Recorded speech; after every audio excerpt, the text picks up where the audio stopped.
Mm.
Come thou forth, I say, and into God in this one God.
All chariots do the east, over of the past and of the future. I see my mind on in light, Lord of resurrection. from the dark. My bird is from the house of death.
Hombre, muchacho, ¿qué pasó, amigo? Hombre, la muchacho, aquí el cordero de Dios, el pescado del mundo.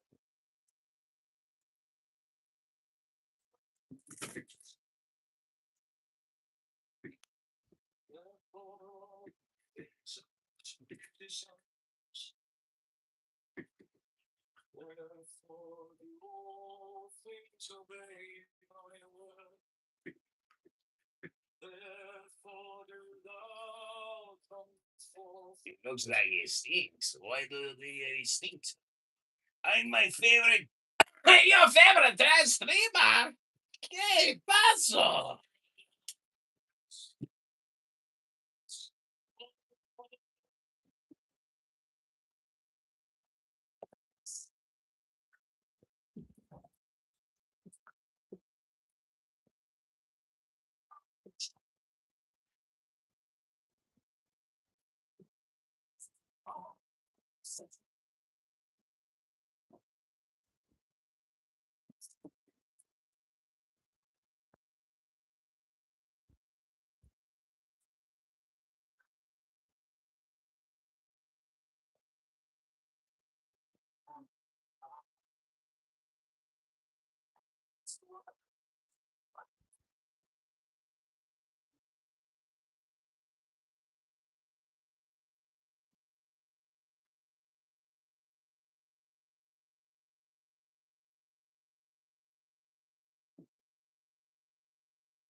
The charioteer of the East, Lord of the past and of the future. I see by mine own inward light, Lord of resurrection, who cometh forth from the dusk, and my birth is from the house of death. O ye two divine hearts upon your pinnacles, keep watch over the universe. You accompany the bier to the house of rest, who pilot the ship of wrath, advancing onwards to the heights of heaven. With sun sets up.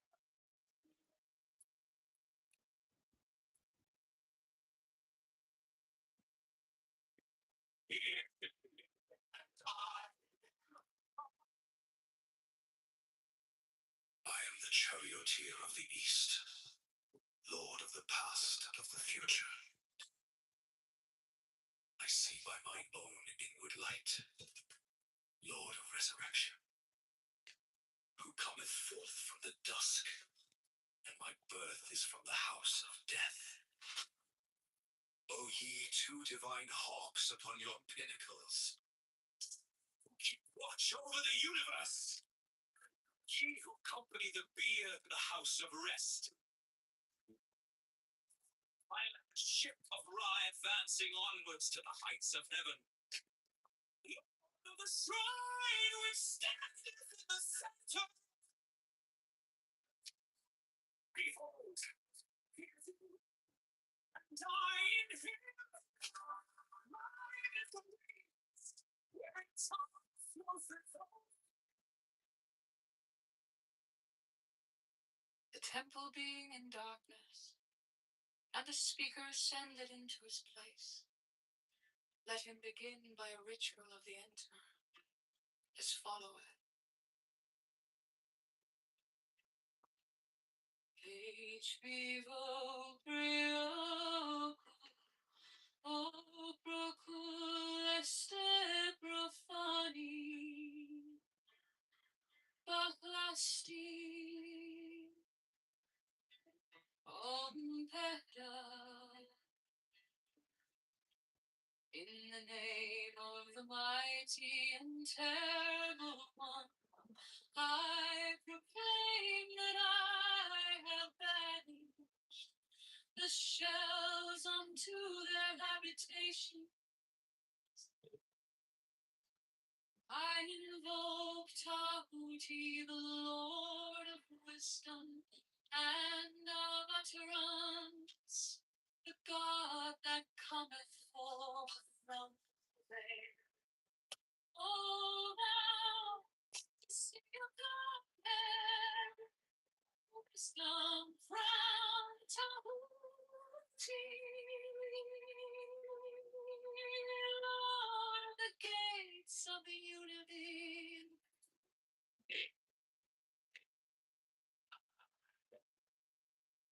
Oh, thou, the eyes, thou who wieldest the one of double power, thou who bearest in thy left hand foes,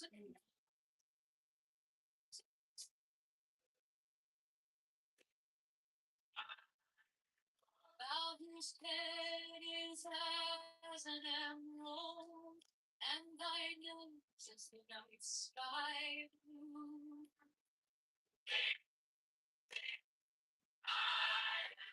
Thou whose skin is a flaming orange, as though it burned.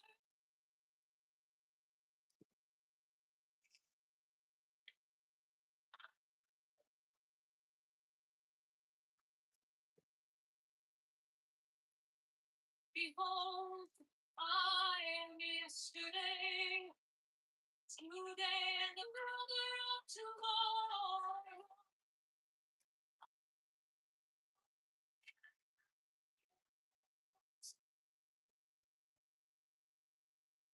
Mine is the unseen forest, where gods are strong, which is unto the dwellers in the watchtowers of the universe. It's guaranteed for past and future.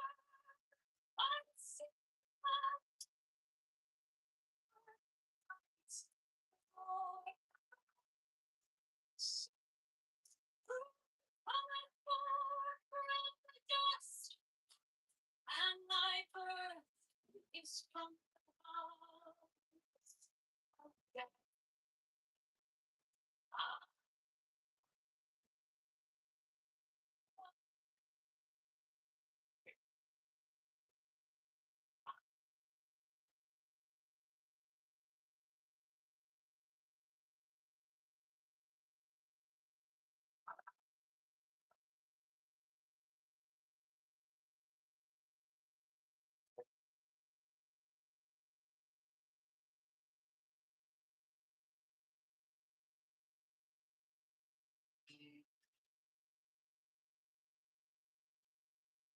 The temple being in darkness, and the speaker ascended into his place.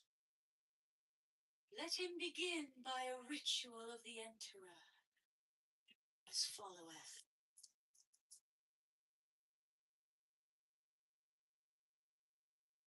HB Valprio Col Procol Est Profani, but last be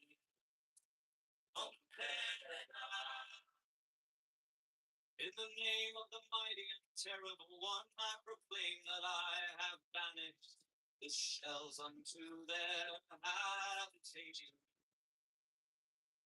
I know Almighty the Lord wisdom, the God that cometh forth from the dead. All thou mighty of our head, wisdom out of the sea, Lord, something you have heard. I know all thou I know thou I know thou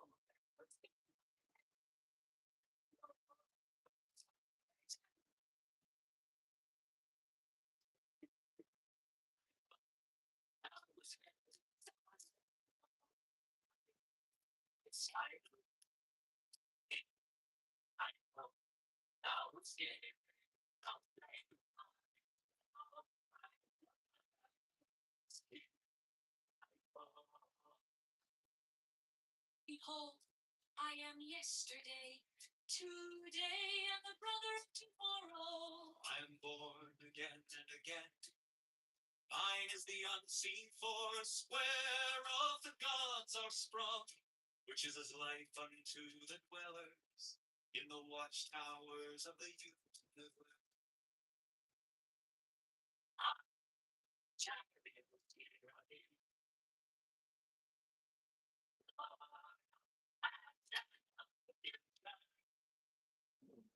I see my mind.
temple being in darkness, and the speaker ascended into his place, let him begin by a ritual of the interim as followeth.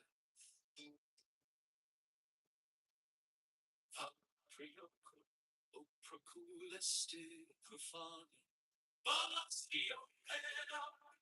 in the name of the mighty and terrible one, I proclaim that I have banished the shells unto their habitations.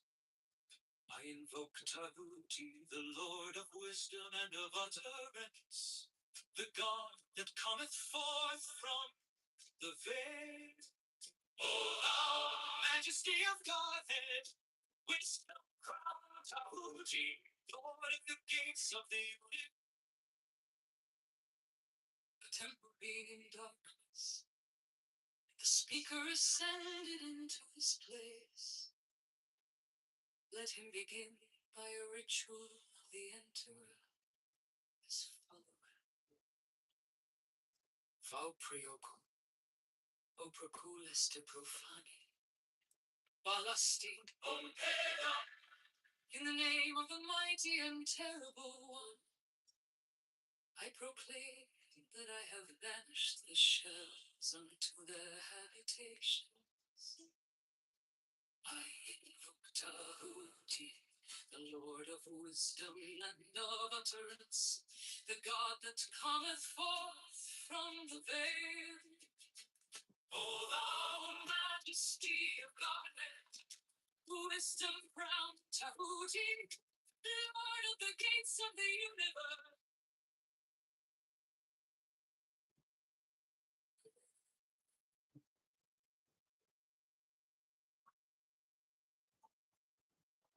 The Gnostic Catholic Church, the Order of the Knights of the Holy Ghost, the Order of the Illuminati, the Order of the Temple,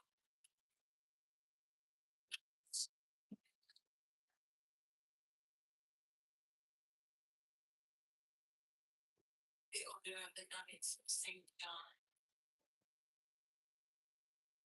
the Order of the Knights of Mount Temple, the Order of the Knights of the Holy Sepulchre, Hidden Church of the Holy Grail, the Hermetic Blood of Light, the Order of Rose Cakes, the Order of the Holy Light, the Ancient Tennis Rights, the Rights of Grace, Rights of Strength, the Ancient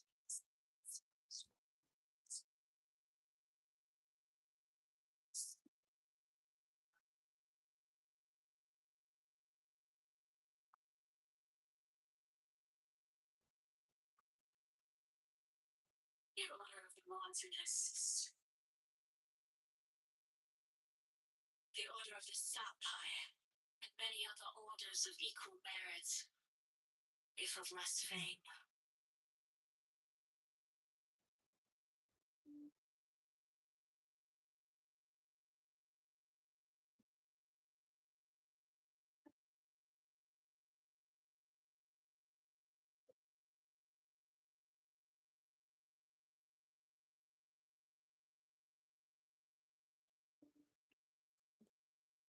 The Gnostic Catholic Church, the Order of the Knights of the Holy Ghost, the Order of the Illuminati, the Order of the Temple, Knights Templar, the Order of the Knights of St. John, the Order of the Knights of Malta, the Order of the Knights of the Holy Sepulchre, the Hidden Church of the Holy Grail, the Hermetic Brotherhood of Knights, the Holy Order of Rose Croix of Hidden, The Order of the Holy Royal Arch of Enoch. Ancient and primitive rites of masonry. Lights and uses.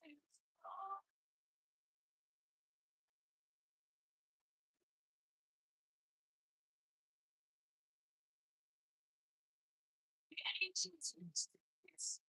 Rites of masonry.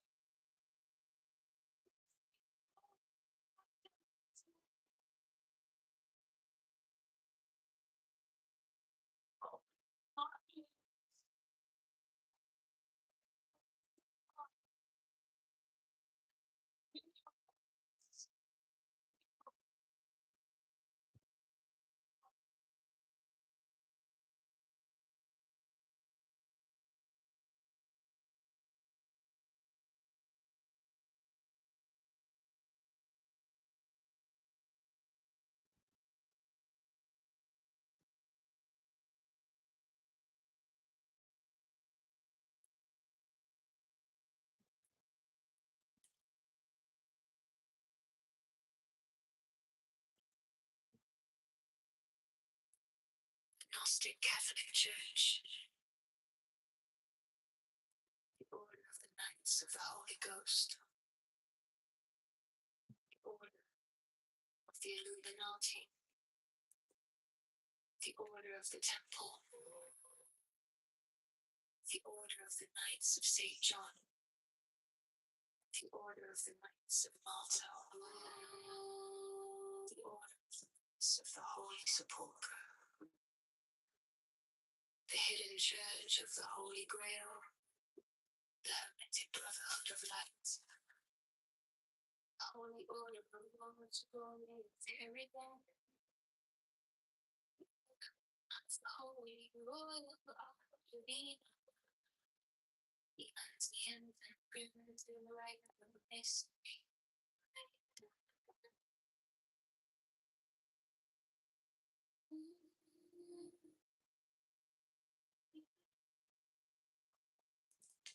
The Gnostic Catholic Church.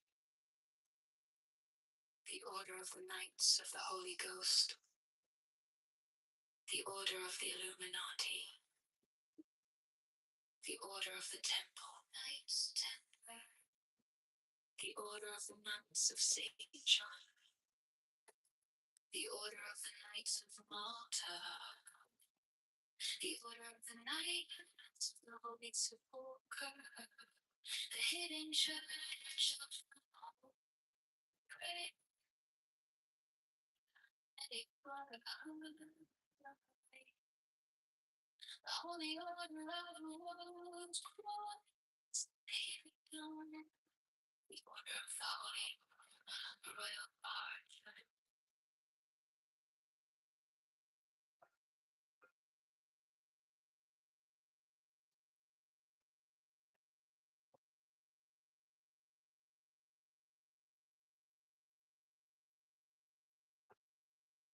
My object also glad, I keep it in my mind.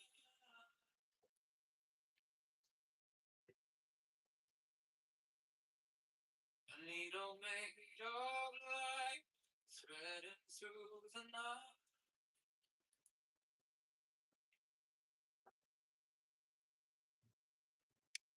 Mark the hidden sea, I sharpen up the dream.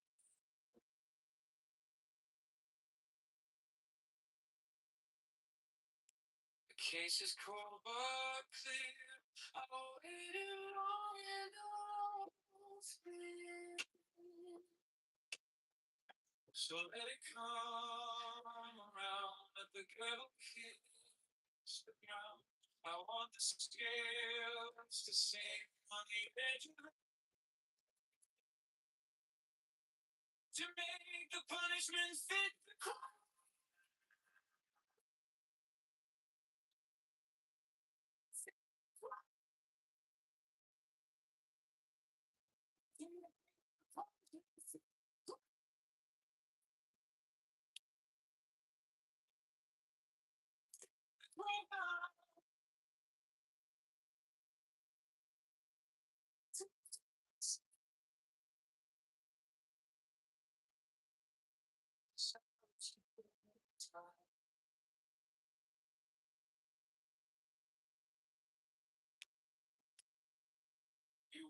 borrowed face, you left me kind of gray.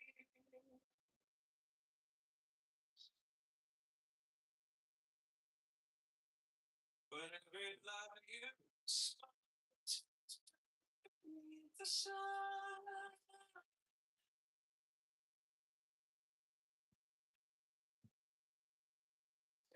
follow like a blade inside my shoe.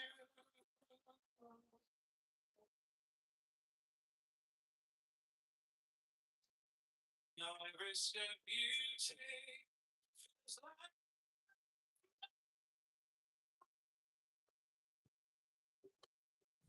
something.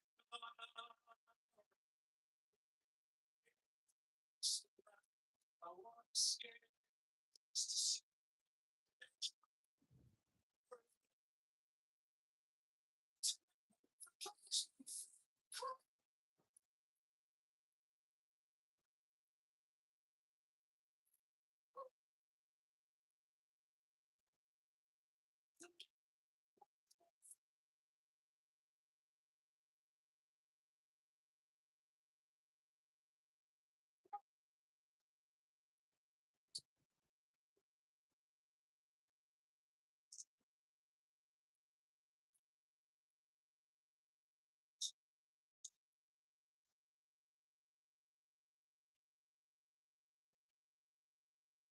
Find wrong, I have held on to the shape of what was lost, to the price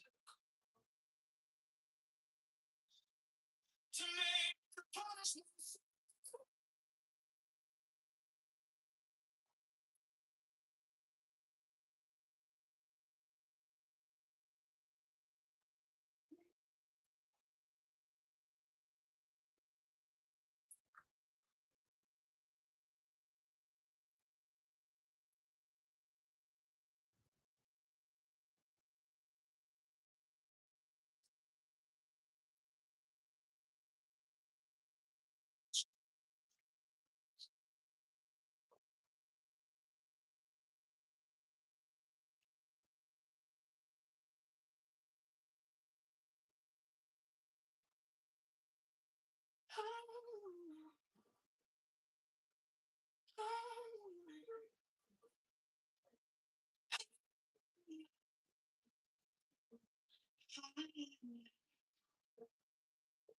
My object all sublime,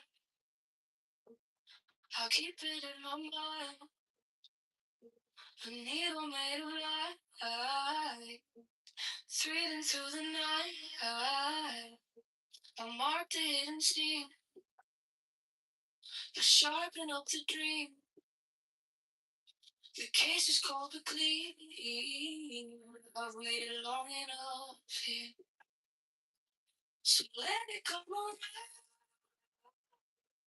Yeah, kiss the ground. I want the skins to stay.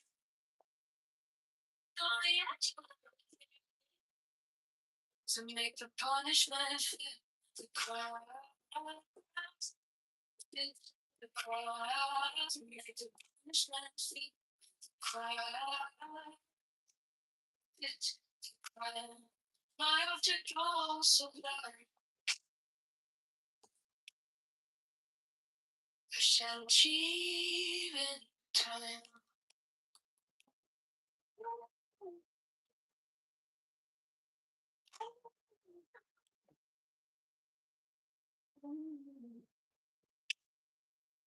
You wore the borrowed faith.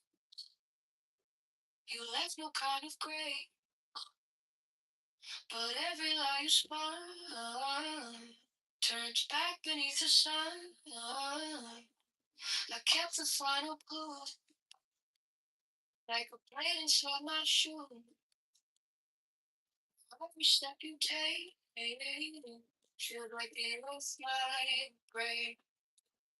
So let it come around. Can't kiss the ground. The skin to see.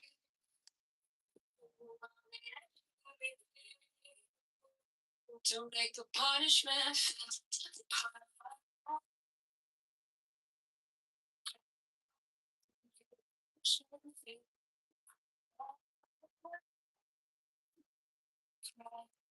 My object also blind. I shall achieve in time.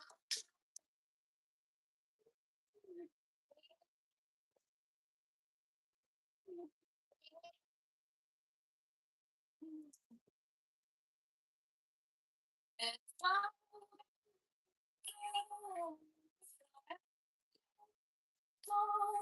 to the ship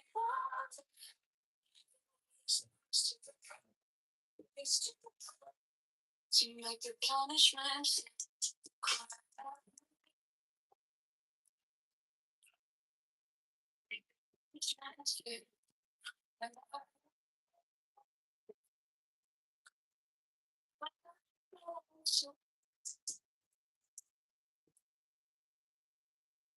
I shall achieve in time.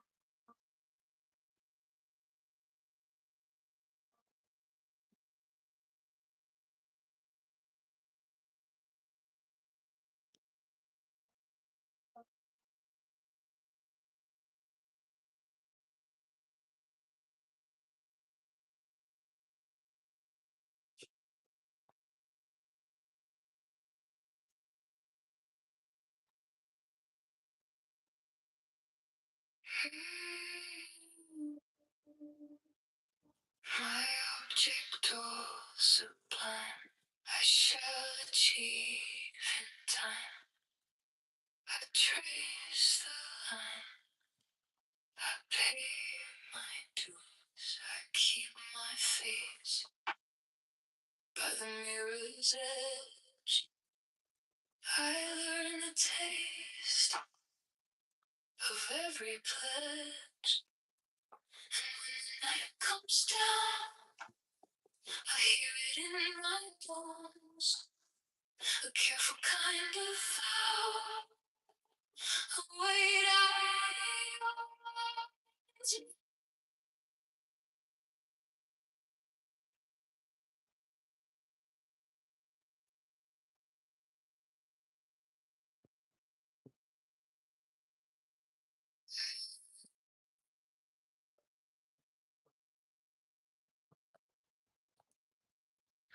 my object all sublime, I shall achieve in time.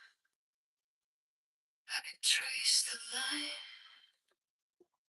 I pick dues, I keep my faith by the mirror's edge. I learn the taste of every pledge. And when the night comes down, I hear it in my bones. A careful kind.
The secrecy of the order provides the members final concealments.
So fast. It's all the not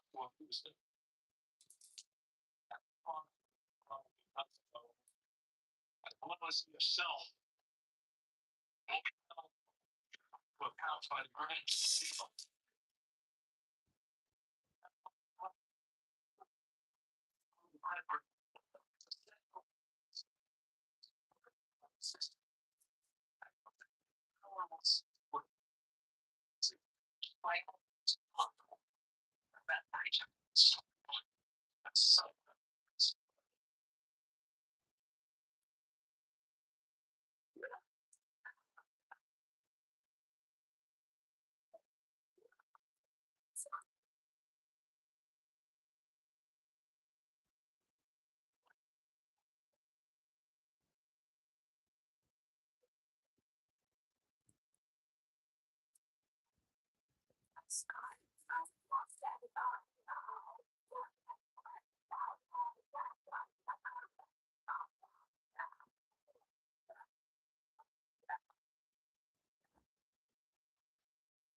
to become mothers received all care, attention, and honor from all brethren.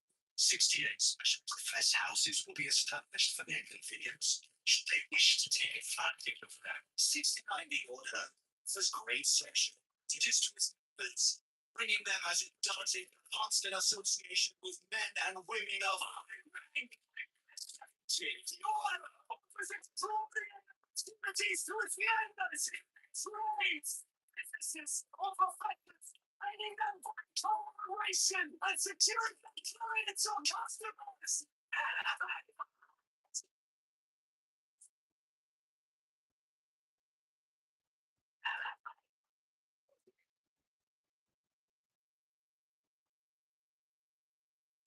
Everyone, we are respected to its members, bringing together still taste.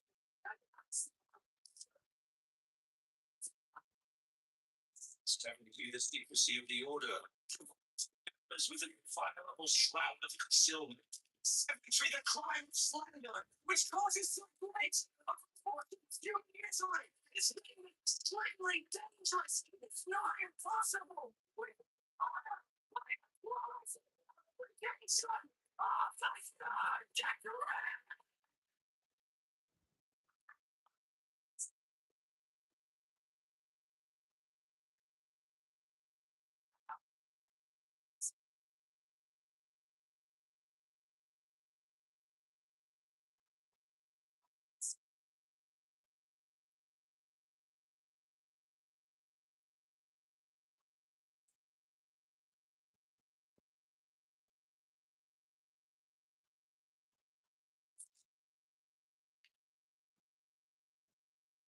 women of the order who are about to become mothers receive all care, attention, and honor from all brethren.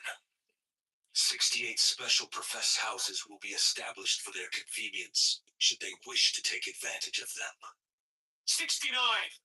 The order offers great social advantages to its members, bringing them, as it does, into constant association with men and women of high rank. The order offers extraordinary opportunities to its members in their trades, businesses, and professions, aiding them by collaboration and securing their employees or customers.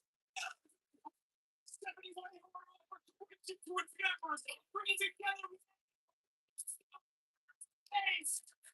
aspiration to the secrecy of the world. Isaac member with an inviolable shroud. He's set free of the slander. It's rendering freely dangerous. Not possible. It's more than the obligation of the American dream.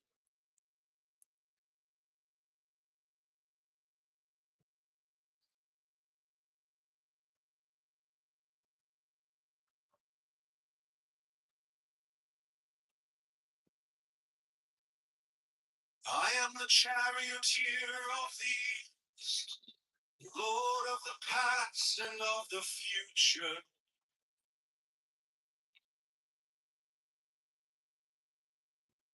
I see by mine own inward light, Lord of resurrection, who cometh forth from the dust, and my birth is from the house of death.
Thou art still named to eternity.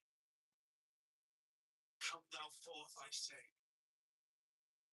and aid and guard me in this work of art.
am the charioteer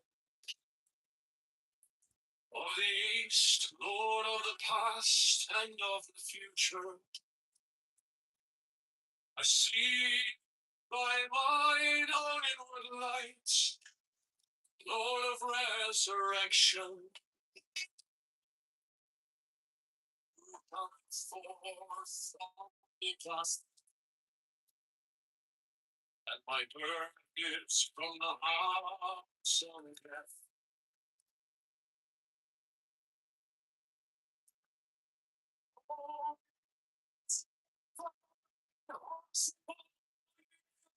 Miracles from watch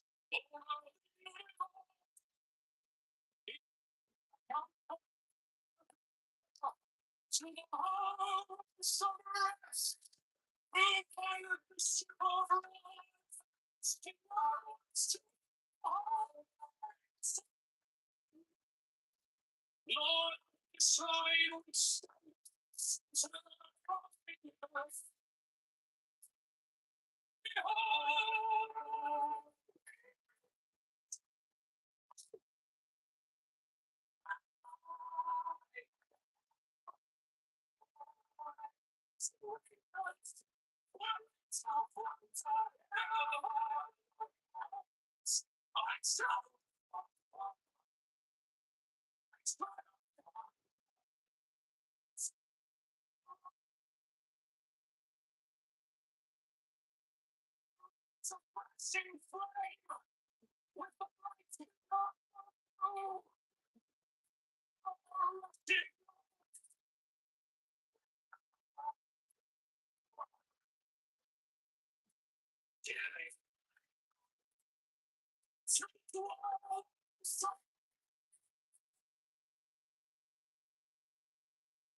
Therefore all things are at my designs. Therefore do all things obey my word. Therefore do thou come forth unto me from the silence, unutterable sights.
The charioteer of the East, Lord of the past and of the future.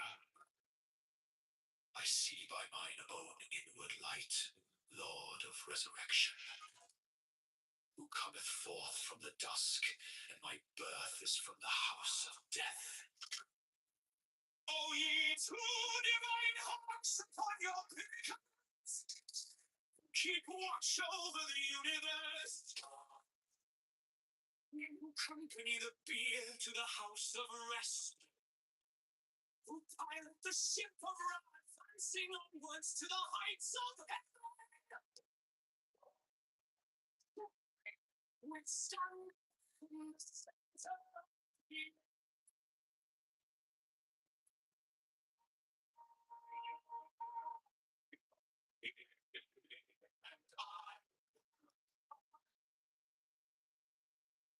I am the charioteer of the East, Lord of the past and of the future. I see by mine own inward light, Lord of resurrection, who cometh forth from the dusk, and my birth is from the house of death. O ye two divine hawks upon your pinnacles, keep watch over the universe. You accompany the bier to the house of rest. I am the ship of Ra advancing onwards to the heights of heaven. Of the shrine which standeth in the center. Behold, and I wearing tongue flows before. The temple being in darkness, and the speaker ascended into his place. Let him begin by a ritual of the enter, as followeth. H vivo prio, o procul profani, baclasti, peda. In the name of the mighty and terrible one, I proclaim that I have banished the shells unto their habitation. I invoke Tahuti, the Lord of wisdom and of utterance, the God that cometh forth from there. Oh, thou wisdom from Tahuti, Lord of the gates of the unity.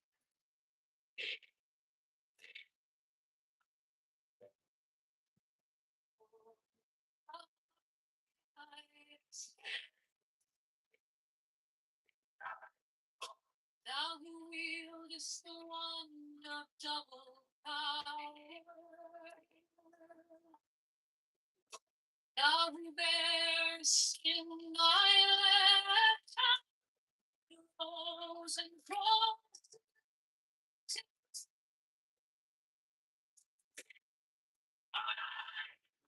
thou whose head is as an emerald, and thy nose is the night sky blue.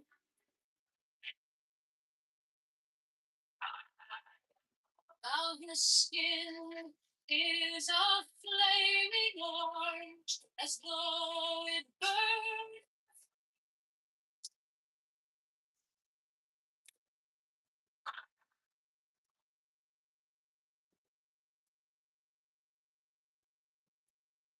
Behold, I am yesterday, today the brother of tomorrow.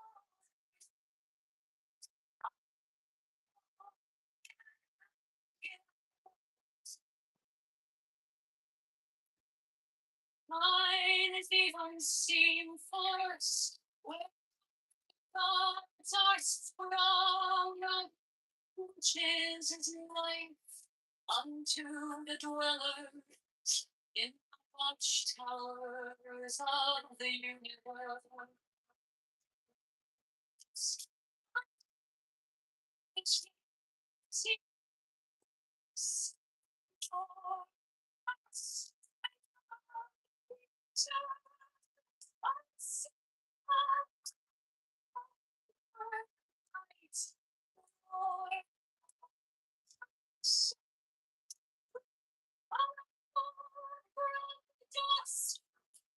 And my birth is from the house of death.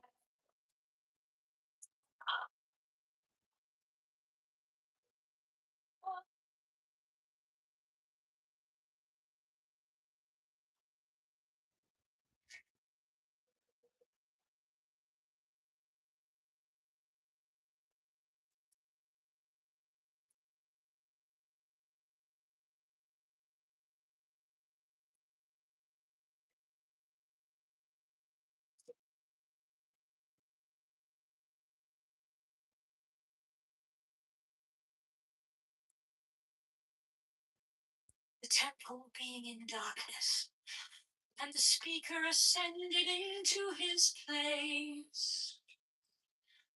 Let him begin by a ritual of the enterer, as followeth.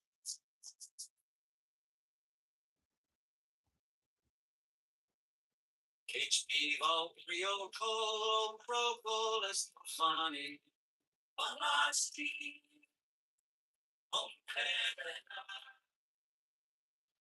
In the name of the mighty and terrible one, I proclaim that I have banished the shells unto their habitation. I thought I would see the Lord.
Behold, I am yesterday, today, and the brother of tomorrow. I am born again and again.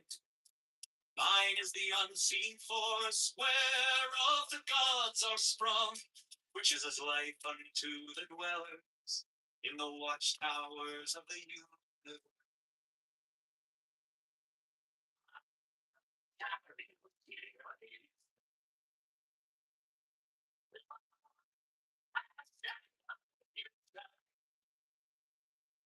I see my mind.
The temple being in darkness, and the speaker ascended into his place.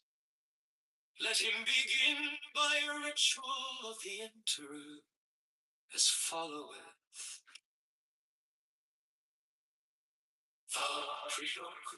O proculeste profani,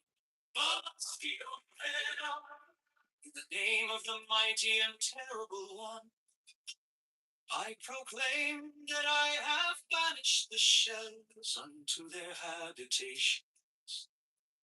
I invoke Tahuti, the Lord of wisdom and of utterance, the God that cometh forth from the veil. O thou majesty of Godhead, wisdom crowned Tahuti, Lord of the gates of the temple being in darkness, and the speaker ascended into his place. Let him begin by a ritual of the enterer, as followeth. Vau prioco, o proculeste profani, balasti, in the name of the mighty and terrible one, I proclaim that I have banished the shells unto their habitations.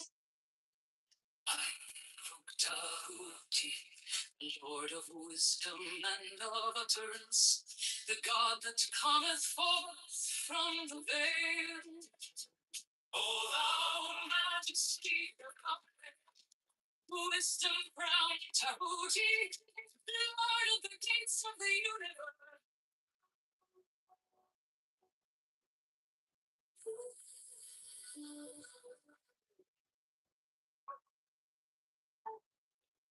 The Gnostic Catholic Church, the Order of the Knights of the Holy Ghost, the Order of the Illuminati, the Order of the Temple,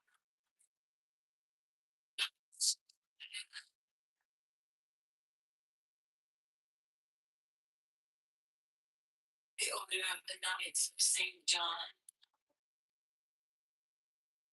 the Order of the Knights of the Mountain, the Order of the Knights of the Holy Sepulchre, the Hidden Church of the Holy Grail, the Visit of the Holy Christ, the Order of Rosary,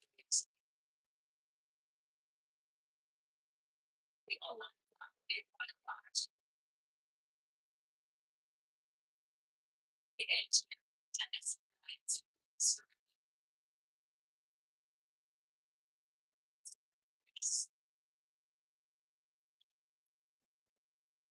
its Holy Spirit, the Ancient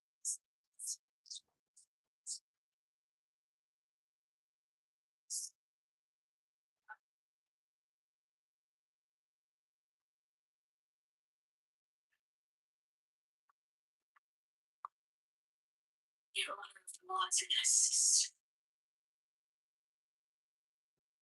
the Order of the Sapphire, and many other orders of equal merit, if of less fame.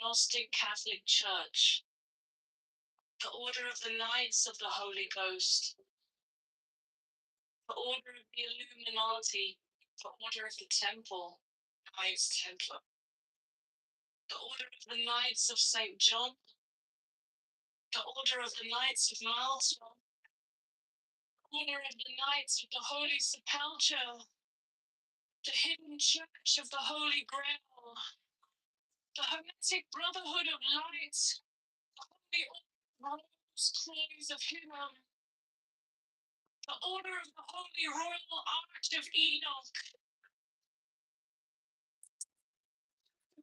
The rise of Unitary.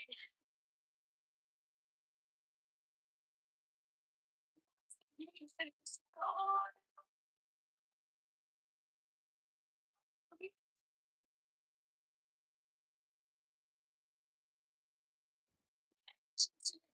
It's rise of Unitary.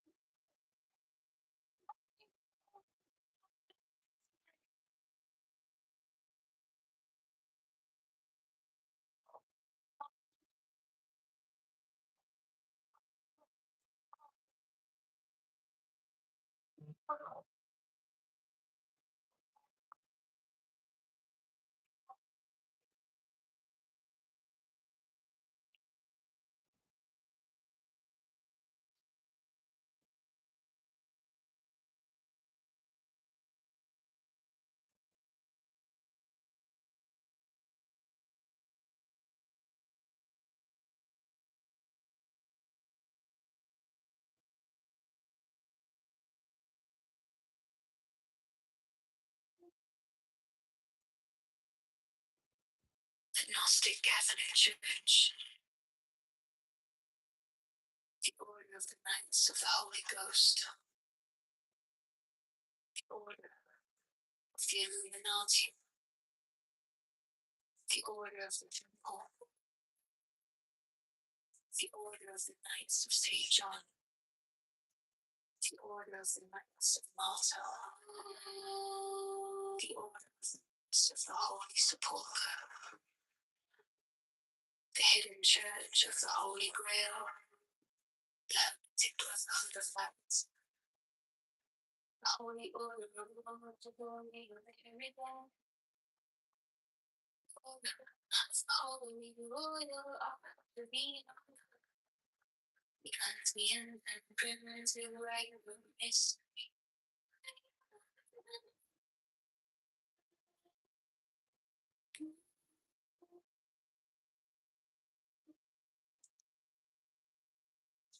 The Gnostic Catholic Church.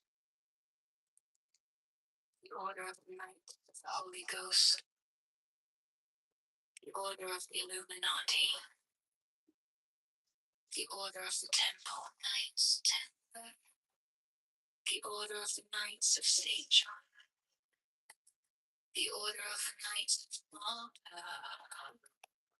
The Order of the Knights of the Holy Sepulchre. The Hidden Church of the Holy Grail. The Holy Order of the Holy Kingdom. The Order of the Holy Royal Arch.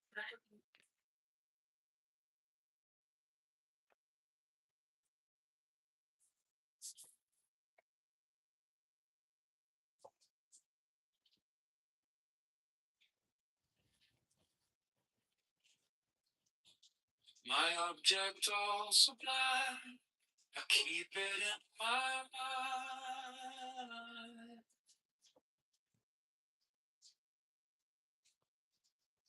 A needle made of light, threading through the night.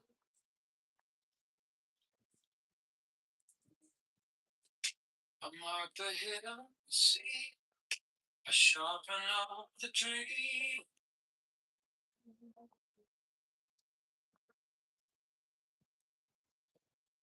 The case is cold but clear. Oh, it knows me.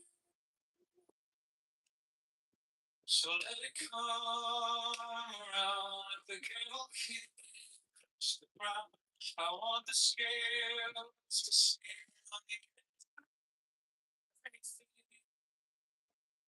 to make the punishment fit the crime.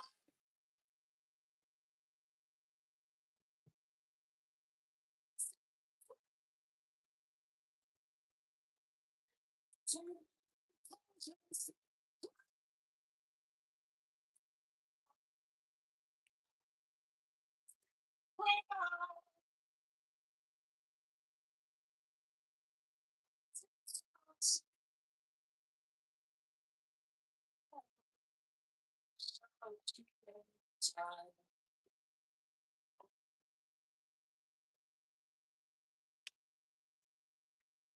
were the butter of the face. You left no break.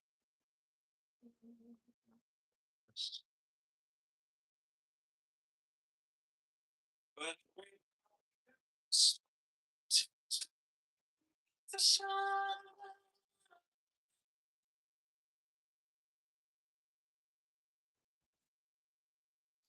followed you like a blade inside my shoe.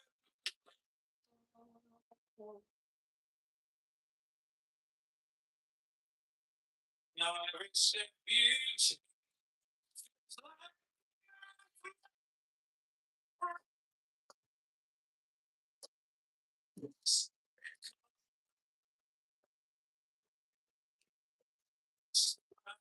I want to escape to see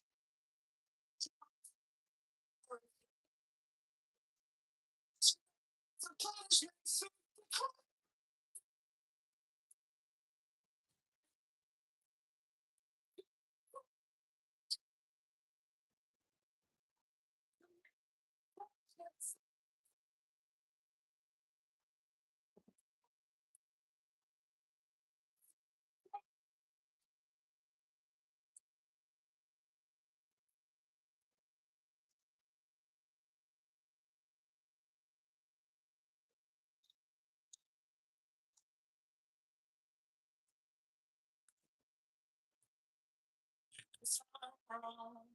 I'm wrong, but I have held on to the shape of what was lost, to the price, to the cost, to make a punishment.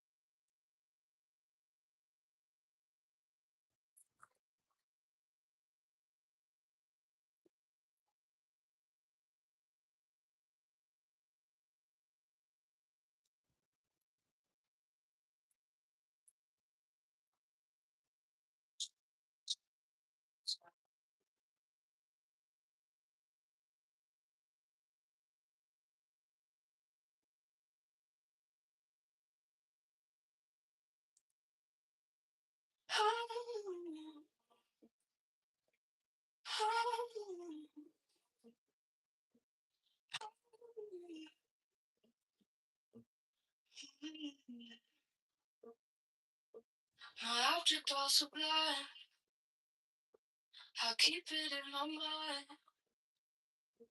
A needle made of light, threading through the night. I marked the hidden steam, the sharpen of the dream. The case is cold but clean. I've waited long enough here, so let it come around. Galaxy green, I want the skips to steal. On the edge of to make the punishment fit. The crowd, it's the crowd to make the punishment fit. The crowd, it's the crowd. My object also blind.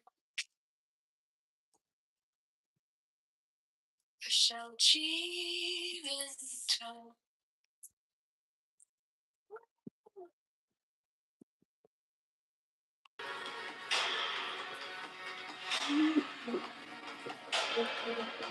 You wore the borrowed face. You left no kind of grave.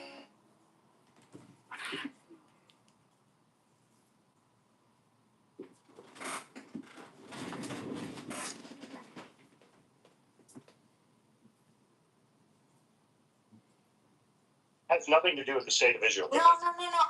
It's just trying to explain traditionally whether there's a state of Israel or not a state of Israel. That land is the central focus of the religion. That's all I was trying to say. I'm not saying this from a the statehood argument. It's the land is it's woven into every like our holidays. Our holidays are around festivals, harvest festivals that were connected to the land. I mean that's all I was trying to say as you try to garner where the land connects to the religion. So that was it. Sorry, I would just say this though. I would just say this though. The thing with the Old Testament though is that is more the history. It shows the evolution. What is basically the backstory before Jesus. It's not obviously a lot changes with Christianity after the Old Testament, and so it's not obviously Christianity is a I want to say a break, but it's obviously it's the New Testament.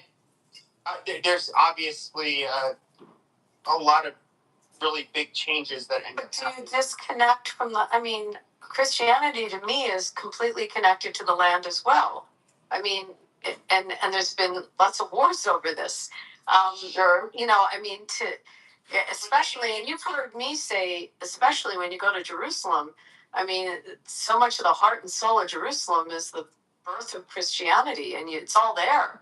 But so being realistic, it doesn't. Hold on, Pepe. Just hold on for a sec, because you haven't been there, so you really don't know what I'm talking about. No, I'm talking about the crusade.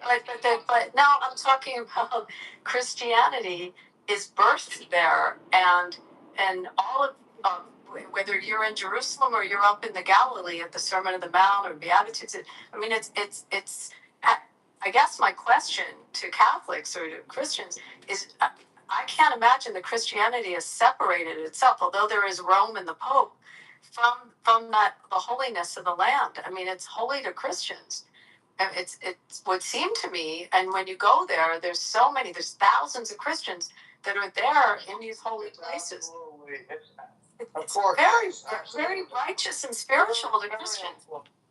Yeah, these dipshits who try to say like, shut up. But it's a religious place for Christians. Never hasn't been. Sure. But do you know when it ceased to be a religious place for Christians? When the Jordanians took control and when they decided to treat the Holy Sepulchre like a garbage dump. And Christian fights with disrespect. But during the Crusades, however, I'm not talking about the Crusades. No, but if we were looking at historically Christian perspective, the Christians looked at they did not. And I'm just being realistic. I'm not. I'm clearly connected to the land now. Yes, but and I'll be speaking poorly of Christians. They did not see Jews as that relevant. In fact, they just fucking killed them if they had to, because they wanted their Christian control of the whole land. Yeah, but Pepe, you asked the question earlier. Let me share with and Abby. Thank you so much for your submission, so that we can all comprehend. First of all, the term itself, Christianity, is not in the Bible. The word Christian is mentioned 3 times in the scripture, and all 3 times are derogatory. Okay, all of the writers of the New Testament were Jews who converted to Jesus. Every one of them. Okay? So the whole New Testament is all scripture written by Jewish people. Matthew, Mark, Luke, John, Paul, James, John, all of them. They were all Jewish men who converted to Christ's message. So the New Testament is an extension of what we consider the Old Covenant. Yeah. And the only reason why it's called the New Covenant is because God explained in the Old Testament to Israel that he was going to have a covenant for the people. And if you want to look at the scripture in the New Testament, it's John chapter 1, verse 12. He said he came unto his own, who is Israel, and his own did not receive him. Why? Because they were looking for a physical king. And Jesus was not trying to be the king of Israel. They called him the king of the Jews. But what he really was trying to do was become the king of our hearts. And even until now, that's what he's trying to do. Become the king of our hearts. The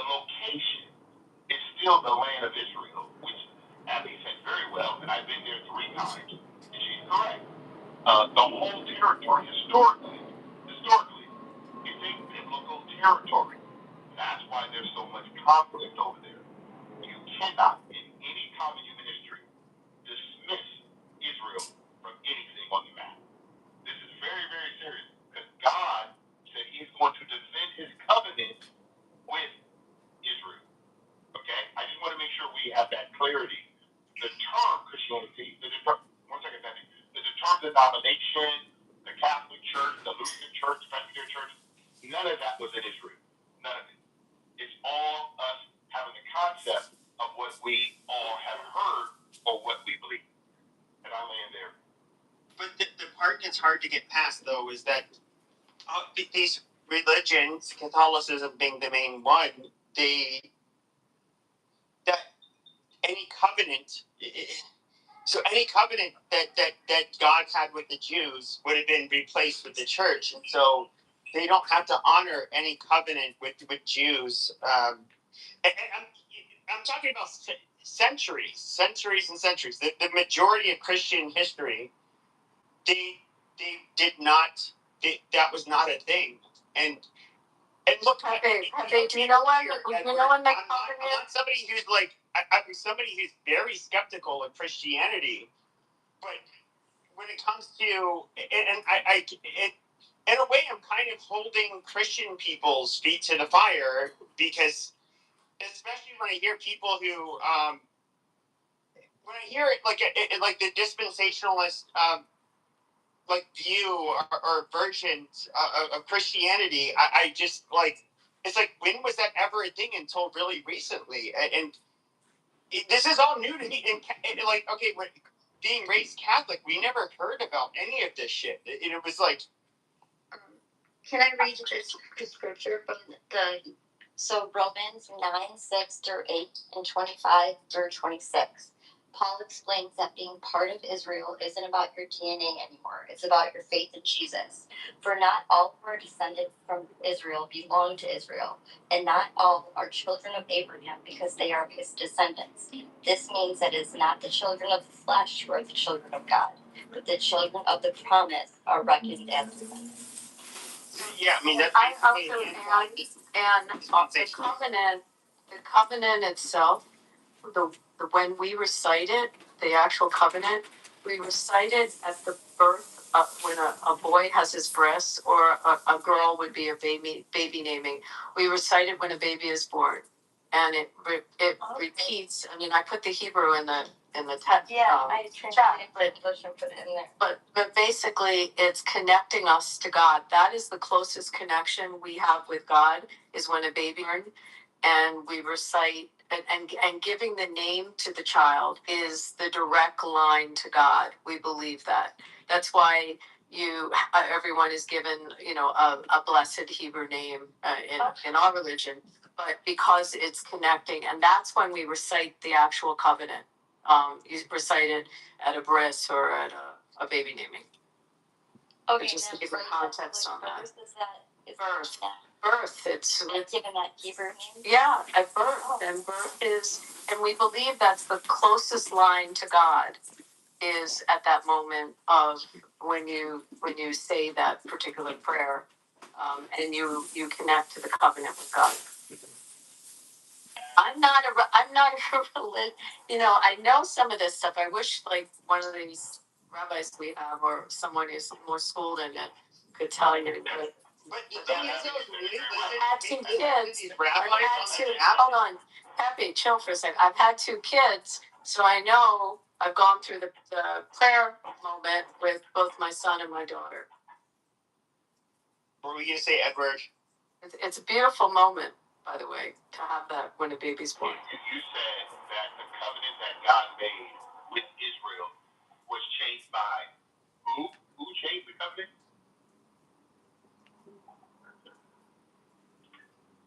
You said.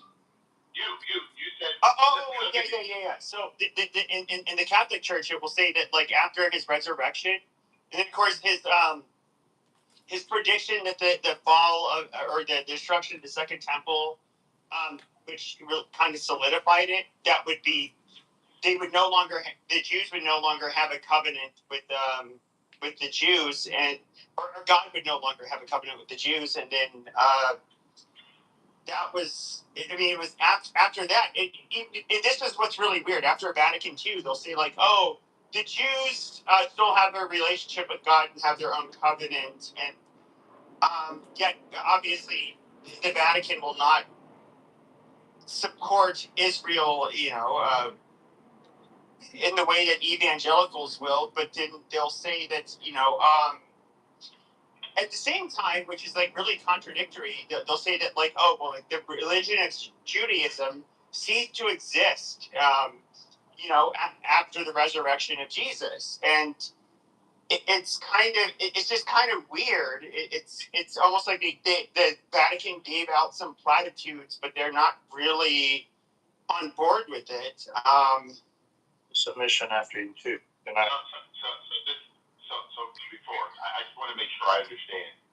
So when did God make a covenant with the Catholic Church? Not the Catholic Church. I'd like to answer. Hold on. I'd like to answer to that point. Okay, it's not that he made a covenant with the Catholic Church. What occurs though is that persecution was occurring, and it comes from Acts 11, 19 through 26. Now, those who had been scattered by the persecution that broke out when Stephen's killed traveled as far as Phoenicia, Cyprus, and Antioch, spreading the word among Jews.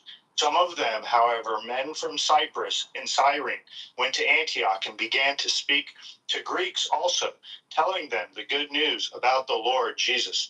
The Lord's hand was with them, and a great number of people believed and turned to the Lord. This reached the church in Jerusalem, and they sent Barnabas to Antioch. When he arrived and saw what the grace God had done, he was glad and encouraged them all to remain true to the Lord with all their hearts. He was a good man, full of the Holy Spirit and faith, and a great number of people who were brought to the Lord. Then Barnabas went to Tarsus to look for Saul, and when he found him, he brought him to Antioch. So for a whole year, Barnabas and Saul met with the church and taught great numbers of people. The disciples were called the Christians first at Antioch. So let me finish, though. I'm almost done.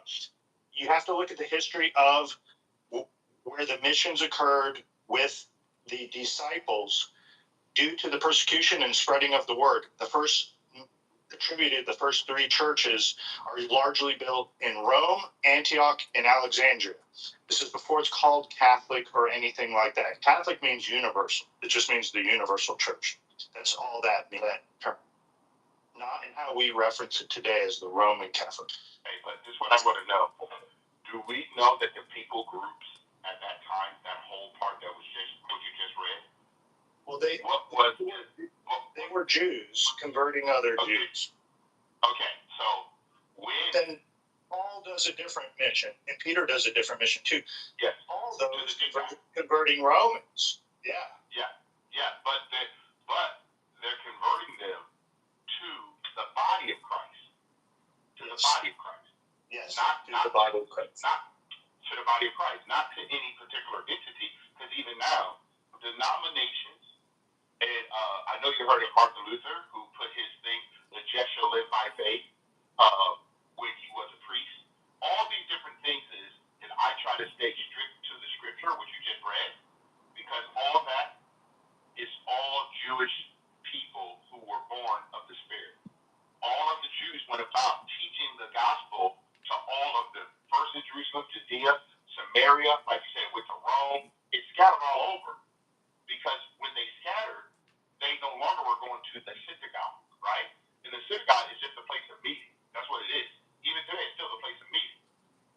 Most believers at that time could not do that because when they received Christ, they would ask them, are you of those people who call the way? Because if you look at it, all of the New Testament, all those were all called of the way. The kingdom of God is at hand. So I hear you loud and clear. I just want to make sure that as we move forward, and I love the conversation we're having tonight, you guys. It's very nice, calm, and we're just talking. We all want to serve God better. To me, I think that's the most important thing, to serve God to the best of our ability.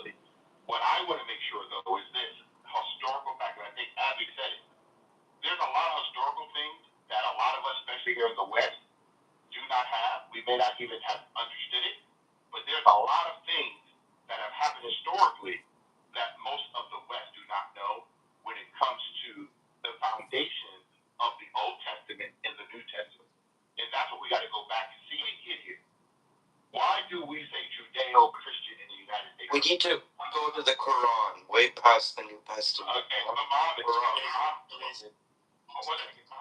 your question, Mohammed? This picture is pretty offensive. You know who that picture is? No, it's okay. It's the guy who was the president of Iran. Yeah. Okay, so no problem. No, it's okay. So one of the things I've learned, and you guys can look at it, is that any group of people that said that Christ did not come in the flesh, let them be cursed. Islam does not believe that God had a son at all. So that's one of the areas I always want them down if they can't ever explain that. And another thing is, you don't die to get virgins. Yeah, well, I was going to say to keep on the. Hold on, one quick. I just look, but to understand at the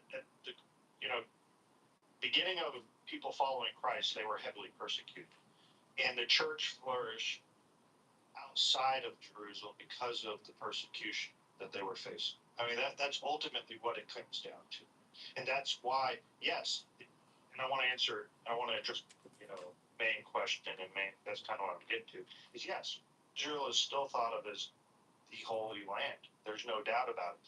But there's a reason why, in the story, due to persecution, why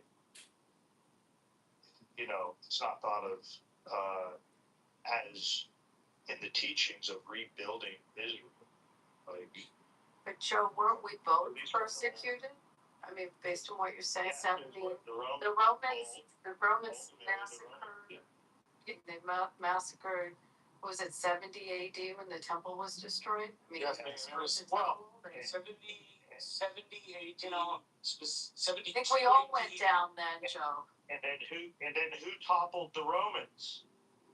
Ultimately, the Romans ultimately toppled themselves. Jesus Christ toppled. When did it? Not Roman historical documents. The Eastern Roman Empire referred to themselves until the fall of 1453 as Romani. Right? If you're talking about the Western Roman Empire and you exclusively think that it correlates to that, then you're looking at something like the 470s. Right? Hold on. To the Ostrogoths and Visigoths to go. Just give me a second. To the Ostrogoths and Visigoths to go, right?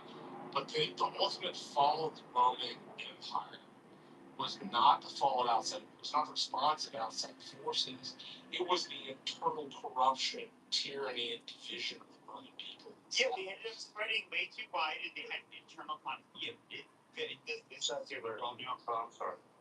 But when it comes to the Romans, they ultimately they killed Jesus. They're the ones who nailed his hands and his feet to the cross, and they were the one. They went from being the mighty Romans to being the pathetic, low life Italians, and they spent eternity doing that. That's what they get. But well, that's what most empires go when they fall apart. They become I know. They're like a regional force or something. Let's not turn like they were mighty Romans. Now they're pathetic Italians. Now, we all know that. I don't even know where we're going. God damn it, Marshall, you just like totally took over. Marshall. All right, I like Roman history, so I'm really part of it. You give a great description of the secularist perspective of the inner conflict within Rome was due to the moral rise, the moral compass, the moral rise of Christianity around. I mean, that's just. That's not so I'm not saying it is fatal second. But if we're looking like historically, what most historians actually say, which if you define, like typically in the historical community, you find a consensus through archaeology, anthropology, as well as historical first-hand documents. They may be secular, But that's not the agreement of most historians, even those who are Christian. Like my guy who taught me Roman history was a devout Presbyterian, got his doctorate in conversion studies. And when he taught the Roman Republic, yes, Christianity played a part, but it's not the largest part of the Roman Republic or the Roman Empire falling apart per all these different things. Right. Sure. Okay, we don't need to talk about Rome falling apart. I agree with Constantine. Can I say something to all of you? Kind of spiritual, very cool. I'm in DC. I just arrived here, and there was this huge prayer service here, all along the mall. I mean, there were hundreds. And I don't look like a couple 100,000 people. It was huge. Do you guys know about this? It was the day was a national day of prayer and faith. That I don't know who put it together, but it was a big deal here in DC. Was this made national news? Something like that, but it was a very big Christian gathering here today. Did it not make any national news? Because it was. No, I saw something. No, that's what I saw that, but it's just like I don't know if this is some like gay evangelical or Protestant shit. I So, don't think it was. Very little respect for that. I don't know what denomination did it. I mean, I just know there were tons of people praying today, and it was a huge gathering. So someone can look it up. Okay, but if they're praying to Allah, no, they weren't praying to Jesus. It was a Christian. It was a big Christian gathering. I know Mike Johnson was part of it, so I don't know. Okay, but as Christians, The national day of prayer has been a part of the conversation for at least 70 years. And not Marshall, did you know about what I'm talking about today? Yes, ma'am. I read the newspaper this morning. Yeah, I mean, it's a nice thing. But I guess my point is there was no, drama, It was a nice thing. There was no. I loved it. I told them to look that up. There was no militancy. There was just a lot of people getting together to pray. It was a very beautiful thing that they did. Say it in a nice way. But that doesn't make the news. What makes the news is when you have it's wackadoos. Can I make a comment real quick? Is that okay? Yeah, just go. Okay, cool. I was just going to say that based on my observations of Christ and the Bible, Christ came to fulfill the law, and in doing that, shedding his precious blood, he created a new covenant. The old law, what the Jews, claimed to follow, that was fulfilled by Christ. And when he, like I said, when he shed his precious blood on the cross, he created a new covenant for whoever believes in him will have eternity and eternity in the kingdom of heaven. So Jesus said the only way to the Father is through me. That's facts. Like, if I hate to say it to the Jews and the Muslims or whoever, if you don't accept Christ, you will go to hell. There's no exceptions. There's no get out of hell free card. It's never been a thing. It doesn't exist for Jews. It doesn't exist for Muslims. It doesn't exist for anyone. No, you're right. You're right. That's just the way it is. That is literally. Yeah, but not that because. That is literally the Christian narrative for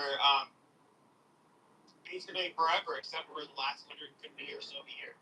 That is. The problem is we don't believe in hell, so just I don't know how to break that to you. It's irrelevant to us. It doesn't matter. Well, it doesn't matter to us because we don't believe in hell, so it's not part of our theology. I'm just saying. We believe in a place called Zalzel, which is the biblical, but no. Yeah,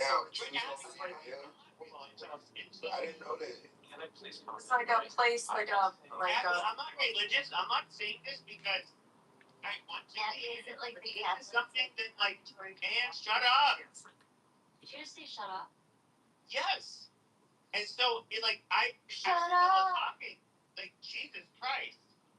But when it comes to even Christianity, okay, the Catholics, for example, think that if you were any other denomination of Christianity, you're not going to go to heaven. It's bizarre shit. But yeah, we absolutely are not going to look at. It's basically it's not much different with Jews or Muslims or anybody else who's not Catholic. And I'm telling you, somebody who's not a fucking religious person, like What happened? Nah, you're not right. that is what they say. That's what we say out of all kinds of things that Jesus is the way to the Father is true to that, but the way that the way my religion is not correct. True. Can you? I have. We use it as propaganda. That's what we do. I think there was a scholar that just came on the stage. The scholar that's going to say this so much better than I can say it. But said, "How do we approach hell? It's not exactly hell, right? You guys don't have hell. We know that. No, but said what? It's what it sells hell, but it's not really. What is it? The earliest reference to hell seems to be basically a slippery slope argument from a prophet. The argument was referencing a valley in Hinnom, Gay Ben Hinnom. Outside of Jerusalem. Yeah, and there's a valley there, and at some point there was smoke coming up from the ground. And the explanation given for the smoke coming up from the ground was that it being a valley, there was a hill. And up on the hill, the prophet pointed out that the Jews were bringing their own sacrifices. That they wanted to bring sacrifices, they didn't want to go to the temple, so they had an unauthorized sacrifice location.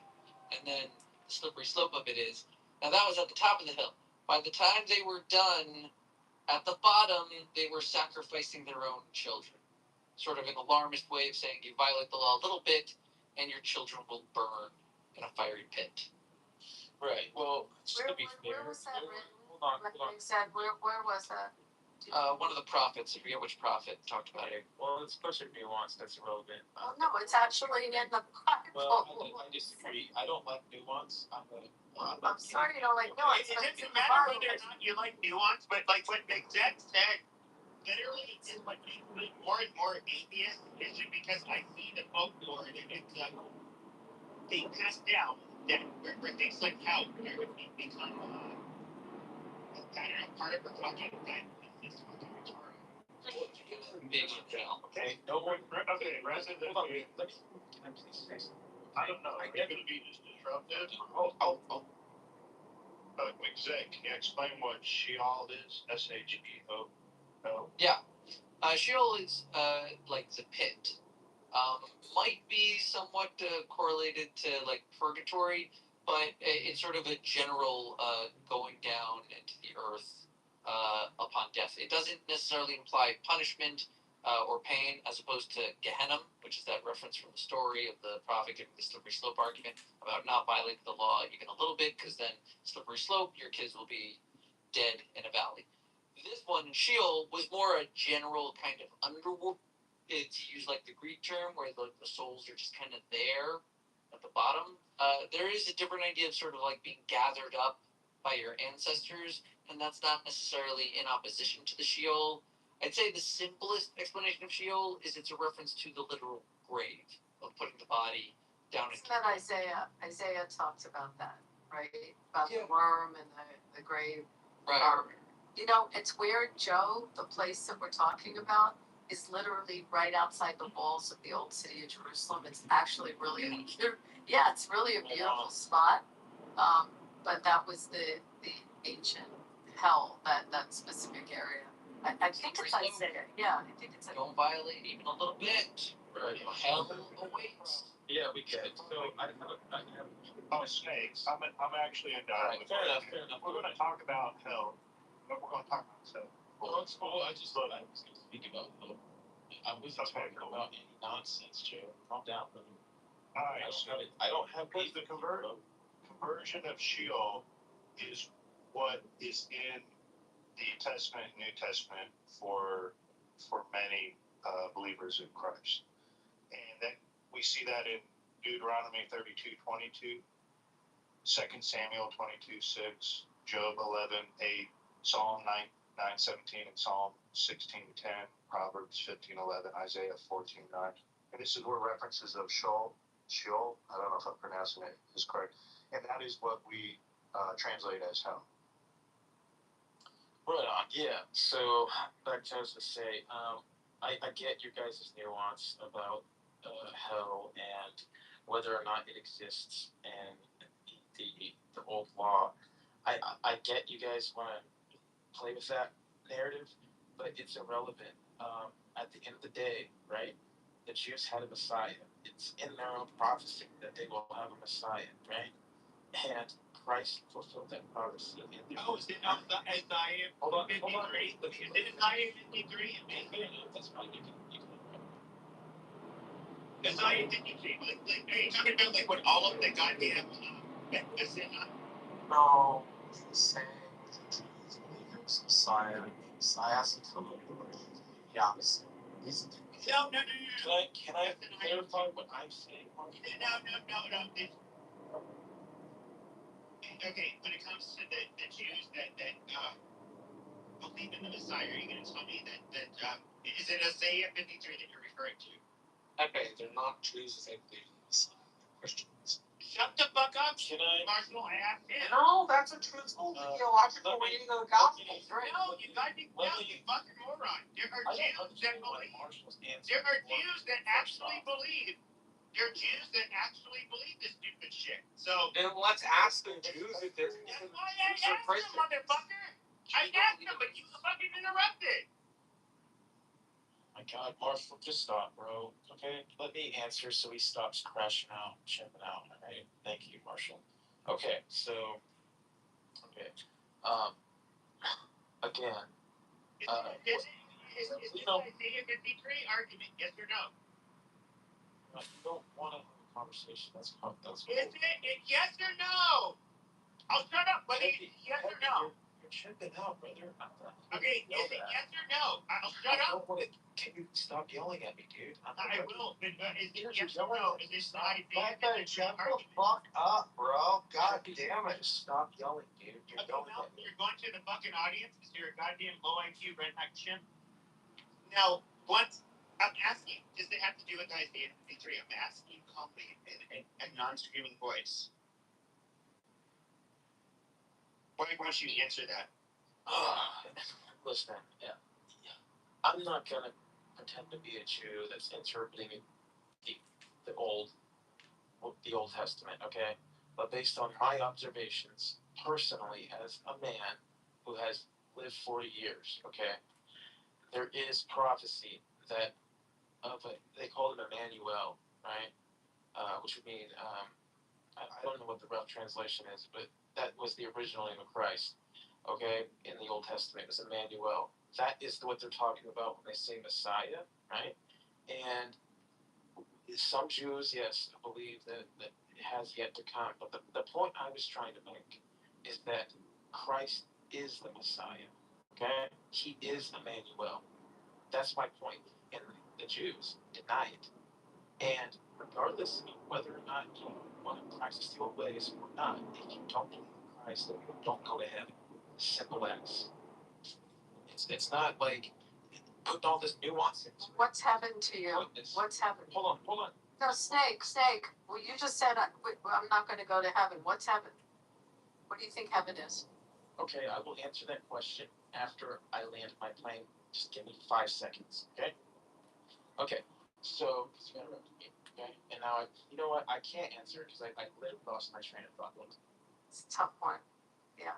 Oh no, I got it. Okay, so I'm basically a knuckle dragging caveman, okay? You call me low IQ, whatever. We don't disagree yet. Okay, that's fine, but stop interrupting, dude. Can you please? Like, I'm just trying to finish my thought here, okay? Do you mind? All right. So, I'm basically a knuckle dragging caveman. I'm not like high IQ or anything, okay? But definitely not as high IQ as you guys. But I feel like some of you people, right, are putting way too much nuance into stuff. Some things are very simple. Some things are black and white. Some things are good and evil, okay? You don't have to put all this nuance into things. It's very cut and dry, okay? So, there is a Messiah.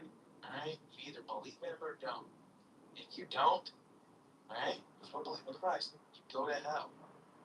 If you do, you go to heaven. It's the only way to heaven. Now, all that nuance don't want is tricks. Okay, that's why she's trying to ask questions.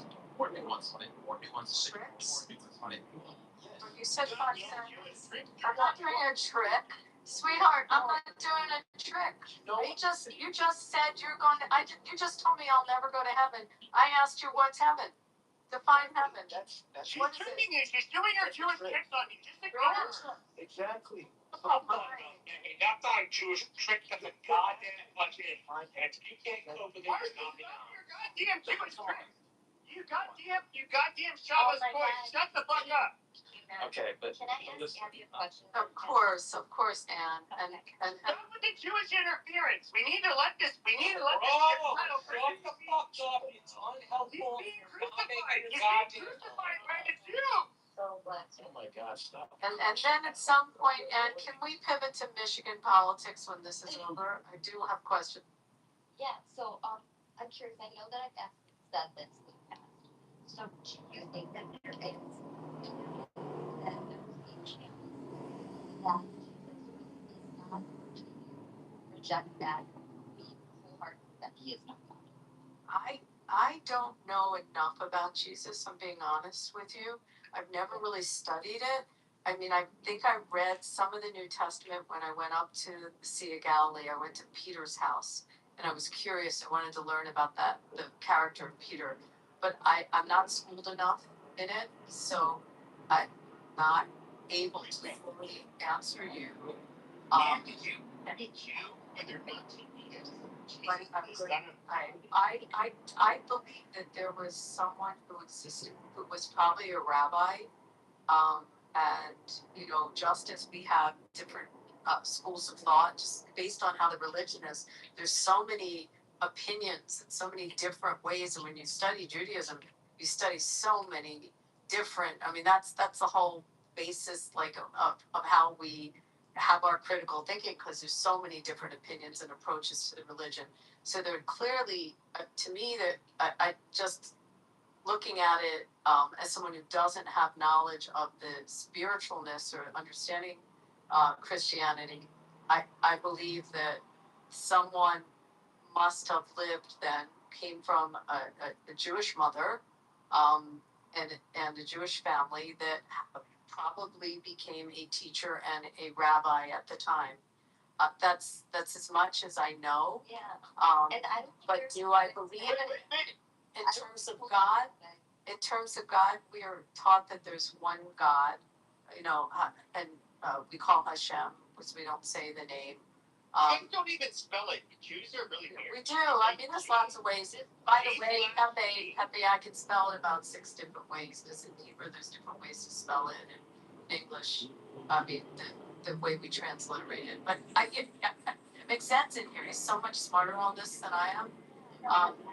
So, but yeah, Mixed knows this a lot better than I do. I believe that I believe in also the fact that Josephus wrote about that time, the Roman author and historian. You're talking about that- Josephus? Yeah, I mean, I believe that He wrote about something. Right, I believe that something occurred. I'm not one of these people that denies existence at all. I don't know enough about it, and I apologize to that extent. I probably do need to read more of understanding Christian scripture. I read it. As I travel in holy places in Israel, I always want to get context as to what happened in those I'll places. send you some So, so I don't know if that answers you, but one, I was taught and under the Testament, obviously the first, our 10 Commandments is have one God. So I don't know, Mixed, can you shed better light on this and answer this better than I? On which? I mean, Exactly. Let me, before, when I asked you before, from what I recall, is that you had made, you backed up with what you believe to be true, but you said that there was no way that Jesus was God, from what I remember. She's a fucking Jew. Hello, is your name Exed? She's a Jew. They don't believe Jesus is God. Like, that's one of the most fundamental differences between our religions. I It's need just you to get retarded. some Q-tips coming out of your ears. That's not what I had asked her. Okay, go ahead, Lisa. Goddamn dumbest question I've ever heard. Actually, not a I dumb don't think question. Jesus It's was God. it's a natural question that a Christian normally would ask a Jewish person. I understand the question, and I'm not offended by the question at all. I mean, God, it makes sense. Well, yeah, I don't think Jesus is God. But I do have a question for the Christians about Snake's estimation that he's just a Messiah. Would that also exclude him from heaven? Like, if a guy, let me put it this way: if a person, Jewish, not Jewish, whatever, wants to follow in the teachings of Jesus, but does not believe that Jesus is any type of deity, I think under Christian doctrine that's a rejection of Jesus, isn't it? Oh, sorry, did I say that? Yeah, it is. And I So, was trying to say that in the Old Testament, there was a discussion of a Messiah who was named Emmanuel. And yes, of course, Christ is the Son of God. That doesn't sound like prophecy then, right? You guys have interrupted me every time. Please, can I please finish what I'm saying? This is like the fourth time I've spoken, right? I'm really quiet. I barely talk. You guys talk way too much, and then when I speak, yeah, go ahead. You know what? I'll be okay. anybody who interrupts you. Just go ahead. Okay, so I just want to land my plane, okay?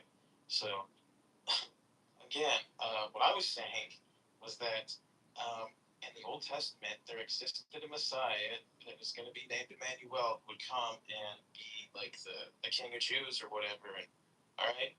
That's what I'm talking about, okay? Now, yes, in the New Testament, it goes into more nuance about him being the Son of God, right? But at the end of the day, there was a Messiah in the Old Testament, right? I'm not interrupting you. I'm trying to help you on this. It's many times in the Old Testament. When they're talking about Emmanuel, is Christ, the Son of God. There's many times in the Old Testament, not just Emmanuel. Hold on, let him finish. I would have butted in too, but hold on. Let him finish. I personally never said Christ was not the Son of God. So I disavow that assertion that you made. Okay, finish your goddamn point. Finish your fucking point. Just don't address her. Just finish your fucking point. No, that's my point. Is you're adding things to what I said. Jesus Christ, Do you know how many times the Messianic age is referred to in the Old Testament, Snake? Do you know how many times? Well, because I don't know how you dialogue. I don't know what you do for a living, but when you dialogue, you have the dialogue back and forth. Yeah, and when you say something, no, because Snake, when you say something, you have to define what you say, and if you don't define it, it's. Hold on. If I tell you you have to drink water or you die, and you're like, well, what's water? No, but you said I won't go to heaven. I'm asking you, what's heaven? Define heaven, where I can't go. You just told me I can't go to this place. What's heaven? What is it? Well, to be fair, Christians have a view of heaven that I don't know that it's irrelevant. How's it irrelevant? You just told me I can't go there. What is it that I can't go to? Water is you just drink it or you die. Hey, that's not irrelevant. You're talking to By the way, you're not pronouncing it properly. You're not going to go to the afterlife with Christian, and he's asking you why not. You won't answer. Excuse me, but it's water for those of us from Philly, not water. Water. What water is? Order. No one cares, right? Exactly. What's heaven? I don't even think you could. in all due respect. Yeah, with the words we have right now. But it's a mistake in all due respect. You're going to have to deal with this level of Ashkenazi Jewish. This is the Just asking a question. It's not that fucking. Asking a question. He told me I can't go to heaven. I said, what's heaven? Define it. Where is it defined? Why can't I go there? What is it? I'm telling you. What is it? Water or you die. No. What's heaven? It's water. But what's Well, he just wants you to describe it. Where is it in the Torah? Where is it in the New Testament? got Ann knows this a little bit, or Joe. Joe, where is the Do you not know the scripture well enough to answer her questions? I need to pull up my Bible. Heaven is a place where Catholic people get to go when they die, So, and nobody else gets to go there. That's the definition of heaven. That's no, you goddamn sodomite. Shut up, you fucking sinning piece of shit. Okay, if you are not a Catholic, you're going to hell. You're going to burn for eternity. Okay, like the dirty sodomite you are. Just as long as there are no Catholics there, I'll be okay. Catholic doctor. They'll all be in heaven. So you'll love hell. Most of you are Jews, let's be honest. Okay, can I'm a Libertarian, not a Jew. conversation? Hey, like in all due respect, you never answered anything of It what doesn't was said. matter, Joe. If I tell you, right? Drink water when you die. You just start talking. What's water? You What can does talk. that have to do with anything, Joe?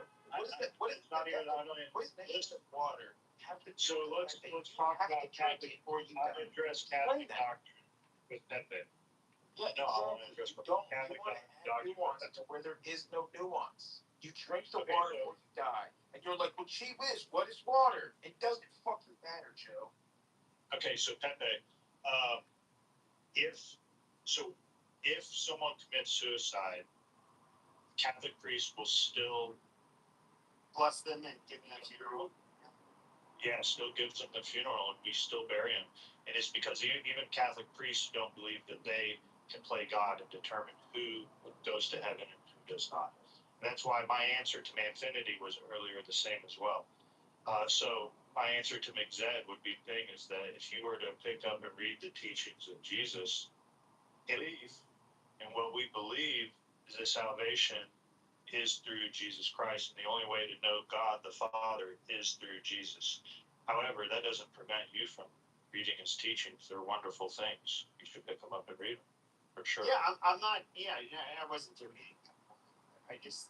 Yeah, that's great thing to say. The Messiah is mentioned, the Messianic age, the Messiah is mentioned throughout the Torah, like in many places, and many of the prophets mention it. I mean, it's in Isaiah, it's in Jeremiah, it's in Ezekiel, it's in Amos, it's in Joel, it's in Hosea. I mean, there's references throughout. It's in Deuteronomy. I mean, it's in Bamidbar. I mean, it's throughout the Bible. It's in Genesis. I mean, I don't know this Emmanuel you're talking about because it's all over and it's mentioned, and it's in prayers. Can I ask you a Yeah, question? it's one prophecy. So Snake, I don't know what your issue is, but we exist. We have existed I'm for not a saying pretty we don't fucking exist. long time. I'm not and saying don't exist. we I'm don't- just saying and if you you- drink water, you die. And heaven. It's so He's very interesting. afraid You're to. talking. Abby, he thinks He's you're very gonna. afraid. Is it Gan Eden? He thinks Where you're is gonna he starve going? to death without his.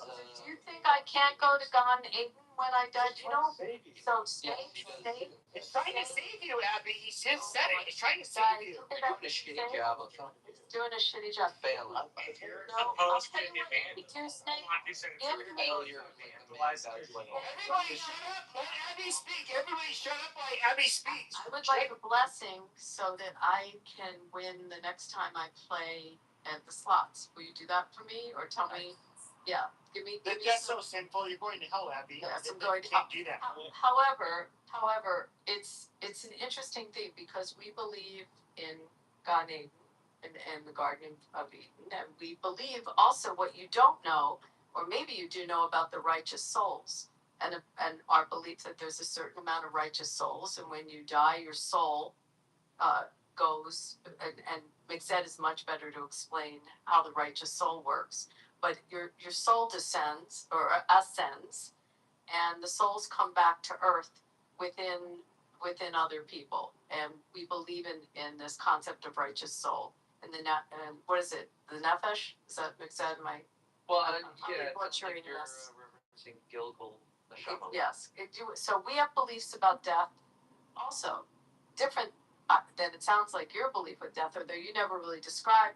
That's why I asked you what heaven is to you, because I know what heaven is for He didn't us. describe it to you. He knows what heaven is like. He's been there. Okay, so we said before you do Snake and Snake, it's good to be able to dialogue when you say something to just define it. That's why I was trying to understand You said I can't go somewhere, but in my religion, my soul, I believe that my soul will go to a place, It will. and that's where what we believe in. We actually, there are some Jews that believe in the afterlife as well. It's more Kabbalistic. But Mick said, how does the righteous soul? It's like 3,500 or something. How's that? Well, you're referencing the Gilgul and Shama, which Yes. is a debated concept, but some people hold by reincarnation, which would be souls returning. And I think only the human bodies to engage in more like righteous, mitzvahs. right? Yeah. This is bullshit. But Heaven No, is Jew. because that's the whole point. There's so many points of view. There's so many ways that it gets interpreted, and that's a big component of the religion.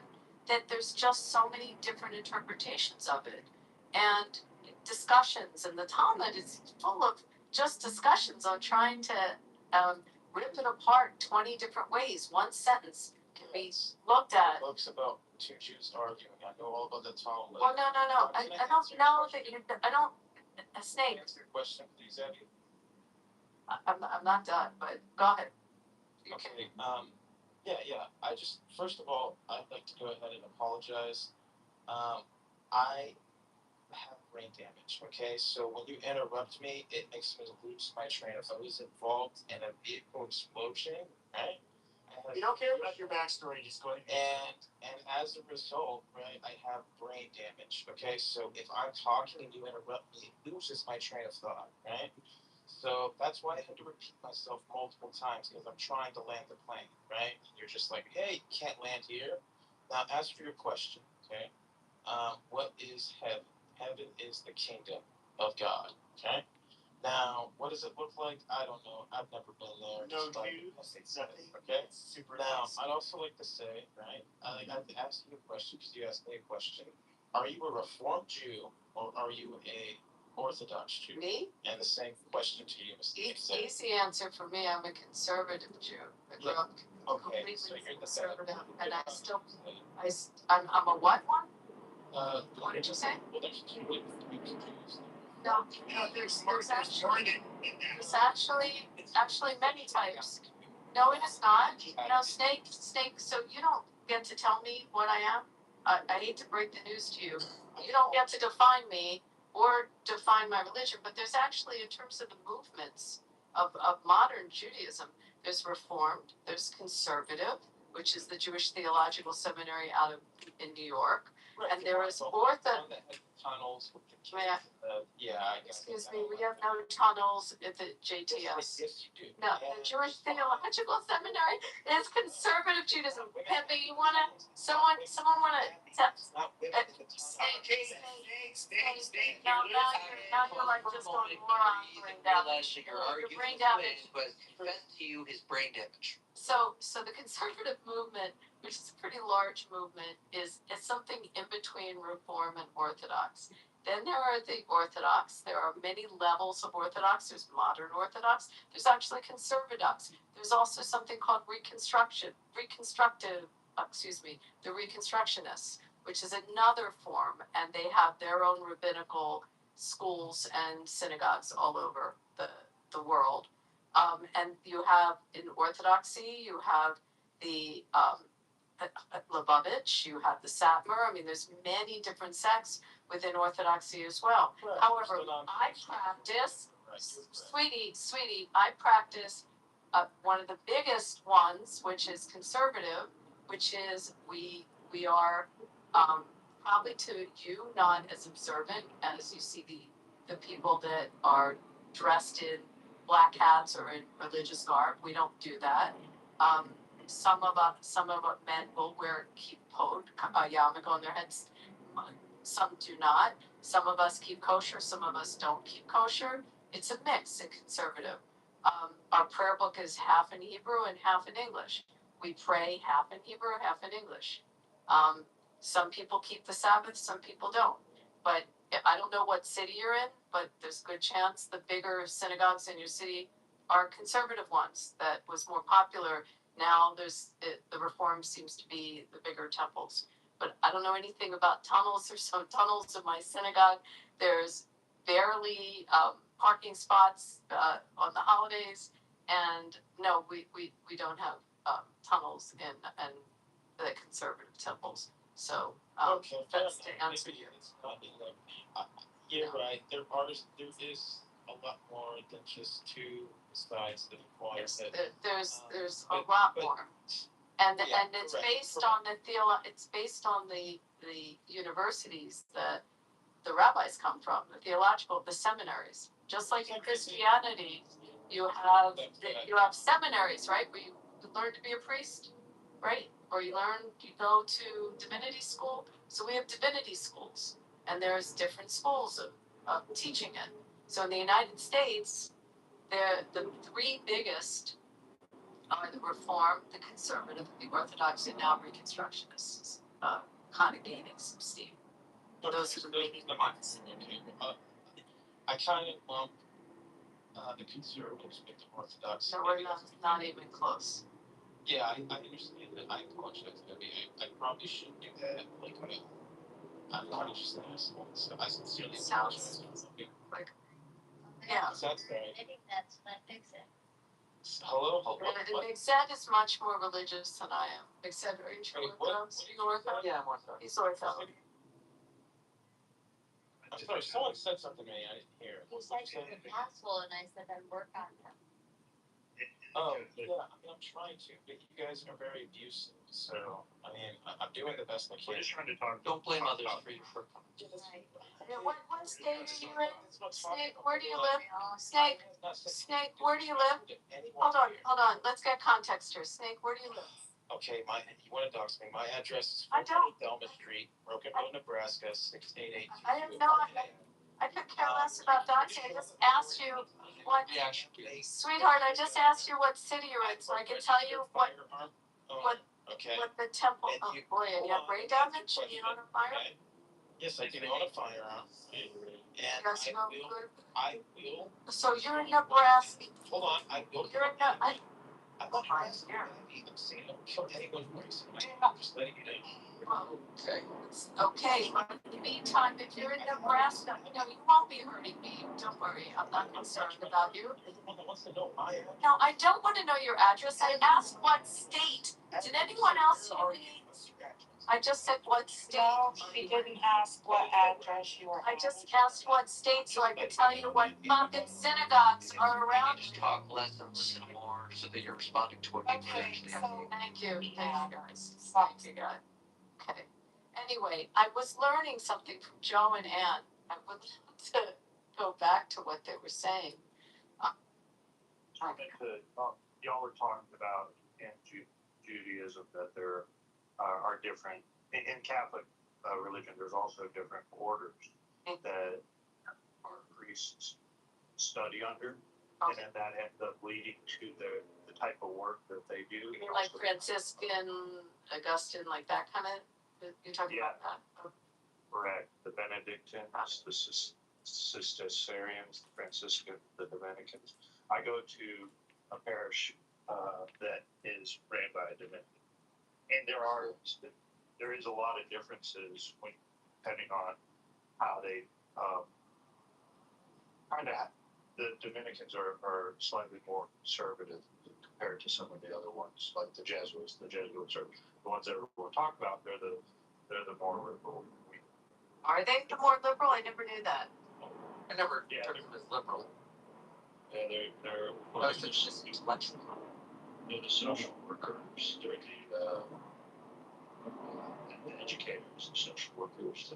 A lot of The universities, a lot of them are Jesuit, and I know I grew up by Villanova, which I think is Augustine, maybe? Exactly. So we'll tend to find that. Yeah, we'll tend to find that there will be a conservative liberal split in some of the works with how to run the church. That's what I'm thinking. Yeah, I mean, it's so much as of what's in the divinity school, that will define how the practices are.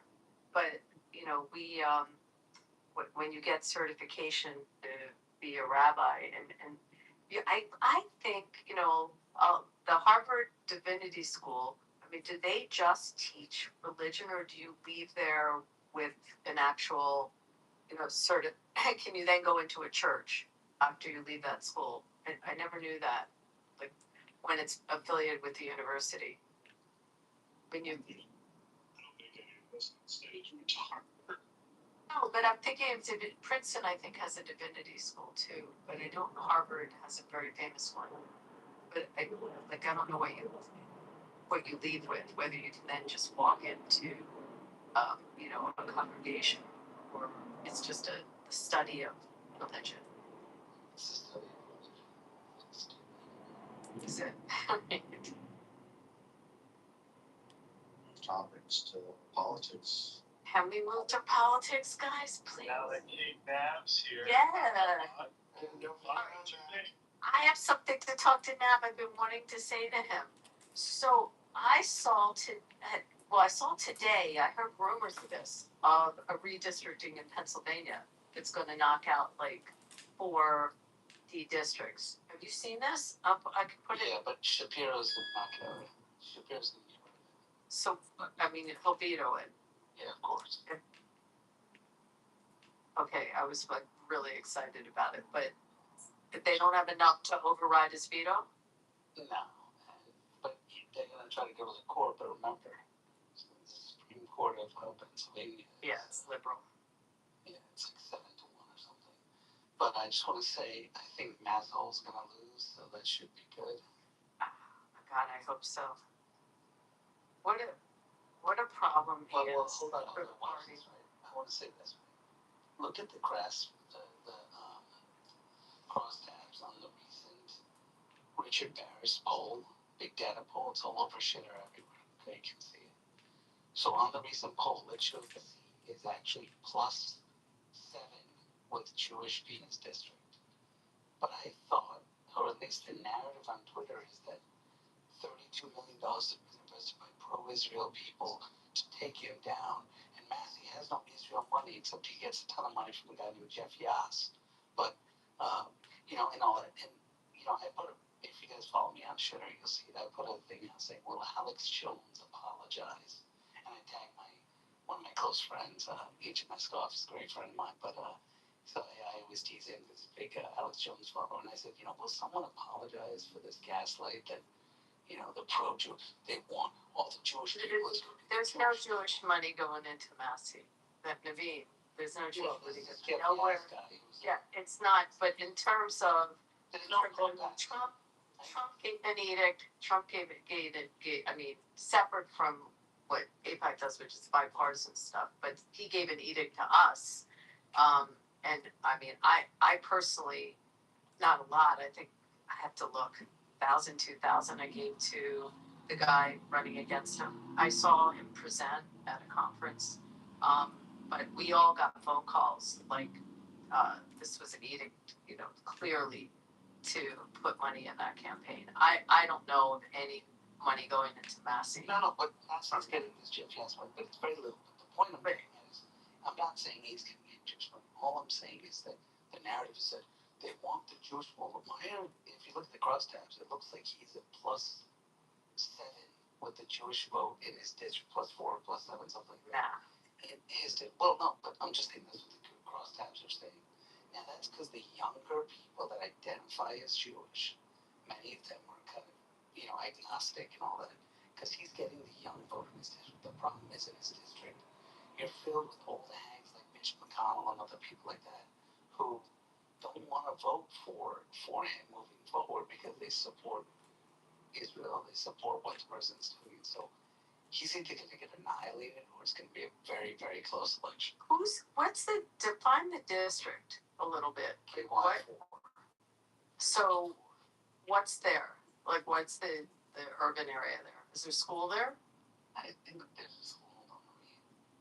That could be some of the issue, but I can't imagine, and I don't know, actually, now that you're telling me this, and I'm in Washington, I am going to ask the question tomorrow morning, what the polling looks like with respect to the community, but there's so much national money going into that race it's not just our issues, so much Republican money going in because of such a... So KY4, I've been to this area too. this is the area, the Ohio River.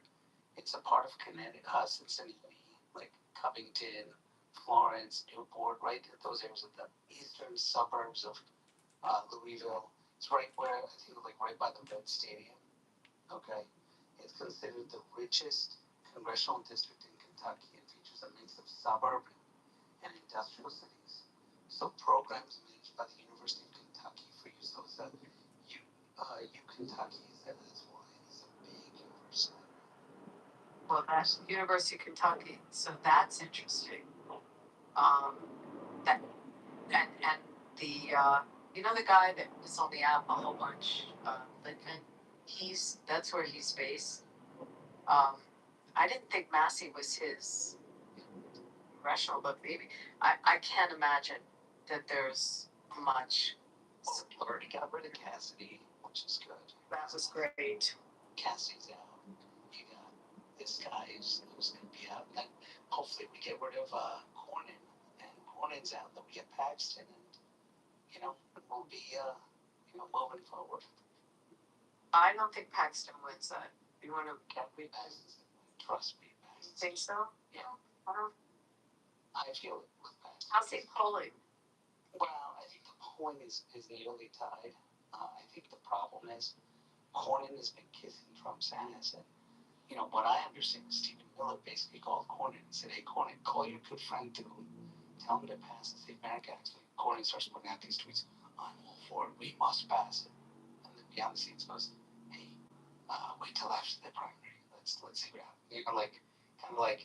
So Cornyn's one of those Bushite type guys. So he's not Bushite, but trying to get Trump and others to think he's on board with it, so he endorses him. And actually, Trump was close to endorsing Cornyn about 2-3 weeks ago. And then Paxton team went nuts and started showing that he wasn't in. Actually, Paxton put out a statement saying, if the Senate passes Save America Act, I will resign from running. Should read that. Wow. And no one did. And my concern is Michigan. That's why I'm always bugging down about this. What the latest numbers are. I'm praying about Michigan. Well, I'm hoping Mr. Rogers' neighborhood comes through. I mean, that's the thing. And what are you seeing on advertising and everything for him? Are you seeing a lot? Ooh, I don't know what jam. No. We're both from Michigan. Oh, you're both from Michigan. Yeah, I don't want to say random. You both can answer the question. I haven't been seeing ads of any kind, really. Are you seeing anything for this doctor, the Abdul or whatever his name is? No. He's getting a shit ton of money, though, Abby. No, he's getting a shit ton of money. That's why I'm curious what they're saying. Well, this Muslim doctor's getting all the, Rashida Tlaib type people, the Ilhan Omar type people that are there. Remember, just to be clear, and Joe, because I had a big discussion with Joe on this before I spoke to him off the app. Very important. Trump in the 2024 election made a coalition with Muslims in Michigan that helped him win. Yeah, that's the biggest population of Muslims. Yeah, right. Dearborn, yeah. He made a huge coalition with them. They actually came out and endorsed him. And Kamala was like, what the fuck are you doing? And came out and did that. And she wasn't able to get it because she was playing both sides and Trump was trying to. And though Trump was clear that Jerusalem is the capital and all that stuff, he still said, hey, I'll work with you on this. He made certain things. He made certain concessions, whereas, looked like Kamala was flipping on both sides. And so they were willing to go with him on it. Now they may not like him. Now they're kind of like, he's kind of iffy, and they don't really like Trump so much right now. So both podcasts I've seen, those ones like you're a traitor, we can help you get into office, that kind of vibe. And you get more, that stuff is always. Are you seeing ads for Haley Stevens at all? No, but I don't know the story or. Okay, so these would be ads for the Senate race for the primary. No, I haven't seen any ads. All I hear about is the guy, the Republican from Louisiana, that went down today that he lost. And no, but this I'm talking about promotional ads. I have not seen anything. No, but I'm right in Wayne County, right by Dearborn and everything. No, I haven't seen any. Do you watch TV? not like live local that much. Okay, so maybe that's why. Yeah. Brings up a good question. How effective will be running ads on local television? 50% of the households now are streaming. Affect future elections? Because of what I see the Republican Party primarily doing with all this ad buying spending is trying to target the younger generations as they're largely going through the left. That's who's watching local news, Joe. Like the ads, the local news stations, they stay alive during the election cycles. You know, that's what they're getting in revenue from it. But you're right. Like, who's it reaching? Well, you guys, I'm embarrassed to say I didn't even know that like we have an election going on in Michigan. I'm embarrassed, but I didn't. So it's that dual saying is going to be really fun. It is the perfect setup for the Democratic Party to positive just because he's right now. So like the Stevens was running against the Democrats are unwilling to call out any ties to terrorism. Not because they want the group, they're unwilling to do all that stuff, right? If he ends up going one-on-one with Mike Rogers has that national security job, so he'll talk about this and he'll end up in a referendum and, you know, you'll end up with all the minorities kind of, you know, going around. So that's the Democrats' playbook. So they're pumping money. If you look at their PACs, they're pumping money to this Abdul guy.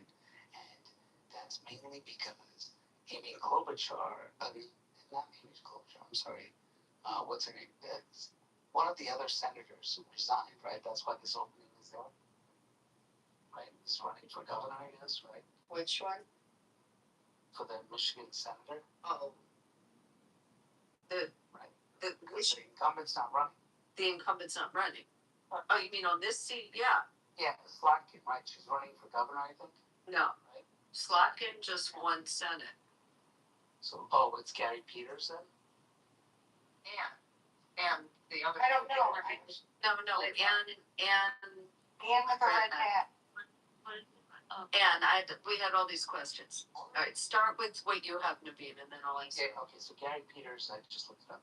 He announced he's retiring and will not seek re-election, so it's his seat that's up. So this Abdul guy is probably going to get the Democratic nomination against Mike Rogers. And my question was, what are you seeing on advertising coming out of Haley Stevens, and what are you seeing for this Abdul? Like, are you seeing a lot of money being spent? Hey, what about Thomas Massey in Kentucky? And I would say I haven't seen any ads. Wait, and What about APAC controlling my government? We're talking about and Hero And when was trying to ask Shinda and Hero. Who's that? I don't know if she left. Okay. Hold on, bro. You just come up on stage and they're in the middle of a conversation. Quick interrupt, bro. My fault, Ann. My fault. Ann was trying to answer. She kept coming off mic, and no sound was coming out. So I'm guessing she's just reset her app. But yeah, I mean, back to kind of like what my question was in regards to streaming. I mean, I'm completely decentralized. I hardly see any political ads as they are between podcasts, YouTube, Rumble, Twitter. If the Republican Party, and I know Abby and King, you two are the players on this app. The best way I can explain it. That message needs to get out to the GOP. And I don't think the GOP wants to target the younger generation. I think largely they dismiss the younger generation as that they're not going to show up to the midterm elections anyhow. No. They are scared to right now, from what I've talked to many people, is nobody knew. They're depending on Trump to sell it to the younger generation because Trump isn't going to deliver it to the younger generation because the younger generation is now saying, well, fuck you, Trump. They're kind of going, well, how do we defend you? We don't even know how to deal with these people. So, you know what? You deal with Trump. And so they're setting up to blame Trump that if this doesn't help, they'll say it's your fault because they don't want war. They don't want some of the stuff the Epstein files became bigger than. So they're wanting Trump to settle. Trump on the other hand is like, hey, I've done my part already. All right, it's your you guys got to step up and start doing some of the shit. So. What did it do? Yeah. Wait. Joe, we spend a lot of money on direct digital, No. You're obviously smoking. You're obviously smoking crack because the younger generation got Trump in office, and now the younger generation is against Trump because of what he's doing. He's not coming through with all the shit he's saying. We're in the middle of a conversation, and clearly they're just trolling. Because they come up on stage and right away start talking in the middle of people talking because they need attention. Don't show. So let's say it's. So what's this? He was Joe, there's a lot of direct digital ads, that are targeting directly. Like I assume you get a bunch of texts on your phone and through your social media. I mean, that's how I know. With the last cycle, that's how a lot of money was spent. It was actually. I don't know the percentage it was spent on. I don't know. I had to wait for them. Can y'all drop the air? He's fucking garbage. Keep Yo-Yo. We'll get the Yo-Yo. It's like Joey Hero, please. Pierre is awful. Like he's never and all week long. Every time he comes up on stage, he just trolls. No, it's cool. I don't need to be mocked. They took over. Hey, look. So that's the answer, Joe. There's an extent of it that's direct digital marketing, and you're probably seeing that with respect to your social media. It's going to pop up. It's going to pop up through text messaging. The question is, because it's for a pack to buy a minute on, a local news network. The cost can be sometimes 5 to 6 times the cost of the candidate buying it directly, and so it becomes extremely expensive. They are spending it on the text messages. Yeah. Too many text messages. I think that's going to become a problem. Oh my gosh, the level of text messages that come in, you get $5 to win red. And it's like everyone jumps on. I know. They start spending your text message. You get 100 text messages in a day. If you're not careful with this shit, I've gotten to the point I block and report it every damn time it comes in. It's awful. But I mean, it's absolutely awful. You need to come up with a different strategy because I can't be the only one that's starting to recognize it. It's nonstop. I mean, But it's nice to everyone. And having me and my family, we own a fleet of non-medical transportation business. We have vans, we have buses, and it's just killing us. These diesel prices, gas prices, and for what? Because I don't want nobody else. Were you being killed under Biden? They were higher under Biden. Did you complain? The thing is this, I was actually. Did you complain then? I was able to get grants under Biden. It was grants. Did you complain under Biden what you were paying for gasoline? No, I did. I'm not a fucking Democrat or liberal. You understand? I'm the one you can't tell me that you can't, right? I can't tell you what. They know. You have to think for me. I'm not a Democrat. I'm an independent voice advocate. So gas prices. Gas prices were lower in 2014 in the Obama. I want to check the records. What were your gas prices under Biden? I was paying $5.50 for one bedroom apartment in Columbus, Ohio, which is where I'm from. $5.50 in 2011. You understand what I'm saying? And within 10 years, that same apartment is now worth $1,200. Well, and that kind of happens. It's like, it's the same thing like a chocolate bar. What did you pay for a chocolate bar in 2011, and how much is it today? Yeah, why though? Let me ask you this: why? Why the Because that's kind of how 3.5% by the end of the year. Things don't cost what they used to cost. I mean, it's kind of why are the conservatives so fiscal Why are you so fiscally conservative when it comes to a Democrat? When it comes to somebody who's in office, you don't give a fuck. They were spending $2 billion a day. That over 46%. Did you know that farm bankruptcies are up 46%? What's up? What's up? 46%. Farm bankruptcies. I'm from Ohio. I see this shit happen. These family farms are selling to BlackRock and Bill Gates.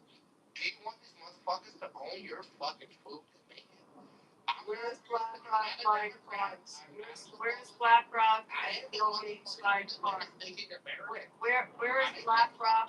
Where's BlackRock or Bill Gates buying farms? Did you tell me where? Ohio, Indiana. Where in Ohio are they buying farms? Stanfield, They're owned by BlackRock? Yep, I'm not reading that. Yep, can you show it? Do you have receipts on that? Articles to show that they're buying it? Are you a slideshow? No, I just need facts. Are you really a slideshow? Do you really want to know things? Have you researched any of it? If someone gives me, I'm going to answer you, yo. If you give me the real estate information, I know how to read I it. just gave it to you. No, you didn't. So tell me where it is. Cite it for me. Give me an article about it. Show me where they're actively acquiring farmland in the United States. Show me what counties they're acquiring it. I can figure it out once you show it. You wouldn't believe it. Well, no, I would just go look at the county assessor. I could give you all the evidence in the world. Yeah, I would look at the county assessor. No, listen. This is how I am. You can't help it. The thing is, everything you think is considered fake. No, nothing. I didn't say fake. Joe, why don't you help me out, Gene? It's not how it works. Yeah, people do lie. They do lie, right? Numbers don't. Right. So if you give me, we lost 1.1 million jobs. Joe, whatever your name is, give me the information, and I'll research the county assessor's office and tell you who owns it. So just tell me where it is, and I'll tell you if it's in fact owned by BlackRock or Bill Gates. Hold on, have you ever seen one thing that you'll accept? Guarantee your local property tax is gone.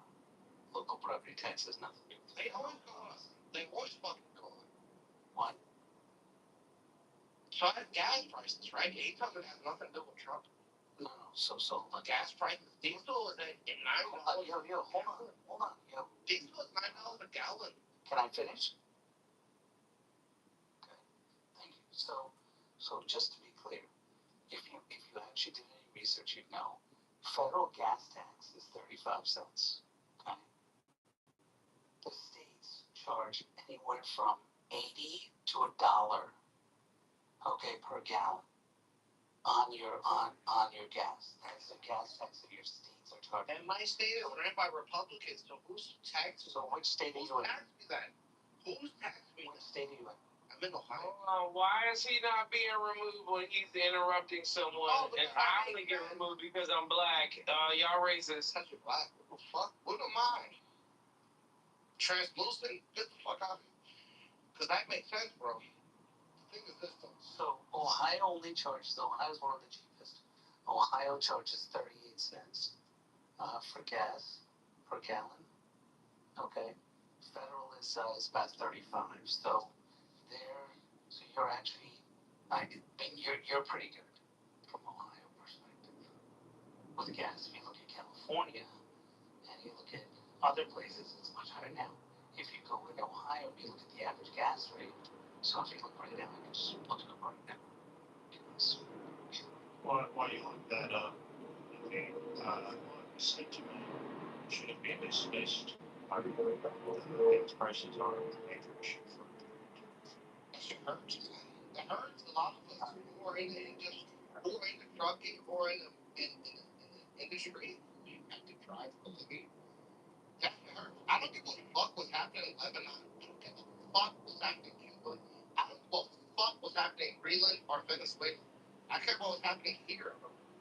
Why is that attention diverted? Now you make an excuse as the long term for what? I don't give a fuck. Like, I just think that I wanted America first. Take care of us. Take care of your country. Take care of who gives a fuck about what happened in Venezuela. As hard as that shit sounds, I just don't care. I'm being honest. I don't care. And all of a sudden, you care about the Venezuelan thing. You don't. Why do you care about the truckers? Why do you care about the independent contractors who have to pay so much for diesel now?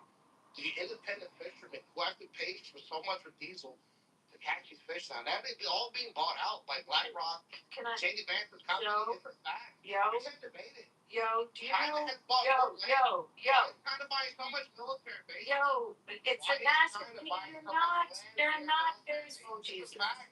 Can someone mute him for a second? Oh, Do you know what the National Farm Security Action Plan is? Have you ever heard of I that? have. How does it help farmers? Don't put them in It that predicament. stops the foreign. Don't put them in that predicament. Oh my God! Can I Don't answer put them you? in a predicament. You know what the act is? What is the Security Action Plan? You tell me. What do you think it is? Why is he he's interrupting? Oh, because Okay. the thing is this, right? You know what it is? Yo, you just said you know what the National Farm Security Action Plan is. So you tell me, what is it? Or you go Google it. She don't know. Don't let that white ass girl tell you that shit. She don't even know it herself. The sentiment, he has really genuine sentiment. This is an issue that Republicans are going to face. I don't think we can just dismiss it. I agree, but I'm trying to answer him on the sector he's buying up the land. Listen, I'm Like giving you the way. The Trump administration, through the National Farm Security Action Plan, banning foreign adversaries, particularly Chinese, purchasing of the U.S. agricultural land. Excuse me.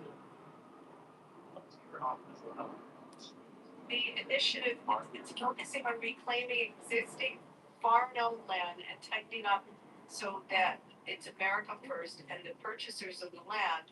So I'm trying to find out how much BlackRock is bought, because that's what you're saying. But with respect to foreign purchases, buying up farmland, we actually stopped that, and Trump put It this doesn't money. matter because all that shit got asbestos. All that shit got asbestos and all that bullshit anyway. Yeah, hold on.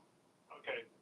Look, it was just a small bullet point of Yo's general sentiment of, he supported America First. He cares more about local issues than he cares about Venezuela, foreign issues, things like that. Well, he got someone tied up in his basement. So I think this is like the major sentiment that many younger voters that did support Donald Trump are faced with. And the issue is not that they're going to go vote Democrat. They're just not going to go and vote. And the Republican Party really has not delivered major wins that affect the younger generation to be able to build prosperity. The gas going up increases pricing across the board for all sorts of items. We're seeing it. We're seeing it quickly. I think Trump knows this too. I don't know if the Republicans knew it, but they're finding out now that the sentiment's low. I just looked it up and I see There were BlackRock doesn't weird ass directly in his basement done buy shit. Like, only he just said to say nothing. swaps He of literally just said a lot to say nothing. possible. BlackRock does not Like, buy you only swaps of municipal. I'm answering Yo, looking this up. BlackRock is managing large swaths of physical farmland.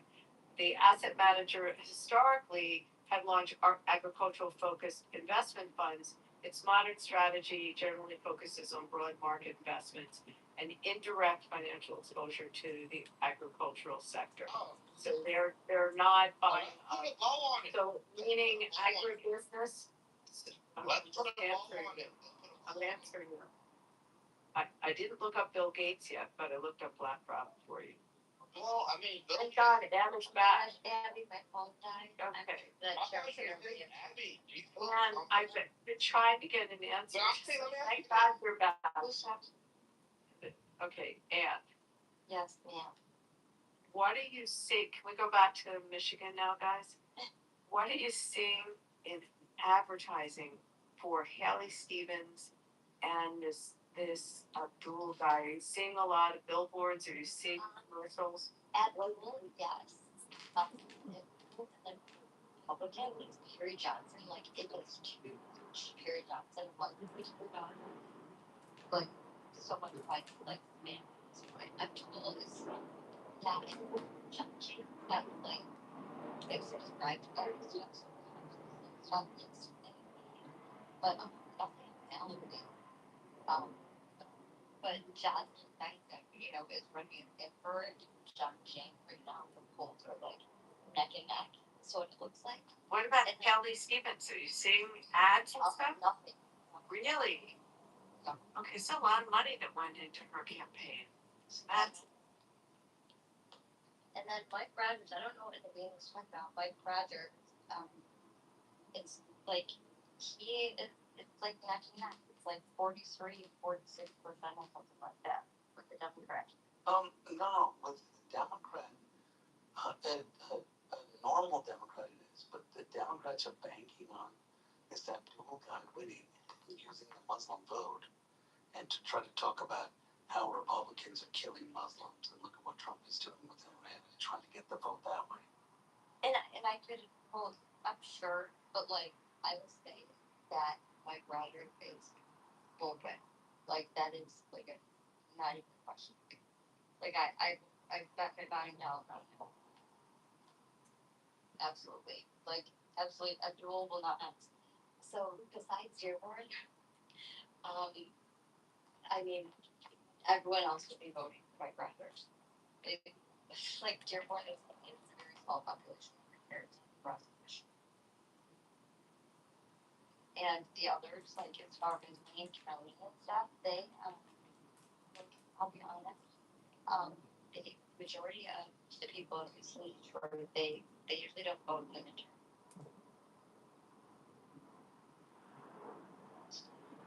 I don't know. Do you guys think there's a big turnout in certain states versus others for midterm?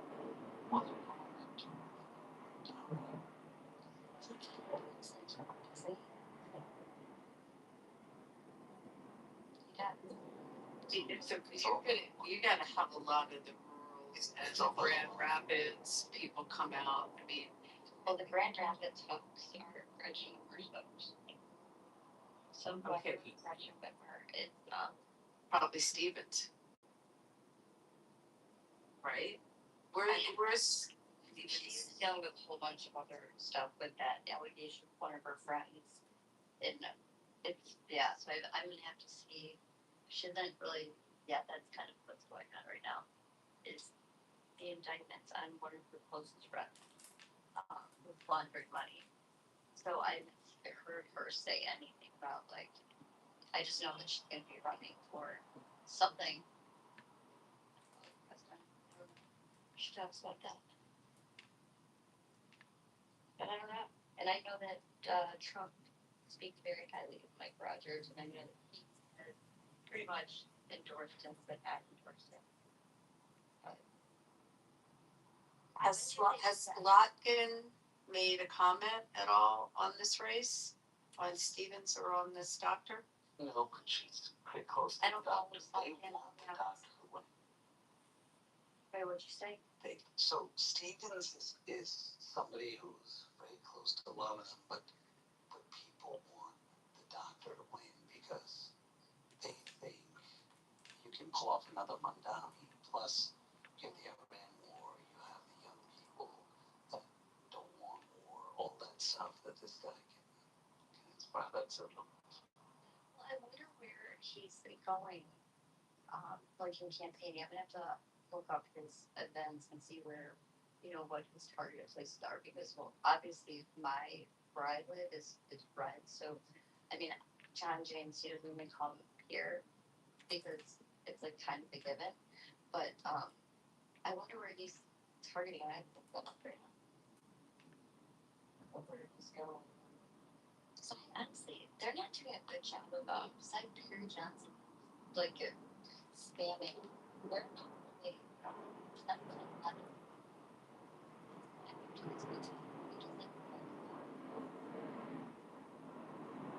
But now, I mean, you're not seeing him show up to the. You see billboards. You're not seeing billboards. On television ads. On television ads, Perry Johnson, Sean James, and October. That's it. And like Well, Barry Johnson and John James for a house race. Yeah. woke up here. But yeah, I don't know. Jocelyn Benson, she's definitely the front runner for being president for the Democrat.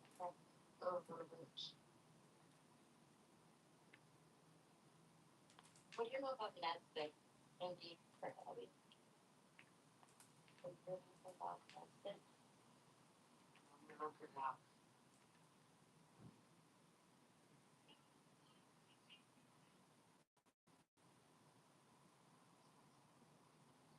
Maybe I'm not excited about John James like this time around. I don't know. I don't know. He's not.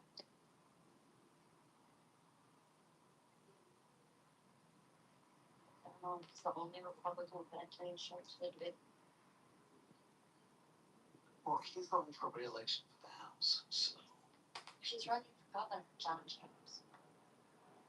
Okay. Yeah. Well, maybe if he was in the House, he should stay in the House. Right. Honestly, the guy that's running for governor that aligns like with me as well, Revian, but he's not even like he's like not even like full name, but you know, with my morals values. But John James is not. He is gonna be a candidate, but I just not.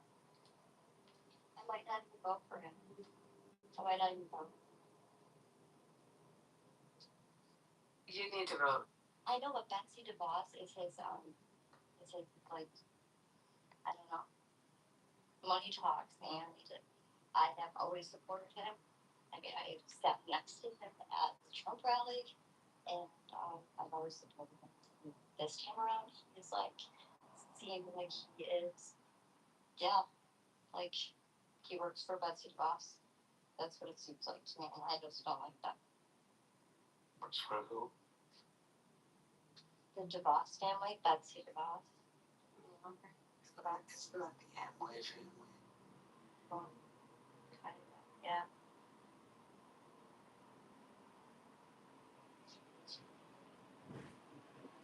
You know about Betsy DeVos, right? She was the education secretary.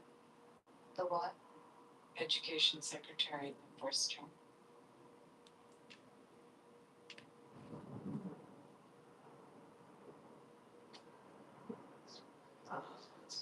What?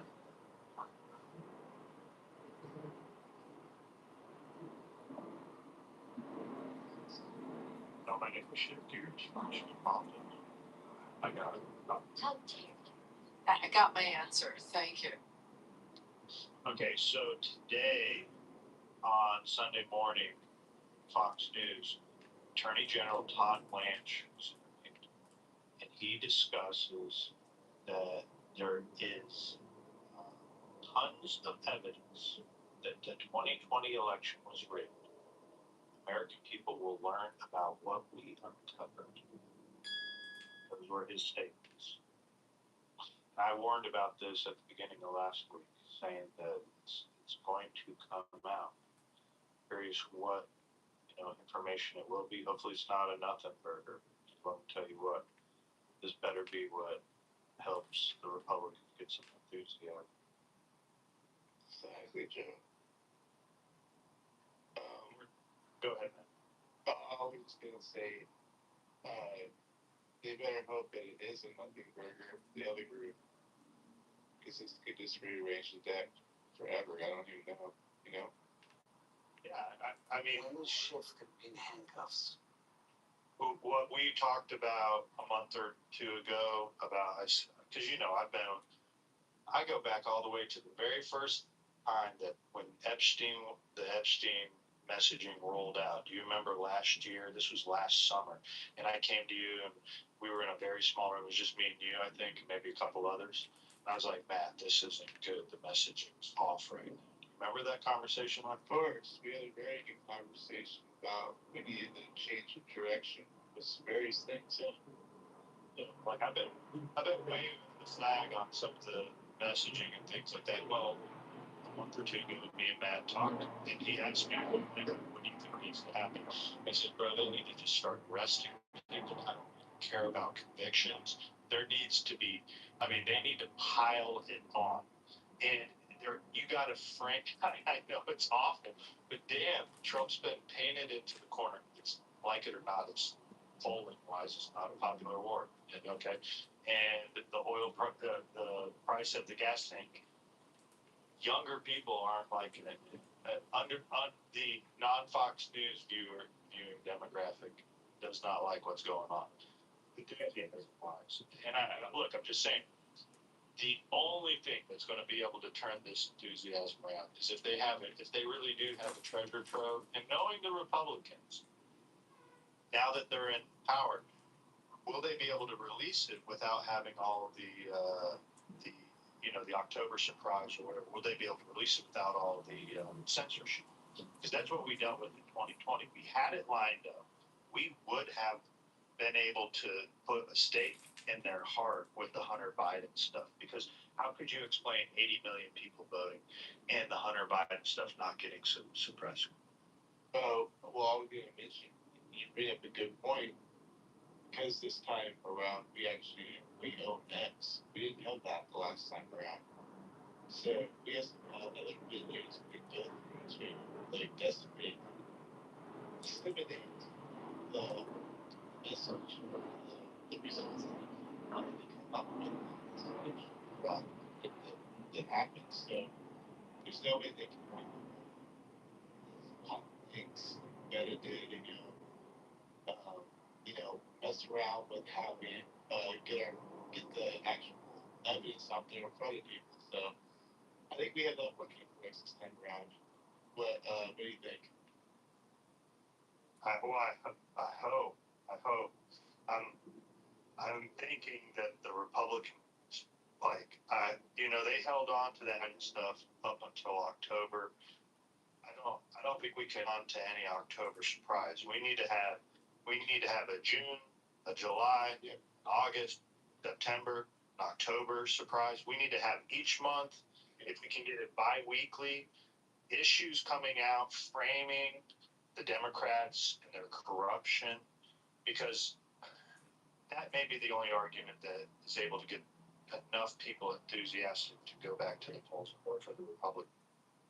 And maybe, perhaps, and this is very optimistic, not knowing how the other side is pretty much entrenched, it could loosen up a few people if the evidence is really solid that their side really is some fuckery. I mean, I don't think anybody likes that kind of shit. I mean, if the Republicans did what I think the Democrats did, I'd be laid down with their party. So you never know. That's like a big ask, but I would have, anything's possible if it's really that bad. I mean, if it's shown on paper that there are people working with various entities to manipulate our voting, I mean, that's kind of personal. Don't you all think that voting's pretty personal? I mean, I take it pretty personal. And I'd be pretty offended by that if someone fucks around with my vote.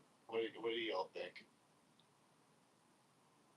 Maybe it's just me. I don't know. I think very personal. I think it's very personal that people after your back. Oh, go ahead. Yeah.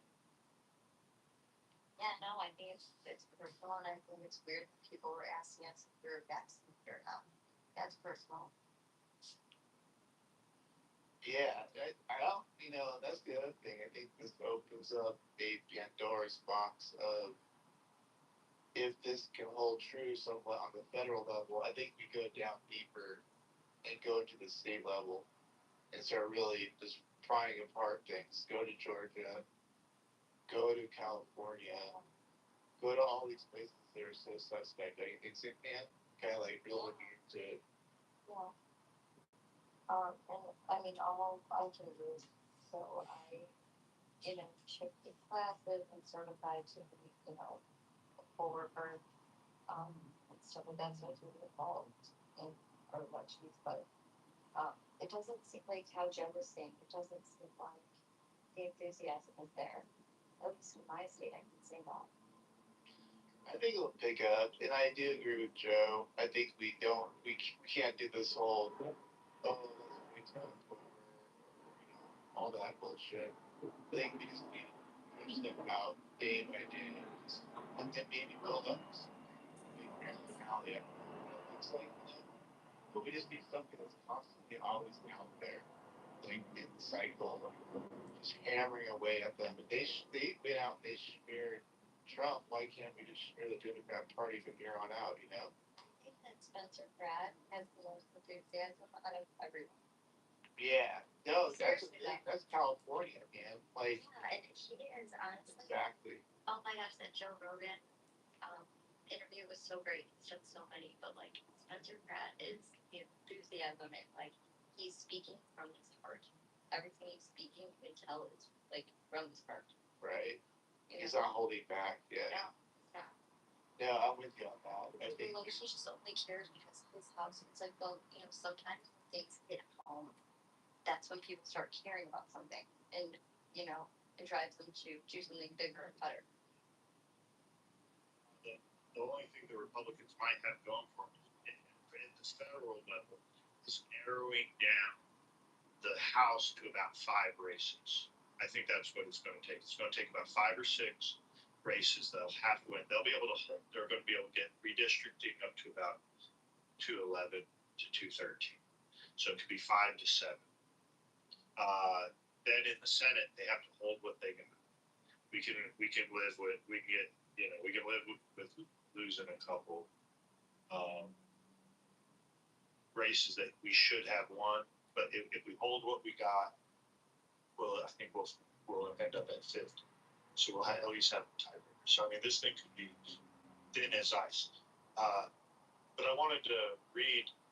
Here's the article. This is what Blanche said. If none of y'all got to see it. Well, there's a ton of evidence that the election was rigged. That's not something the DOJ needs to tell you about. There's been evidence about that for many, many years. What I can tell you is that we have multiple investigations going on in Arizona, in Georgia, and in Fulton County.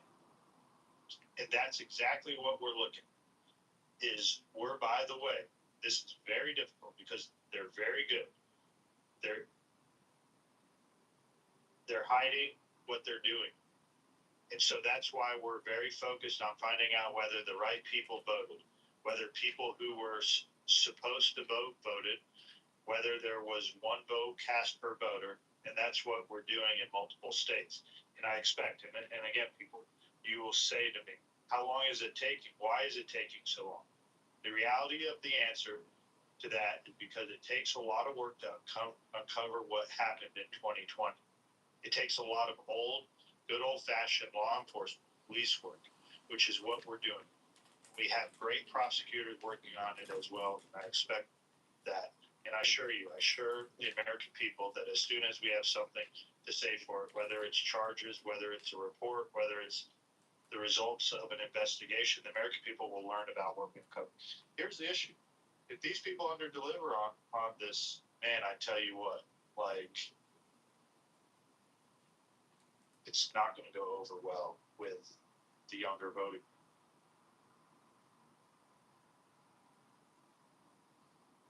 Actually, I think I did hear that particular submission that was mentioned. I think he actually mentioned states that they're looking into. I think in that statement, Joe, I think I saw that he listed, Georgia, the usual suspects for their investigation here, right? Yeah, he listed out where they're doing their investigations. We have to assume it's also Detroit. It's also Exactly Philadelphia. Yeah. Hopefully it's the ones that are targeted the internet schools. Years this has been going on. And it will be in blue counties, in blue districts. Yeah, and I think that's where the coordination can come. So the real case work is going to follow, right? So I think that's going to bring in a lot. In the 5 districts that you say, there was 5 seats that we should gain in the House, would help us a lot. And with the redistricting, we should pick up 11 seats, right?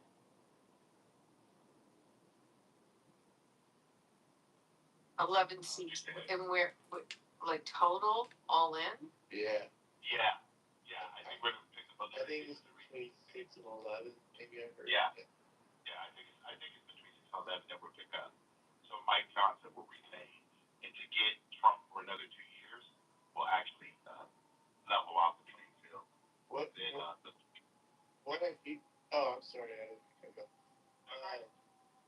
What do you guys feel about Mike Johnston? And then Jonathan, what are you guys? I'm a big fan. I really like Mike Johnson. I know. I talk about it a lot. And one of the things I like the best about him is how Christian he is. Like his and everyone says, "But you're Jewish. Why are you feeling that way?" He is such a man of faith and so sincere about his faith and his belief in God, and it's just I just respect him. I mean, I just think he's sincere, and he comes off with veracity and honesty and a passion for his beliefs, and I respect him. I also think he's really good at working across the aisle. He works with Jeffries. There are things that he's getting done. He works across the aisle without great compromise. He doesn't really, I think, put the party in at great risk. I think he's a party man that way. I've been really impressed with him. I mean, look, I liked Kevin McCarthy too. So you guys can tell me I was wrong on that. But I like him. That I'm not as impressed. Mike Johnson.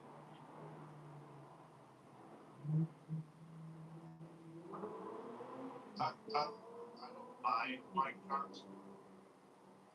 He's your neck of the woods, Joe. So I'm going off on him. What do you really think? You know him. Just for the record, I voted for Steve Scalise when I did live in Louisiana. I was in Scalise's district. The thing I have against some of these guys, and not, I think he does great working he doesn't work outside of his box or his personality. What I would prefer the Republican Party to have, especially delivering from deep red districts and deep red states, is firebrands. And I know that doesn't always go over well with the higher establishment, but we don't have like our tip of it. You know what I mean? We don't have, and look, it's not a knock on his work. It's kind of what I desired. That's why I wanted to see not only purposes of Kevin McCarthy getting removed, but I wanted to see Matt. What was his name? Matt. They got kicked out. Matt Gaetz. I wanted it, and Matt Gaetz never put himself up to even be the Speaker of the House. But I desire. Same with governorships. I got to give it to DeSantis. He is a bull as a governor. He is a firebrand in Florida, inside Florida. Yeah, when he ran for president, you already know. Yeah, you don't know my opinion about that. Garbage on that part. Yeah, it was bland. He did. I will. That's the thing. I don't know if the rest of the Republican Party has seen that we want to see the Republican Party more like Trump. And when it's how voters interpret it, we want to see them like a firebrand. Is what it is. And we tend to see our firebrands a little bit. They're the young congressman comes up, the Kitover, right? She was firebrand. Then TG was a firebrand. Matt Gaetz was a firebrand. But their political careers don't stick around in the Republican Party, And I think we need to change that type. I wish my governor in Alabama was a firebrand. Kay Ivey's drunk. Yeah, but you know why those people like this? Do you know why they don't last, Joe? Ruffle feathers. They don't play the game. They don't. Yeah, but they're not principled either, though. But they're not principled. A lot of the young guys, even if you party, agree, you still got to be principled. Even though things don't always go the way you think they should, you still got to realize we're here as a president. And unfortunately, a lot of them did not play that game. And that's just as part of, let the president take all the blows, but you support the team. I don't think a lot of them done that. And that's what happened to a lot of the young guys. I think some of our establishment figures they just play it safe. In the Senate, clearly a lot of the Senate leadership, they just all play safe. Jonathan plays safe. I don't know why they do. Like, can't they get out? Maybe it's not their personality. And is being principled also being non-combative? Or why can't you mix it up? They're trying to, yeah. But they're trying to, Yeah. I'm sorry. Go ahead, man. Sorry. Oh no, I was gonna say, why can't they be a mixture of both? Like, why can't you have principles and be combative? Or I don't like that word, but I like the word firebrand, where you stick out and you narrative essentially what firebrands do. So why can't you be a person of principle and also like it's the other side of the firebrand pushing issues out there? I don't know, it's kind of interesting. It's like you only have one or the other. Like, I don't know. My favorite, and I'm so sad that it was a one term, was Glenn Youngkin. I mean, to me, he got the principles out. He was just the best. I hope he evolves within the what party. happened to him again? Yeah, where is he? They term out in Virginia. That's why Abigail Spanberger ran. But what is he doing now, though? And nothing that, I mean, he's on TV, like giving interviews, but he's phenomenal. I mean, a real statesman. To me, a firebrand, amazing orator. Yeah. See, Abby, statesman is the word. He's a statesman, and he got worked. He really got things accomplished in Virginia in a short period of time. People respected him. They really liked him, both sides of the aisle. Yeah. It's unfortunate because he did get turned out, but firebrand is one thing, and I think because on the conservative side, we do go with principle, and we want people to be personally responsible for their own lives. And I think, Joe, when we say firebrand, you can't fight for people who are not going to fight for themselves. And a lot of these districts, like Doom and all those guys, they're trying to stay within their own constituents. They're not trying to be national brands. And that happens a lot. That's unfortunate because the moment you get in that buzzsaw, you're gonna get cut up real quick. By the way, and might not like this, whatever reason, Sam, this is growing a little bit. Because speaking of this, he is kind of like a principal man. He is a principal firebrand. He's actually the guy that I might be actually thinking of. Because at the end of the day, DeSantis is no dummy. This dude, like, he's actually really dangerous in the sense that he gets this shit done. Or at least in Florida. Now, can that translate to the national level if I'm St. Joe? I have no clue. Spicy. But he is the guy that I'm talking about. He's the hybrid. He's the firebrand / principal. I'm sorry, but because he came out in that Newsom debate. You remember that one? He literally destroyed Newsom. That was just a total crime scene. It was insane. So that's what I'm looking for in maybe a post. Yeah, go ahead. I see that in Rubio. Principal and firebrand.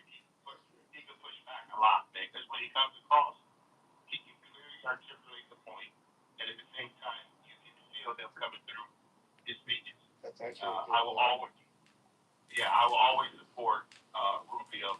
I like Vance, but Vance is not the same. Vance knows the policies and stuff, but Rubio can communicate it well. And I think this next election, because Rubio is an immigrant that came to America, he loves America, I think that message by itself in 2028 will resonate a lot.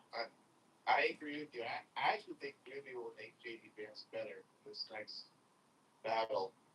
So I think J.D. Vance is a little bit more growing up, so to speak. I mean, he's a really young guy, so he needs to get some battle scars going and get that all going. Where Rubio's actually been in the fight quite a bit. In fact, obviously he faced Trump, so he literally was in the fight.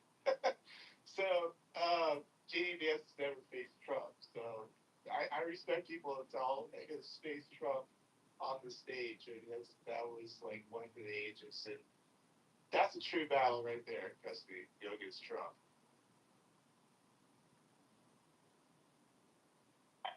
Hey, yo, I don't know why you think it's okay to talk about people of color, which is kind of interesting.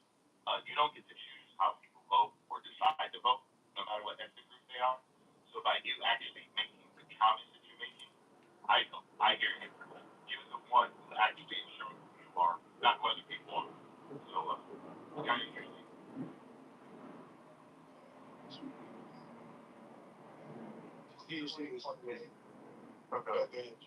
No, I'm sorry. I didn't. No, it's fine.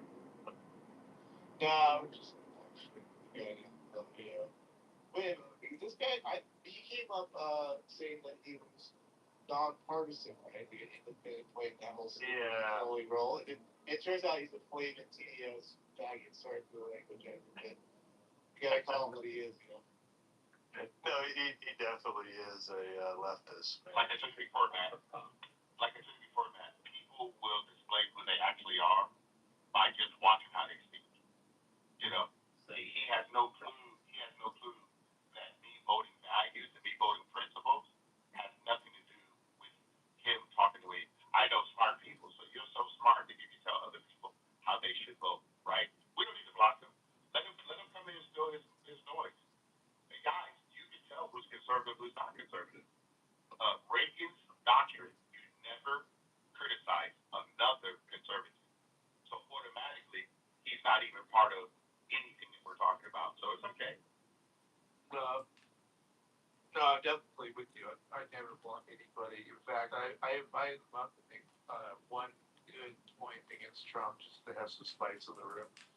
I want everybody to speak. I'm not a person that will deny anybody, as you all know. Like literally everybody gets to speak.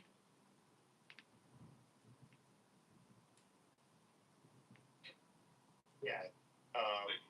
Never, when you guys see me talk, I will never leave with my ethnicity. I'm going to leave with my values. So it doesn't matter. I believe life should be preserved. I believe marriage between one man and one woman. And I believe that each person is responsible for their own life. Limited government is what's in our document. And I don't know why they believe that has something to do with ethnic group.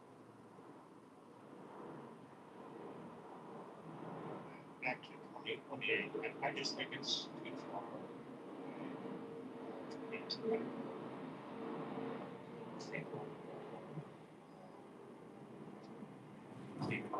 I think they have battle tested to go through the primary. And I'm just withholding my support right now. Yeah, it's hard. The issue with Rubio, it's hard for me ever to get over the Gang of Eight, and that we were literally, just 15 years ago, Rubio was part of. They were going to give amnesty to like 10. It wasn't the Tea Party pushed back. And we're looking now, 15 years later. Look at where the Republican message is about immigration today.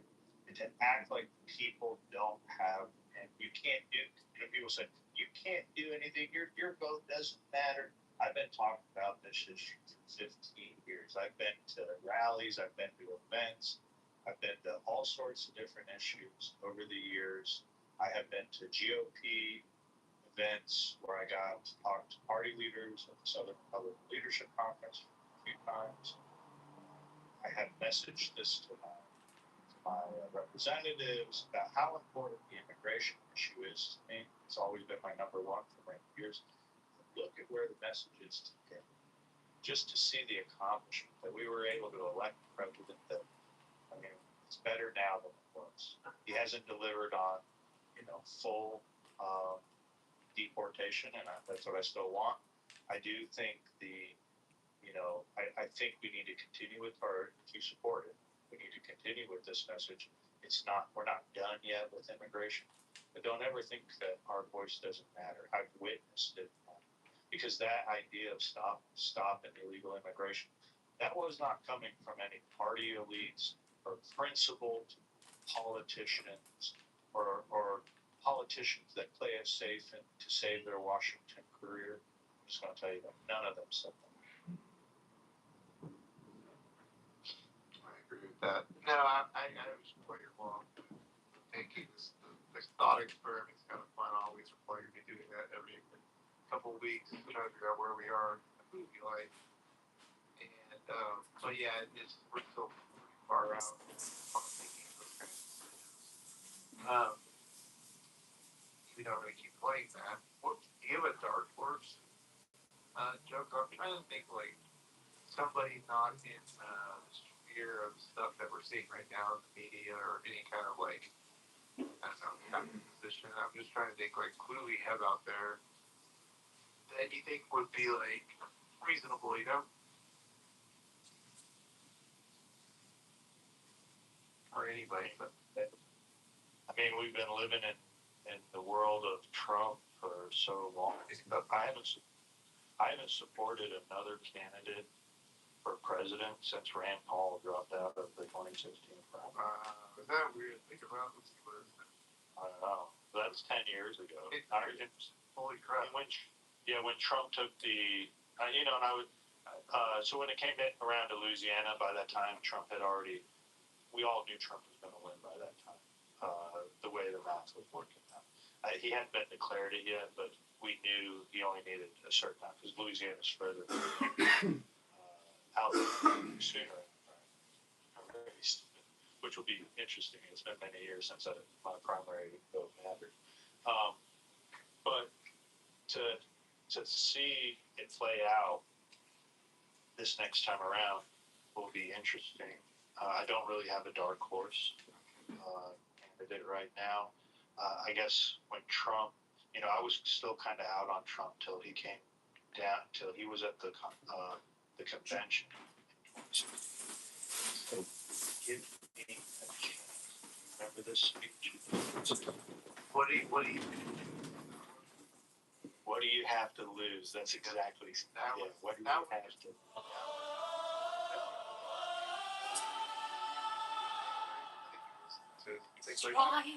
Strike the master chord. I was way early on Trump. I had my mail-in ballot already made out, ready to go. I didn't have any questions ready to go. And I did take a picture of it. That's how much I was into and hopeful. I know that sounds kind of strange, but good question. Yeah, you into politics were you into politics before Donald Trump? I mean, yeah, of course. I followed, Bush. I mean, I've always liked Reagan. I mean, yeah, for the most part, I wasn't one of those people. That was the big thing, right? Because Trump brought in a bunch of people that were on the sideline, really just.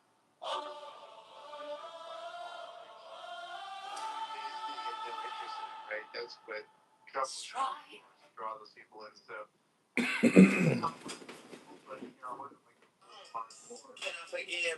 I'm Bill Carnes, a real accident attorney. Now, you may have traumatic brain injury.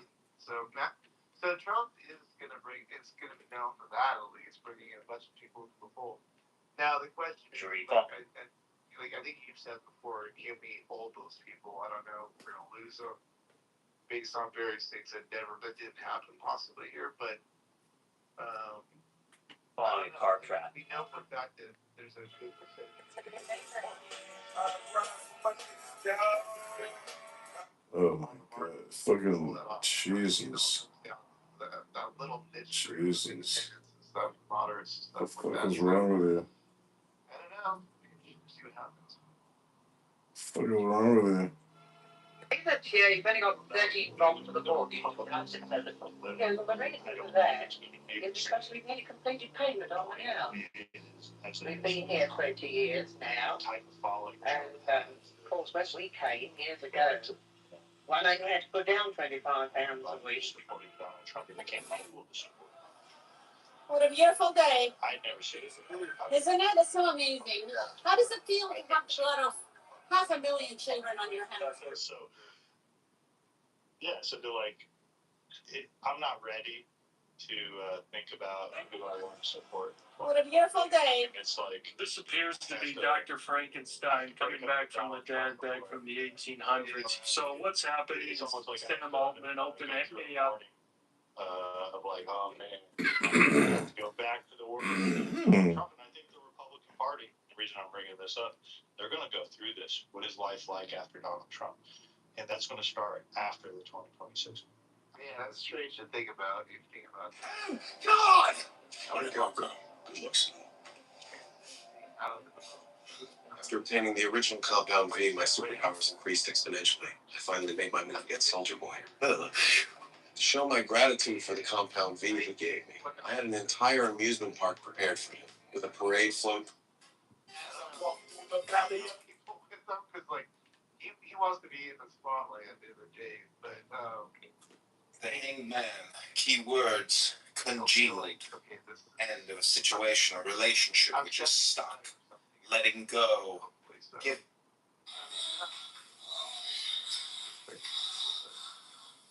Just think Tying it back into the article. The fool, the tiger symbol. If they do It's the Magus, keywords, Mercury, exactly because all existence is I am the source, the continuation, at the end. Savior, imprint him into those who follow theory he might be him in secret, and it may be unconscious.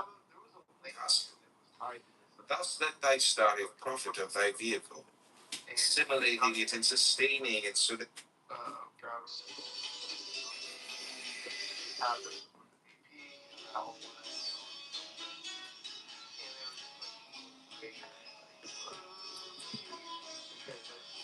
I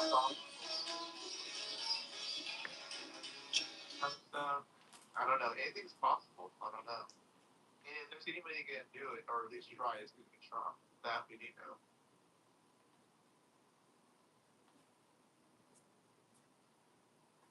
And by the way, he has a right to look into it.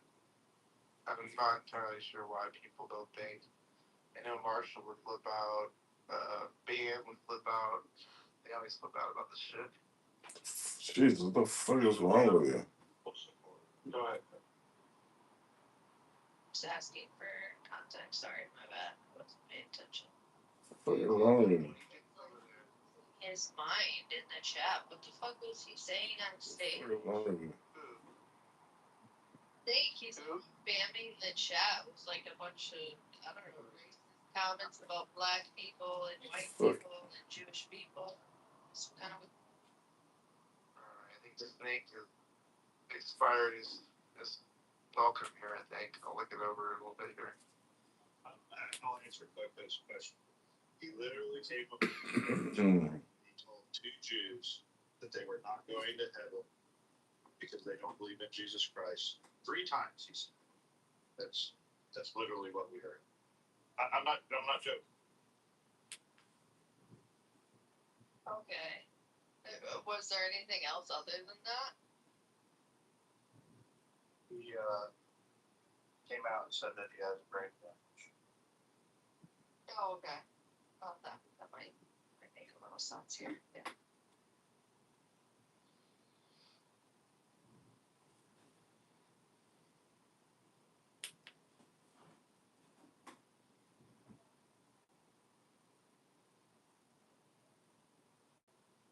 Sorry, I didn't mean to derail. I'm just like, what the fuck is wrong with this?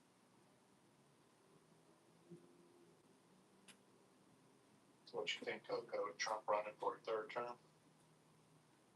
No, he's not. That's not legally possible.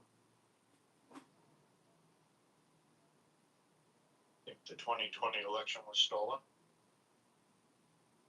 No, I don't think the 2020 election was stolen.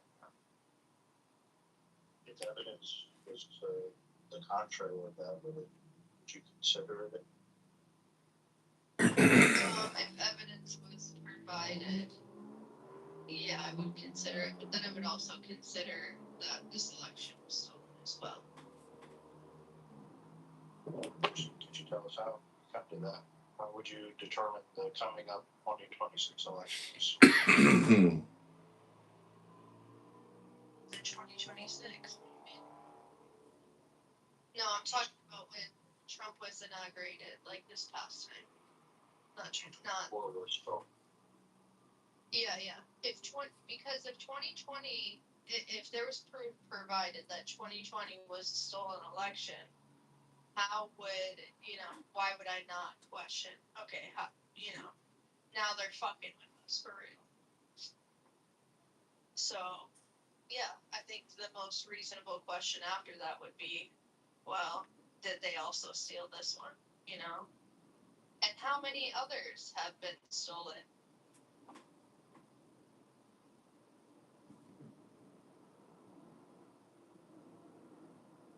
You want to know that answer. You need to find out that Terry had a secret politics that it's too actually throw.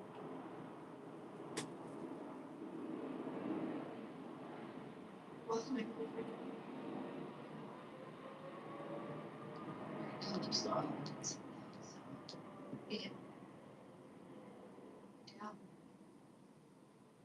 reason I bring this up, and if your opinion is interesting, I'm not going to get it out.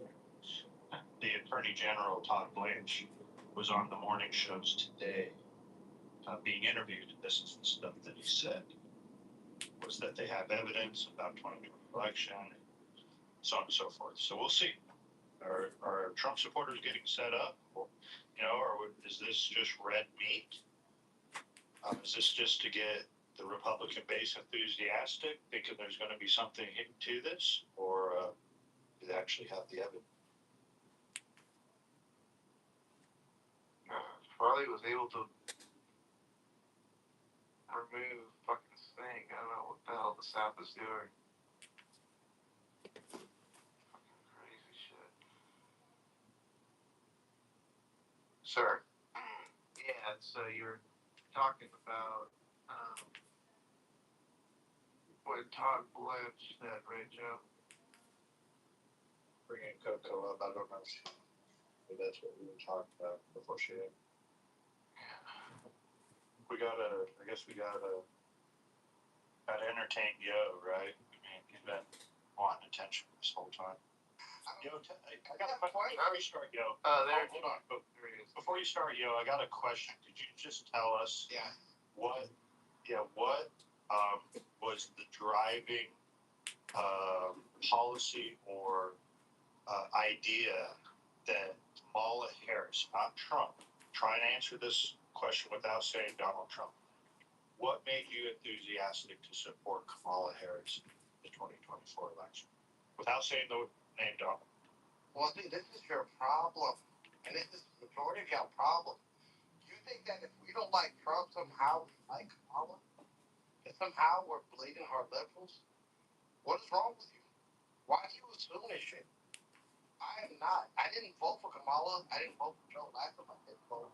Was for Obama in 2012. And I had reservations then. You understand that shit? Because I didn't think he was doing what I thought he could do. Now, what happened is the Republican Party is no longer what I remember to be. When I remember John McCain, even fucking billionaire. What's his name from Utah? I would have voted for him. Tom Steyer. No.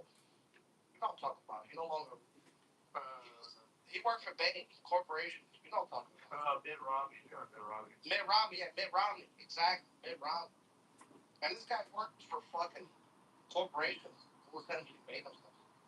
And all they kept doing was getting subsidies. They received subsidies from the government. And nobody talks about why don't Republicans care about that? Why don't y'all care about this? You love to talk about all these subsidies that people receive who don't have nothing, who have no money, who are on Social Security, who are receiving Medicare benefits. You fucking berate them. Y'all like to punch down. This is your problem. You punch down so fucking much. You never get the chance to even look up that the fact that Elon and his company is receiving subsidies from the richest fucking man on earth is receiving subsidies from the government. Corporate welfare. Same way Mobil is.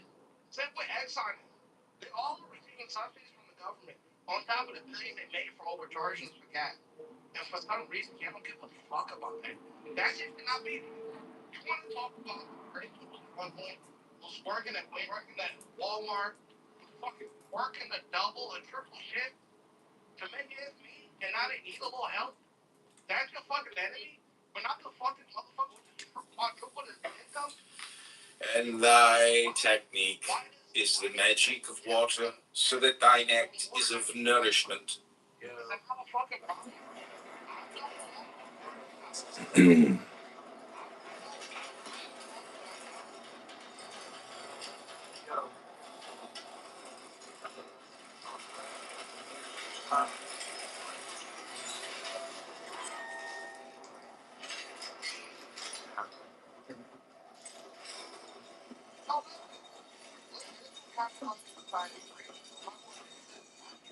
got a lot of ticket, boy.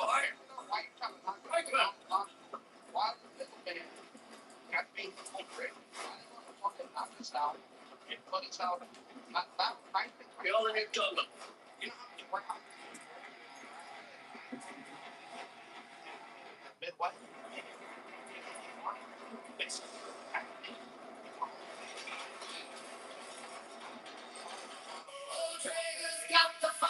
I say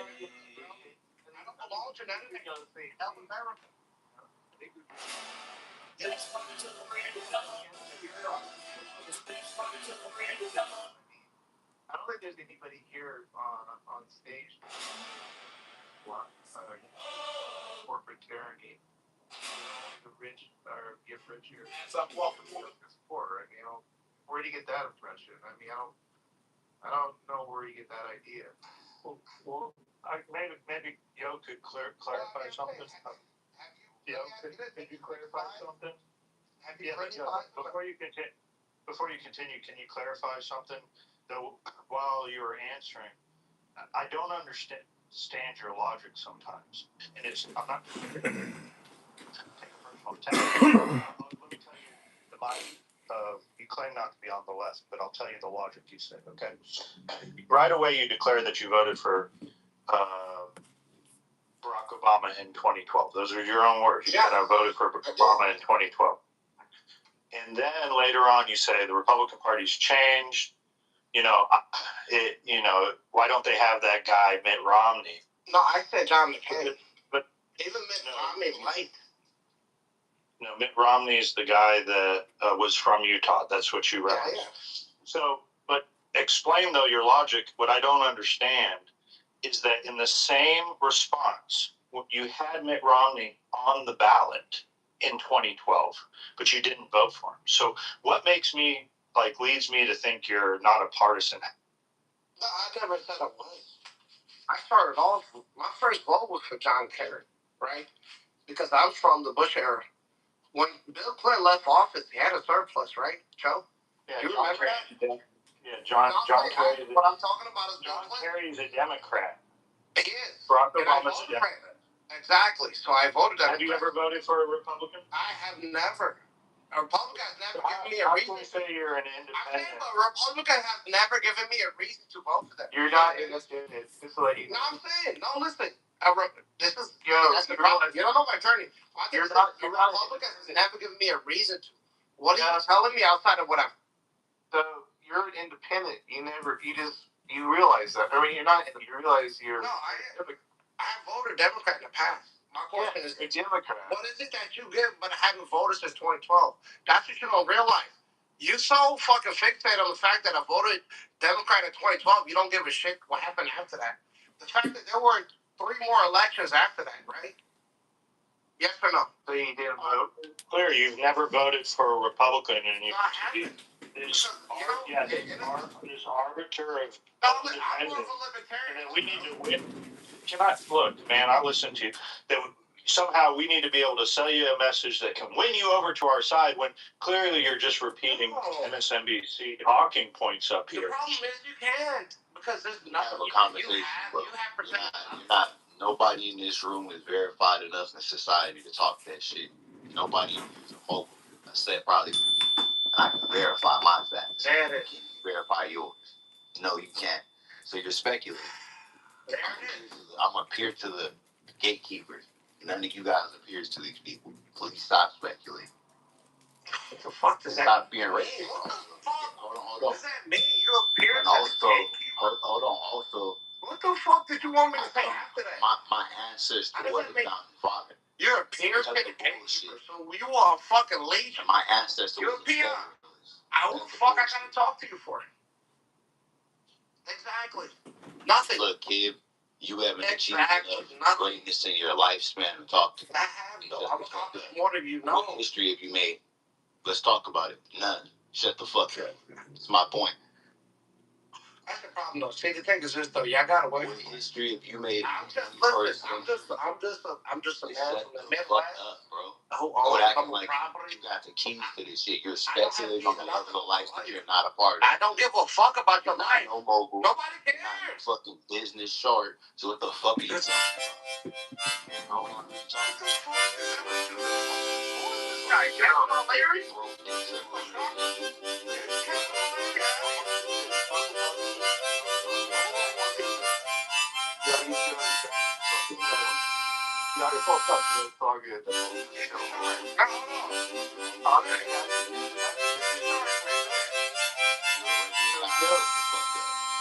So we were talking about like who we vote for in 2028. So what does that look like? See where you're at right now. What? Yeah, they sabotage everything.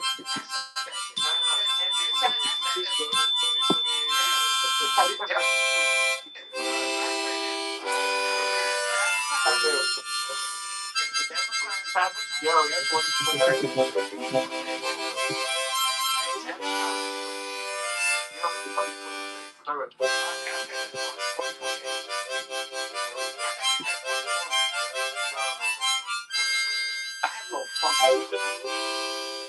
I love Trump too, guys.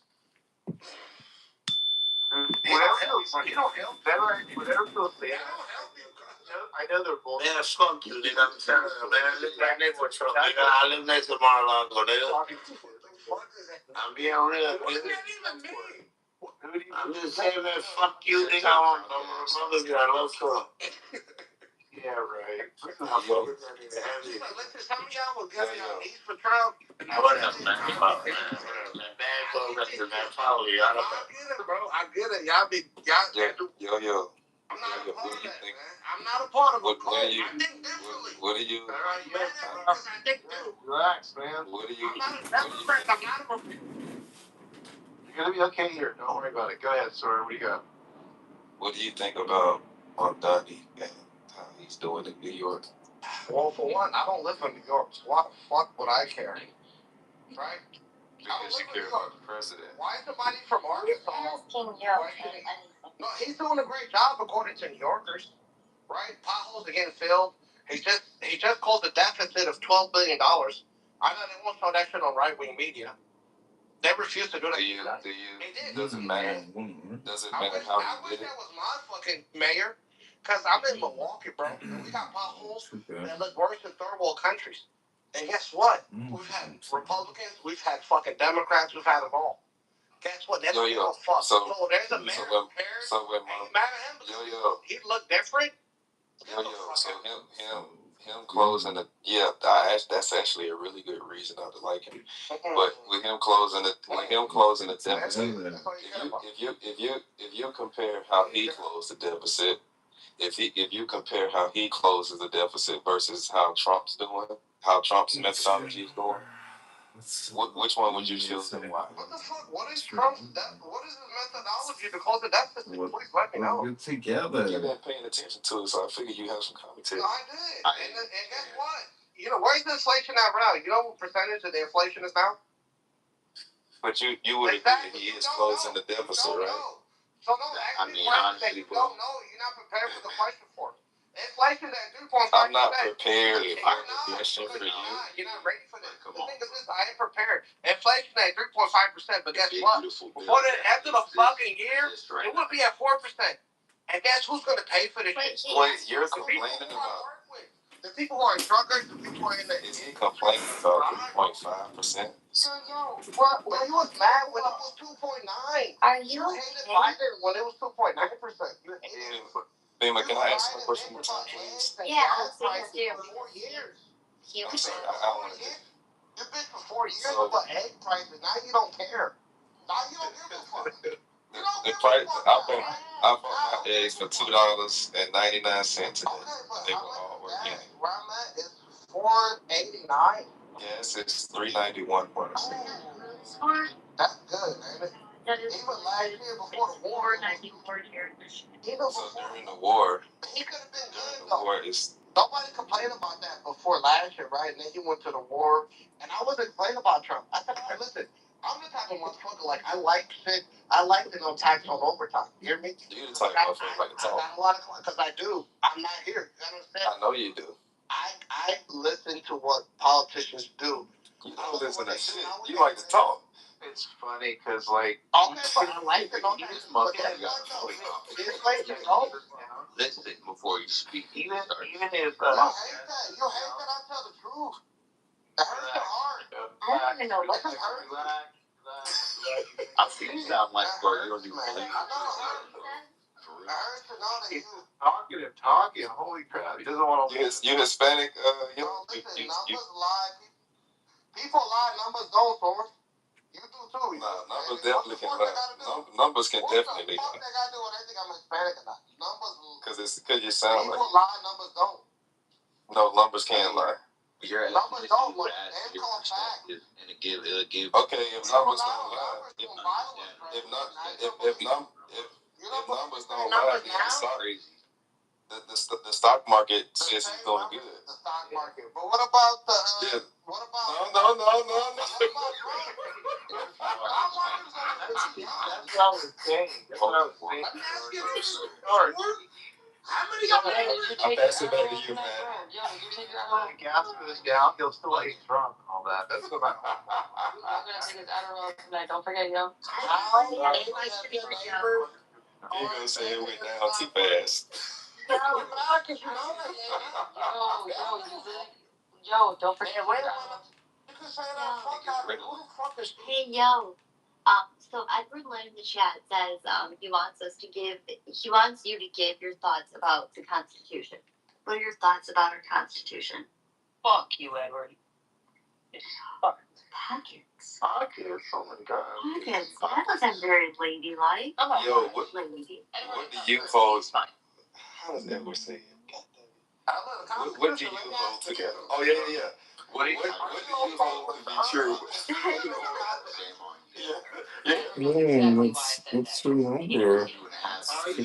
Let's remember. Are you okay? No, listen, you gotta read the Constitution outside of read the people, right? You gotta read words. No. Because you hate to read, I get it. You hate to read.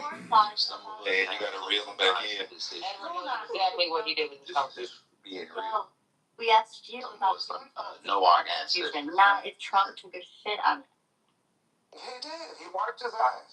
No. What? When you said Trump 28, what does that I mean? want to know The about Constitution says Dion could only serve 2 terms as the president. There you go. It's not even in the Constitution. What do you mean? It's not even in the Constitution. The Constitution is. It is. Hollywood, we asked you. Who the fuck you are? Young Hollis. Yo, Hollis, Go fucking play with Is yourself. this real? Scary ass little bitch. he said, young hospice. He's Somalian. American, you know, every black man. Fuck wrong with and I'm more white than you, bitch. On both Y'all Hispanic mulattoes. Yeah, Somali mulatto mix. He's 17 at a hospice. You mad at me? Shut your broke ass up. Tell dumb ass up. He's not not even even black. What are Let me know when you need some help. Okay? All right, no, I'm gonna let them crash up. You know, like Joe said, I'm kind of confused on what you're even. You are stupid. Of course. I don't know how Edward thought he would get a full, complete thought out with the. What the fuck is you? You a BB or Well, that's something? why you wrote it in the chat. No, I mean, like a response. Sure. Yo, what truths do you hold to be self-evident? Ask the question. Hey, a BB is disrespectful. They don't respect black folks. I don't Yeah, know what the fuck. answer the question about the Constitution. What did you steal? Who was a BB? Let him answer what. The whole question was for you. Young Oscar. Yo, you there? Yo, are you there? Yo, are you there? Are we asking for Edward, or is Edward gonna ask? No, Edward is asking you. What did you still chat? Because I don't think he can speak right now, so I read out loud to Yo. He literally is asking for Yo to answer the question. And while you do it, we ask. Okay, wait. Gets quiet. Okay. They don't have watching skills. All right.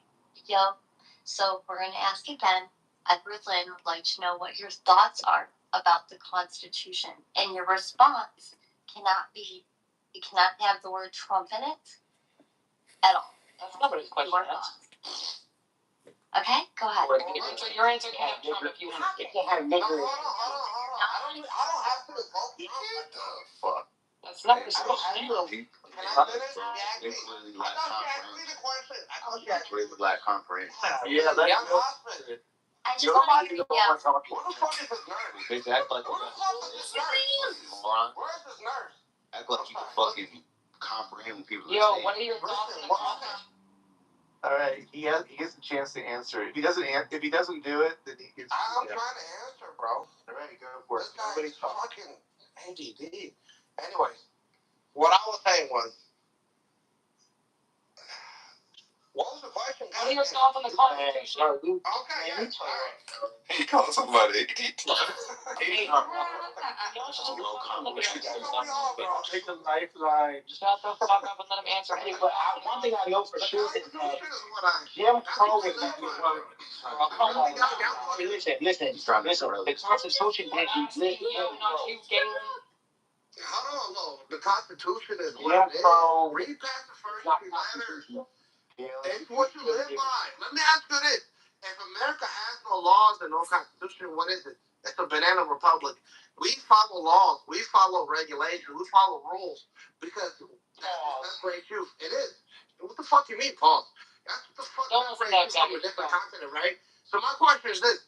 If you allow certain people, because they have money, certain laws or certain rules, certain regulations, what the fuck does the Constitution even mean? It's just fucking Bro, words all on paper. I said was It's words on a piece of paper. Please. Your name is Galen. Hey, FEMA, it's your turn. No, I'm being honest, bro. It's even on a piece of paper. Your name is Galen. not constitutional. Andrew at the time. Let's give it to FEMA. Yo, he answered correctly. What is America without the Constitution? Shout out to him, okay, bro? I'm just saying, either way though. Wait, what did he say? What did he say? What is America without the Constitution? Exactly. What's America without Jim Crow? Okay, we'll take that one. What the fuck does that mean? Jim Crow been gone. You never heard of Jim Crow? I didn't hear of it, but it's not here now. That was the Wait, who is Tim? You never heard of it. Galen, why did you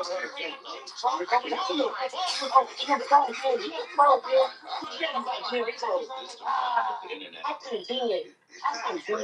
Information about shit. I don't have any cousin named Jim. You don't even know what Jim Crow is. How convenient is that? Jim Crow. I don't remember. You remember Jim Crow? He's literally black. You guys sound like, man, listen, man. Jim Crow. It's not constitutional, man. What's not Bro, constitutional? we talking like you lived in that Jim area. Crow is not Jim. Your Jim Crow is not probably lived in that area. What the fuck are you talking about, bro? Jim Crow is real. It's not constitutional, but it's still enforced. Yo, he's a black Jim man. Crow's enforced. Like he's white. That's how you got the. Hey, that's how you got the police department and the fire department spraying down with water hoses trying to go vote. Galen, you weren't even there. Sticking bombs when you're trying to go vote. Oh, go vote, niggas. And we're gonna blast you with water hoses. Y'all need to get out of here, man. Y'all sound, yeah, the water hose, the fire department gives you a water hose. Oh, you drink out the colored water? You drink out the colored water? Not who you think. Hey, how you do the sound effects? That's pretty cool. Red ring. I had a bologna with the red ring in it. The hand with the red Sound bologna. effects. So what? That doesn't make it better This than is me. not That's Edward's what fault. your life was harder. What is that? It's not You went to the state of Reaganomics. That's why I said If I can get the sound effects, I'll be the DJ for the room. He said Reaganomics. Go ahead. Reaganomics, yes. Ronald Reagan. Ronald Reagan is the reason why we had this wealth gap. Some people love government. You don't know who the fuck Reagan is. Why we have Some people, some black Yeah, people love generation government. wealth gap. He said Ronald Reagan. Let him cook. You don't care. No, let him cook. He said Ronald Reagan. Needs water. Where was the contract? Shit, I know. shit, Ronald Reagan. You know, say you're not doing the time. Go ahead, go ahead. I don't talk out of my ass like you people do. I don't talk out of my ass I like need you you do. to breathe. Nah, wrong time, man. Wrong time. He's exhausted. He's exhausted. We need to support him. And he actually heard you. Support this man. I was surprised. Yeah, like George Bush. George Bush now will be canceled. Maybe you better get in there. I know why. I knew. Let me ask you this. Name one thing Reagan has done that proved America. He gave niggas government cheese and government. One thing He got shot in the leg. Bang. Bang. Yo, Bima wants to answer your question. Ask your question again, yo. Yo, ask your question again. Ask your question again. Yo, ask your question again so everybody can answer. Let me ask you, what was the one thing that Reagan did that improved anybody's life? He did more than He got shot in the legs. It was lit. He got shot in the leg? How did it improve your life? Dude, but they gave me. Oh, what are you talking about, bro? What do you know about the Cold War? You want to even big sucker. They What the fuck up, bitch? You know what Reaganomics is? Back then, Do nigga. you know that? Actions are high. We're talking about. Reaganomics is a myth. When did crack cocaine Before you start saying where I was, crack cocaine black neighborhoods? Right after Jim Crow. It was Right after Jim I am. It wasn't. Are you attributing something? Jimmy Carter was a Democrat. I guess the crack just walked in by itself. You know what? Let me ask you this. Once you name yourself, yo. You ever heard of Habitat for Humanity? Up and down. Yeah, I You ever did. heard of Habitat for You Humanity? ever seen crack rock with legs? You ever heard about Habitat for Humanity? Yes. Tell me. I'm down to learn. Yeah, guess who started that? Jimmy Carter. The crack Jimmy walk in. Carter. The coolest thing is you You don't know nothing about have the audacity to blame Jimmy. You can tell me. You have the audacity. Name one thing. Name one thing. You're up. My favorite color is black. This guy's name is Yo-Yo, man. Yo-Yo. Up and down, up and down, up and down. Okay, Bima, you got a question or what? What's going on? Yeah, thanks. I appreciate it. So I'm trying to piece everything that you're saying. I'm hearing you. What would you say is your biggest issue with? Let me ask you this: are you a proponent of capitalism, or are you more socialist, communist? Let's start there. No, I'm a capitalist. I own 3 homes. I'm a happy capitalist. But I'm not a happy capitalist. selfish capitalist. Does that make sense? The problem is that you lost your way. You think that the people that I ran to, right? The people who I want to make sure their life is good, it's my enemy. Y'all want me to believe this shit so bad? That's not making No, sense. that is. It really is. I have no idea what you're talking about. No, you asked me a question. Well, I know right But now. what I'm saying You asked me a question. I'm You asked me a question. You asked me a question. answered it. I don't know anything else that you said after you said you're a capitalist. You're just talking about stuff. No, listen, I am. And guess what? America's a socialist in a certain way because you pay Social Security, right? No, and that's true. You do So pay Social Security. what is your number one issue with the country right now? What would you say is your biggest issue? What do you mean? What would you say? We all got like. Where do I start? Top Where do I start? Start with labor. Okay. Who doesn't labor? Are you willing to listen or are you going to interrupt? No, I said start with the labor. Try to be succinct. Okay, listen. I know you don't want to hear the truth. You don't want to hear the truth here. I get it. So would you consider Okay, America lost 1.1 million jobs last year. You hear me? And overwhelming majority of those jobs were from black people. So the black unemployment has increased overwhelmingly. I know Annie don't give a fuck. Of course she doesn't. Because you are That's a lie. certain programs. So, yo, Well, not a lie. That's a lie, bro. I don't talk. That's not true. that Trump has caused this? That's not true, bro. I don't talk. That's it. No, because You lying? I don't give a fuck. ICE removed a lot of Like that. I'm about to put this 12 in your But if you're not gonna be able to make a cogent argument, it's just annoying me and I'm gonna move you. For another couple seconds. But let me ask you, you said what is the reason for this job loss? What is the reason for this job loss? Because they just let me ask you that. What do you attribute to the job loss? So let me ask you this: are you upset that over majority of those? You're doing great. It's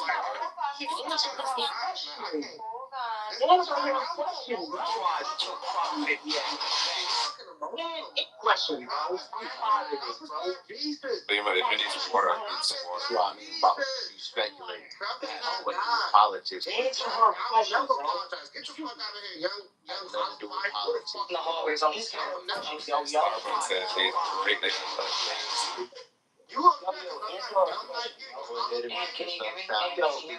Yo, reset, bro. Nothing to do with white people want the job. Yes, I can. Y'all made Yo-Yo mad. Y'all pissed Yo-Yo off.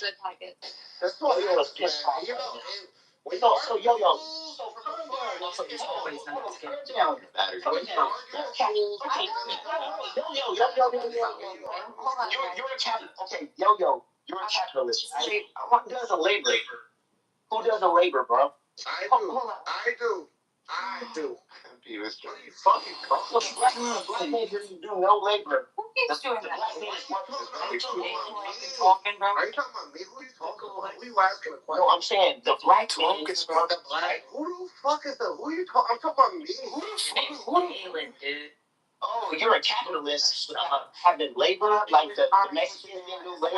Annoying as Yo-Yo. He's not a capitalist. He's a cap. Back to save it. Oh yeah, oh yeah. Profit, yeah. Hey, Yo-Yo's a cat. Yo is crazy. Why would you name yourself Yo-Yo? Why would you name yourself Galen? Who the fuck is Hey that? man, listen. Everybody, Google it. I don't give a. I'm not finna Google that shit. Galen is a Roman Orthodox Hi, Marshall. Hi, Dr. Hey, you can Google Yo-Yo. You can't Google Yo-Yo.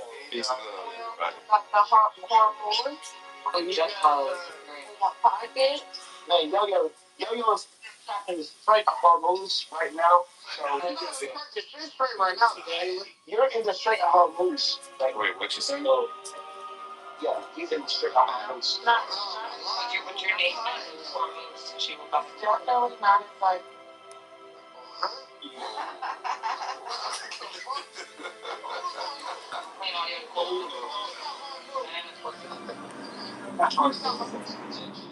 Bro, you gotta fucking stop. You gotta stop them.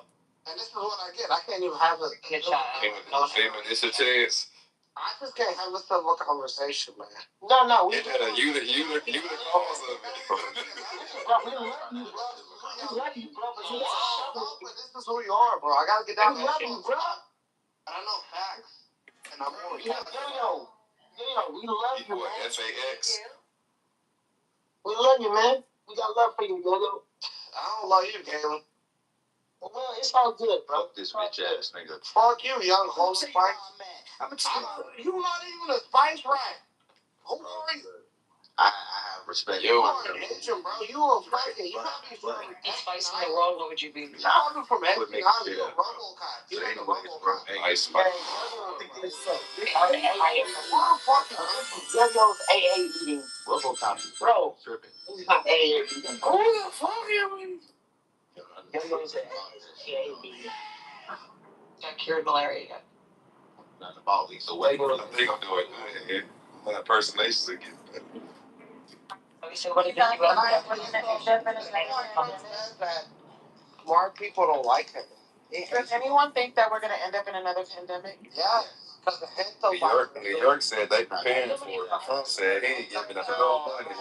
Coronavirus is not really the real threat. The last time It's got a burnout rate which would stop it from spreading all over the United States. I'm sorry. Meaning, like, the meantime. Wait. What? I was talking to you. I was talking to John. I was talking to you. 1 second, please. You're saying that this is what I do. I was not speaking to you. I was speaking to you. Wait. I'm You done. had Rofeda. Done. Period. You had Rofeda come and make a statement to me that prior to 1948, Jews and Palestinians were living in the land peacefully and everything was good. I told her, no, that's not coexisting. In relative terms, yes, they were living well. Okay, hey, Relative terms. I told her you are incorrect. Hold on. You are incorrect. I said, Rofeda, let me help you. You are Let me save you before they hold on for a second. Hold on for a second. Hold on. Let me help you. Wait a minute. She's not wrong. She's not wrong. Hold on for a second. She wasn't wrong. One instance is on the definition of your entire experience. One instance. So again, you're wrong. Technically, you're wrong. In relative terms, they were living in. Well, I want to ask Rofeda. You're still wrong. You're wrong. I want to ask Rofeda a few questions because she made the statement, not you guys. Please don't jump in to try to save her life. Okay? Please. She's a more educated woman. She can understand on her own. She can respond on her own. This conversation was between me and her. Amir, don't worry about her. She'll be fine. Can I say Go something? ahead. Go ahead. My great-grandfather was a Palestinian, originally Jew, who moved from Palestine to Egypt because of the oppression the Zionists even did for the Jews in Palestine. And just a second, we have a map. We used to have a map of our. Amir, you're hearing this? Zionists apparently oppress the Jews also. Zionists oppress the Jews. Yes, that's true. Liars. Moron. What do you think? This is a pro-Palestinian movement at its finest. Zionists oppress everything and everyone. We have documents. Wait, do you think Zionists are Jews' friends? You're so. Oh my God! We have documents of our land in Atlas. We have our Kehu, for our grandfather house. We still have. We have coins in that time that they used to have. They have their currency. They have their culture. They have their original ethnicity. And you guys came and stole everything. If I'm gonna be correct, is Yacob, the guy who stole Mona's house in Sheikh Jarrah. He just came from Brooklyn, New York, and he told her, "Oh, if I didn't steal it, someone else is gonna steal it." Does that guy belong to the land? Any other Zionist around any part of the world can claim the nationality, come to Israel, and take a land and take a house from the government. That house belonged to a Palestinian family. This is what occupation is actually called. If you don't know, it is occupation. They are called settlers. They are not called original inhabitants of the land. And let me correct you about one thing. I don't even believe in the one state solution.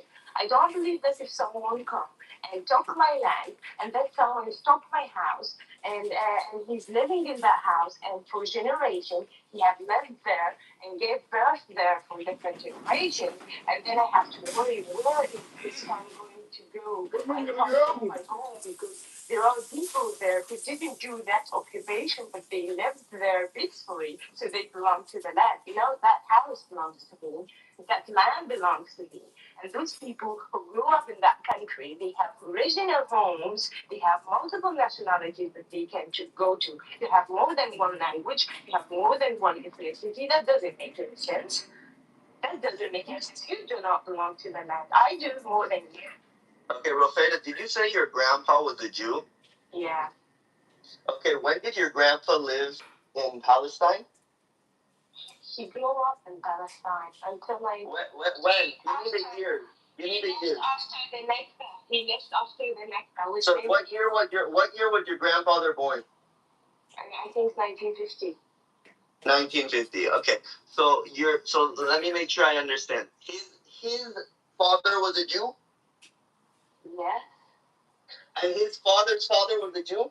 Yes. And I have. And they were living in Palestine? Yes. Oh, guys, what happened? I think you're. Oh, guys. I think This goes back to my thank you, Roberta. Wait, Roberta, I was quiet. Whoa, what is going on? Relax. This is given proof that the ancient Israelites, the kingdoms were there for the last 3,000 years, and even after the destruction of the Second Temple, Jews remain living in the land, and Roberta is proof of that. Roberta, thank you. Thank you. Who cares? Thank you. Have a right today. Amir, you just heard it. Jews were living in Palestine for centuries. Bro, respectfully, my speakers are about to pop, bro. My speakers are about to start. Respectfully, can I ask you a couple questions? Thank you so much. Thank you for your honesty. Thank you for acknowledging that your ancestors were Jews. They were in the land prior to 1948. You just destroyed the Palestinian argument for everybody. Jason, I didn't even need to lift up a finger. I didn't even need to say anything. You ignorant fuck. They are Jew Palestinians. You don't understand. I never denied it. I don't know. When did I deny it? Amir, let me know from your mouth. Denied it. Jews have been living. No. Jason, it's your version. You got kicked out of Iran. You never lived over there. Being Jewish is a religion. Guys, I love all of you. You really make my stomach. Don't put us all on. Jason, I want to ask you a few questions. I want to know as a non. Okay, let's take this now. I think Kerry wants to ask some questions. Satari, you can go after Kerry. No, I don't want to hear. Literally prove my point to all of it. Already denies. Oh my God, Jason, you're acting weird, bro. I want to ask nobody denied that the Jews did not live on that land. Nobody. Didn't you say no? But we were talking about this. That 29 was discrimination. We never denied it. That was never denied. So I don't know why you're fucking laughing. I never denied it, bro. Less than 5% of the Jews lived on that land. I don't get it. Like, this guy is retarded as fuck. Yeah, bro, you gotta chill with this. Kerry, it's on you now. This fucker, I have to keep muting this fucker, man. This fucking Jason piece of shit. Jason, I wanted to ask you a few questions. Just out of curiosity, because I really want to know. I'm new to this entire thing. So I want to ask you a few questions. Are you there? Yeah, I'm here. But Kerry, did you just hear what happened? Were you listening? I have absolutely no idea about it. Please keep your voice low. Wait. Okay, centrale, ellos de. You're leeching power. My husband is asleep. Kerry, you said you're tuning in. I just want to tell you what happened. It'll take me 1 minute. Recapping, just answer questions. No, it's very important. No, it's not. It's not. It's not. Kerry has a You're not gonna dictate how the group works. logical mind. You know what? God's lawyer was wrong. This room is not. I think we should give him 5 seconds. Okay, 5 seconds. Jason, you got 5 seconds. 1, 2, Kerry, can I explain to you what happened in 1 minute? The conversation between me. You have like 5-10 seconds. Okay, really quick. I told you this. Fuck, I want to ask you something. He can come back up when he comes down. He cannot come down. Yeah, bro, you gotta stop with the exciting things. Oh my god. He constantly talks like that. I just want to ask him a few questions. That's okay. We can bring up bro. I don't bring him up, man. He gives me a fucking headache. Go on, Satari. He is Iranian. His religion is he's a Jewish. That's his religion. He is Iranian, and he is trying to connect himself to Israel. He's trying too hard. That's it. That's the part I was a little. His ethnicity. He is Iranian. He is a Persian. His religion, yeah, he's a Jewish. We have Christian Iranian. We have a Jewish in Iran. We have Muslim in Iran, and so on. That's it. That's what I wanted to ask I him. don't know why they think it's an ethnicity. It's okay. Let her finish, Kerry. Religion. When that fucker's on the stage, nobody can speak. All he does is barks on that fucking speaker panel. I got a headache, man. That's why I don't allow him on my stages. It's been about a week. He keeps coming in here. I don't bring him up because he's annoying as hell. Yeah, his voice is very. Oh my god! Oh my god! So what's it about hyena or something? It's whining and it's obnoxious and he's arrogant. I mean, I've heard this guy speak before, but everything that.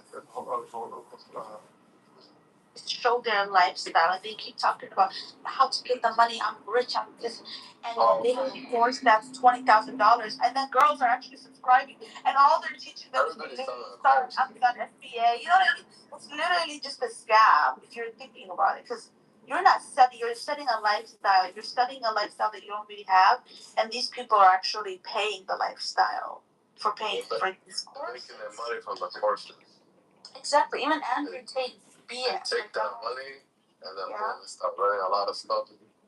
That's what I'm saying. Like you $10,000 for a course.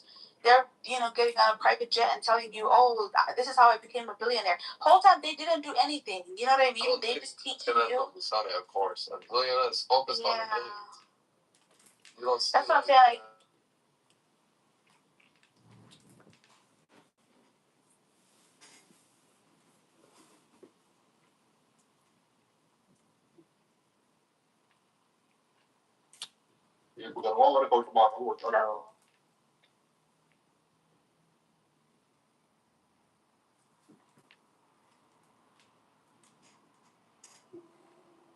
like homogenous, more power or something like that, that it constitutional to racially gerrymander. No, man. After the Supreme Court struck down, the Supreme Court upheld it. No, after the Supreme Court struck down Section 2 of the Voting Rights Act, communities of interest, meaning racially homogenous districts, are no longer constitutional. There was a decision that preceded that which said racial gerrymandering in total was illegal. Right? So I can completely gerrymander, right? Like if I have a big city that votes 95% for the Democratic Party, and I'm in a state, I can gerrymander it to dilute that power politically and it not be a racial thing. Right? So hey, bro, can you define gerrymandering? I don't know what can you define it? Gerrymandering simply means the drawing of political districts for congressional representation. Got you.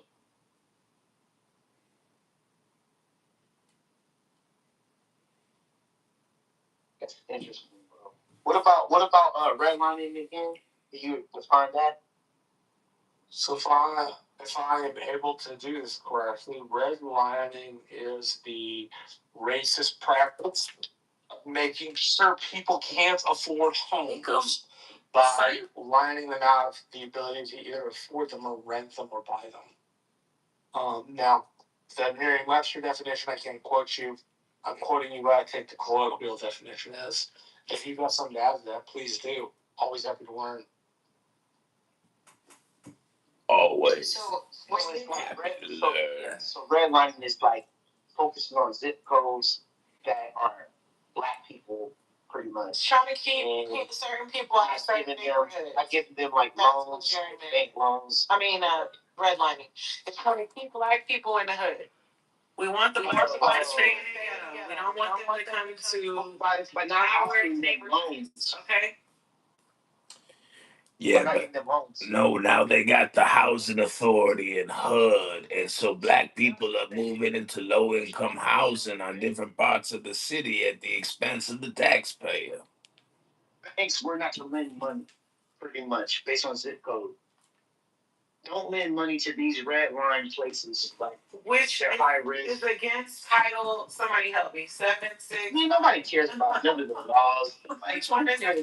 It's ran by criminals. So you talk about laws and it's illegal, man. The bank is gonna be like, yo, we're not lending money to these people that are in these certain zip codes. Period. It doesn't matter if it's legal or not. Look at what they do in Louisiana. That's Louisiana. They said, hold on. That's the whole point. Give us back that damn business. It's showing the banks. All right, so money too. Gemini and Mimi, they come in here all the time, so they're gonna play around with y'all and be jacked. and try to not offend nobody. But it was still I came in here because I was talking shit about California people. Normally, I don't fit in here. Like fucking 1/5 of a man or something like that. Well, you know, Yeah, on the fresh floor, hallelujah.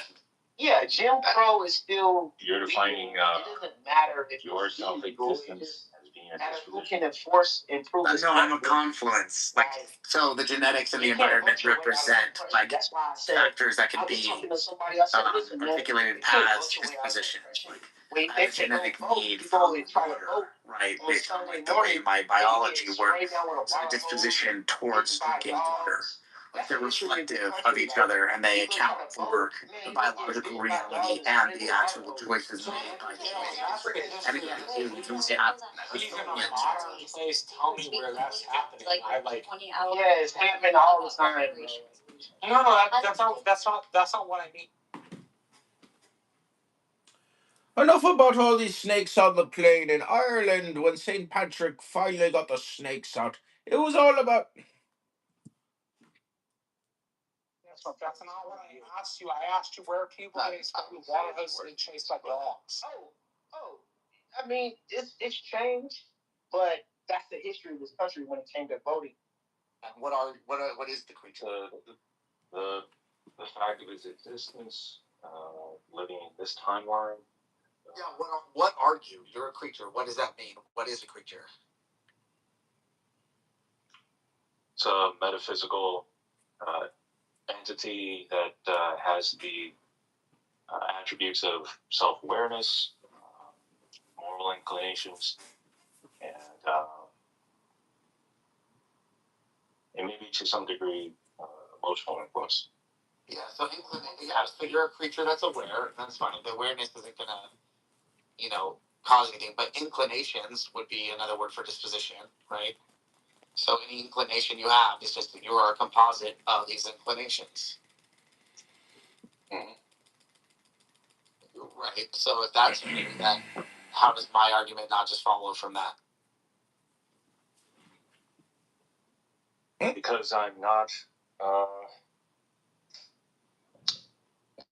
constrained to making choices that conform to any of my pre-existing dispositions. But you said choices are made by an agent, and what an agent is, as you just said, is just something that's aware. That is a confluence of you use the word inclinations, but I think we can substitute dispositions for that. If that's what you are, then it's just dispositions making choices, in effect, right? It's selecting from these choices. So what feels like freedom to you and to most people is the competing, is the competition within your mind, your awareness, right, of these dispositions. That is what libertarian freedom is. It is an illusion, right, where you self-reflect on this competition amongst dispositions. Can you better define what you mean by competing dispositions? How are they competing for one another? Is it the creature weighing the options and Yeah. So yeah, because since what you are is a confluence, right?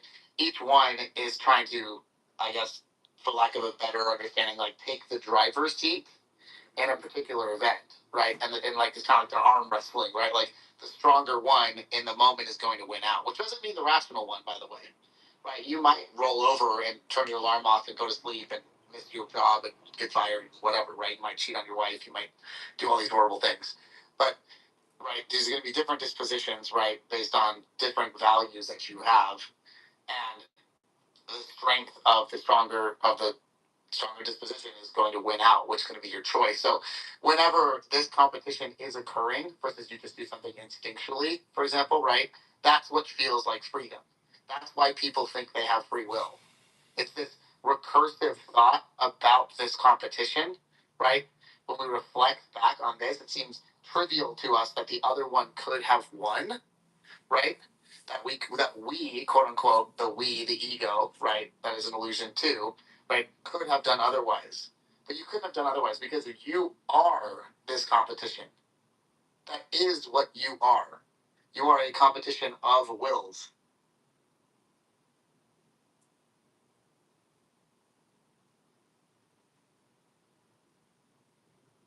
I suppose it's possible, but the problem with your deterministic way of looking at free will is that you're not able to account for the dispositions or choices that from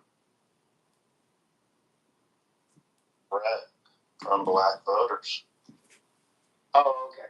So so what you're referencing are the Southern Democrats when they were hosing down black people. Right. Yeah, I just didn't know why they were Southern hosting them so bad. That they were doing that in the 1960s. I mean, Jim Crow, the era of Jim Crow, it was all about suppressing voters. Yeah, and I was saying, Joe, I was like saying that Jim Crow wasn't constitutional, but it was enforced. It was ran by the states, though. Yeah, those were state it laws. was enforced, though. Well, this is what we can say, right? My grandma, right? My mom's mom was born in '57. She lived in like the era of Jim Crow, segregation, all that little shit, right? But she was not no slave, right? But I do have, my second great grandmother. She did pick cotton. She was from Alabama, right? So when you're talking about American history is a vast majority of different history, depending on where your ancestors are from, and it's not the same history. Hello. Yeah, my history. Good show, Maryville.com. Kentucky. This is Mayor of Canada, John Kitover. It's 1:37 a.m. CST. We are listening to the President Trump House. They did have slaves, but they fought for the Union. It was called bloody. Like and share this video. Our family was tore apart. Brothers were killing brothers over it. It was ruthless. My family did not, though. My family's always been poor. We are one of the poor whites that never owned slaves, like the rich Marshall family, Marshall Rankin family that we've heard. Plantation owner, but look, you can't just apply that.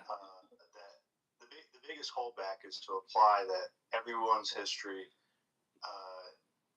automatically based upon who you're talking to and the color of their skin or how they vote or whatever to how the history was at one time. It's like, oh, here's a white person, were they involved with, was their granddaddy involved with it? Hell, let me tell you what, I don't know if my great-grandfather was a racist, but the likelihood of racists existing 100 to 200 years ago is high.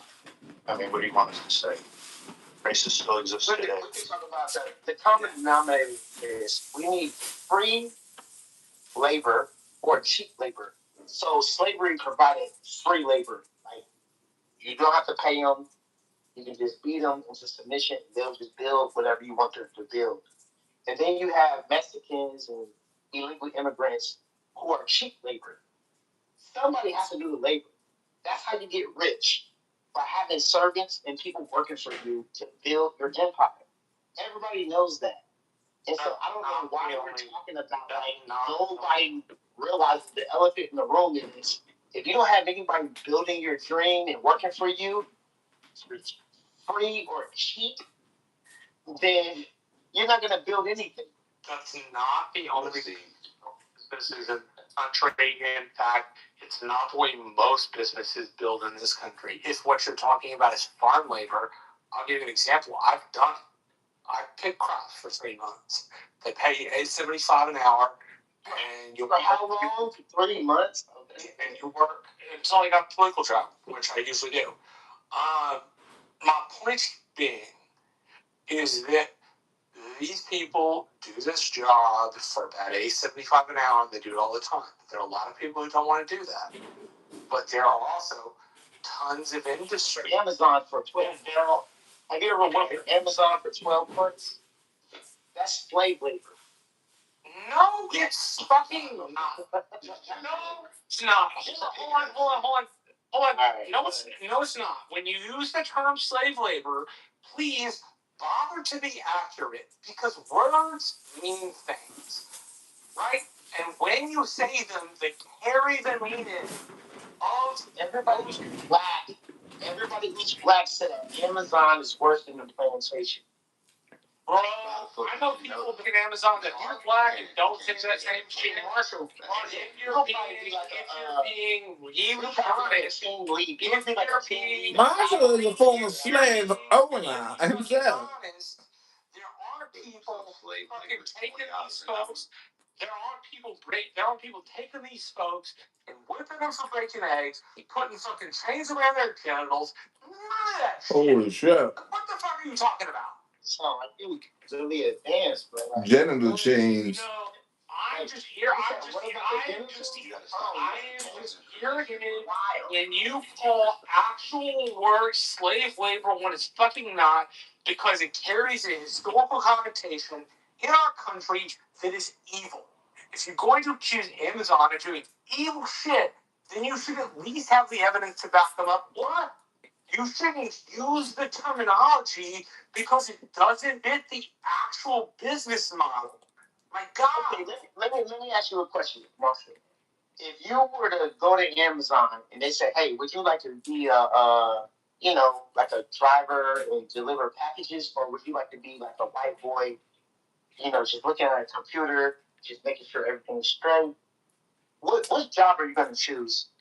The packages. I don't like sitting in offices. It's so intentionally obstinate and I annoying. fucking hate sitting in offices. So I would always take the job to put me out. Well, the white boys who I know that work at like these companies that I know about, they like sitting in the offices, bro. They like walking around as managers. And this is why affirmative action. Listen, did you know that affirmative action has been ended? Like, there's no company that's obligated to hire black people anymore. Like, affirmative action is something. Let me do a follow up. Hold on, Galen. Before you go down affirmative, that's open in a new thread. Let's stay where you're at. Let me ask you a question though. I want to have dialogue with you. The history is important to us, but it's good to look forward to the future with the rise of AI, which largely is going to affect many white collar office jobs. No race is pun intended or anything. That's what's going to all the jobs held by white people. Go ahead. Yeah. What do you think? What do you think's going to now with all that cheap labor that you referenced? It's going to be being done soon, largely by automation, computers, robots. So what are they going to do now when it's going to be a vast majority of Americans, if we continue to fight over the past rather than looking at what's facing in the future? How are we going to be able to get through this with the rise of AI? Yeah, so when you say we, you're talking about white collar jobs. A lot of white collar jobs are held by, Caucasian males. We can all agree on that, right?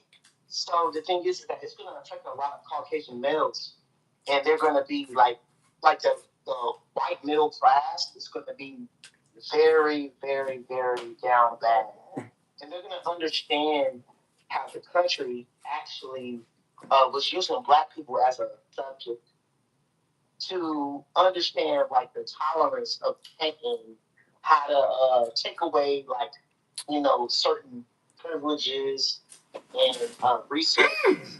And so now that that's been looked up, now the middle class white people are going to now feel the wrath of the government and realize the government is not only against black people, but it's against middle class white people. Well, listen, I think we've been feeling that wrath. Yeah, the government is a sovereign entity, a sovereign power. Trump just said he's going to import over 500,000 Chinese people. He told Xi Jinping that. And why are Chinese investors buying land near military bases? Why is that okay? And a lot of farmland. Why? Why are you okay with Chinese investors buying American farmland? Why are you okay with that? Yeah, that's nothing great. Why y'all okay with $39 trillion in debt? Next to military bases? Now you trust Trump? Well, we $39 trillion in debt. Food. Who are we in debt to, bro? When they say $39 trillion in debt, who are we in debt to? Most of it ourselves. Most of it ourselves. About 30 cents on every dollar to China. About 10 cents on every dollar to Japan. If you really were an international competitor and you wanted to fuck us up, what you would start doing is selling U.S. Treasury debt, right? Which would then make it so that the U.S. couldn't finance other things. But we owe over 50%, like over 50 cents on every dollar to ourselves. You have like the debt is not as high. Yes, to ourselves. Every American has something like $250,000 in debt. Not that's an estimation. $450,000. Don't take it as an exact fact that it's $250,000, but like it's above $200,000. You know what, Marshall? I'm gonna add you, bro. I'm gonna add you as a. I gotta talk to you in the back channel, bro. And as far as other countries, there's no such thing as debt when you have the strongest military. Like, what are they really going to do? Man, the strongest. Well, of course there's such a thing as debt. The British Empire was once the strongest military on the face of the earth. When the pound devalued, it fell out of its form. It became the U.S. dollar. So spending more than you take in, spending more than you can borrow, spending more than you can pay back, always fucking matters. Marshall, never a case where it doesn't matter. Let me ask Marshall, who was the last president that left with surplus when he left office? Bill Clinton, the federal president. Exactly. And who after that was the Republican president that caused the largest deficit? For the dollar isn't backed by gold anymore. Largest debt would have been the George W. Bush. It was. He had to listen.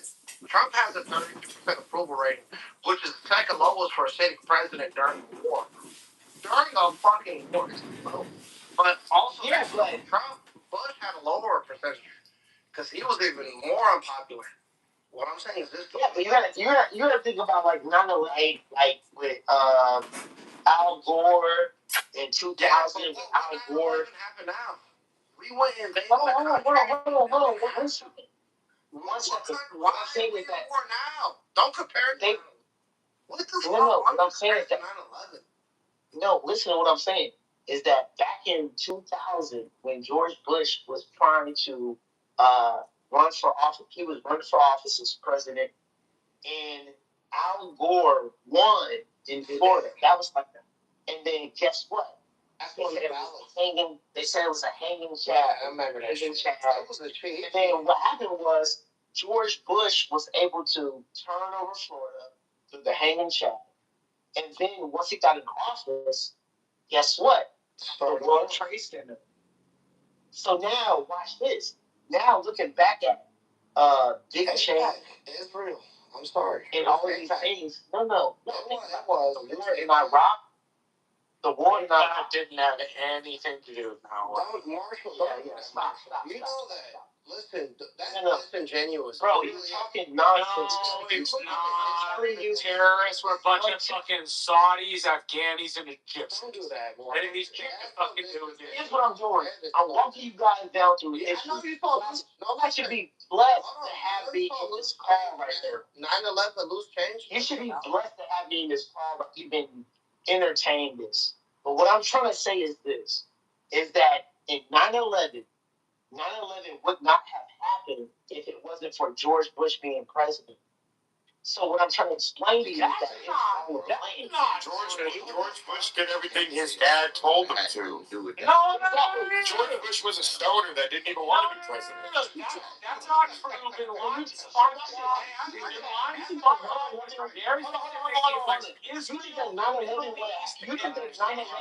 Saudi Arabia. Hold on. You think 9/11 would have happened with Al Gore being president? Galen. Al Gore being president. Can anybody get the work out there? You think that 9/11 would have happened with Al Gore being president? Hey, hold up. Modest speaking. Look, one mic. I know this is a hot topic. One mic. We're going to go with Galen. Then back to Yo. Make your points. Pass the mics. Don't hog them. Okay. What I'm saying is this: is that in 2000, right, the year 2000, Al Gore and George Bush were going up against presidency. Al Gore was like, "Yo, we need to do energy, all this stuff." The deciding vote for the presidency was Florida, and what happened was there was a hanging chad on the voting. So it said that Al Gore won Florida, but then they went back and retracted it. And then they said that George Bush won Florida because of the hanging chad. So now, what I'm saying is this, is that 9/11 would have never happened if Al Gore was president. That's what I'm saying. Now, here's the point. Looking back at George Bush and Dick Cheney going to war, 9/11 happened, all these things happening, the weapons of mass destruction, military. Guess what? Who got rich? Dick Cheney and George Bush got rich. Halliburton. That's what actually happened. That's what actually happened. That's just not true. The United States had an intelligence unit. The United States had an intelligence unit. Yeah, let him respond. Intelligence units tracking Bin Laden for most of the 1990s. We had intelligence. There was a big attack coming. Wouldn't have mattered whether it was Al Qaeda, wouldn't have mattered whether it was George W. Bush. The fucking Al Qaeda was set on attacking us. It was a group of fucking Saudis, Egyptians, and Afghanis. And they had the international financing. No, but you think that I'm not done. They had the international financing from Saudi princes, which we never went after directly after 9/11, from people in Egypt, and from some in Sudan. And that pioneered and paid for under, Khalid Sheikh Mohammed, who was the architect of 9/11. They started putting that shit together in the early 1990s after the original attack on the U.S. Trade Center with the gentleman in 1993. 93s. Yeah, so this is not something that had.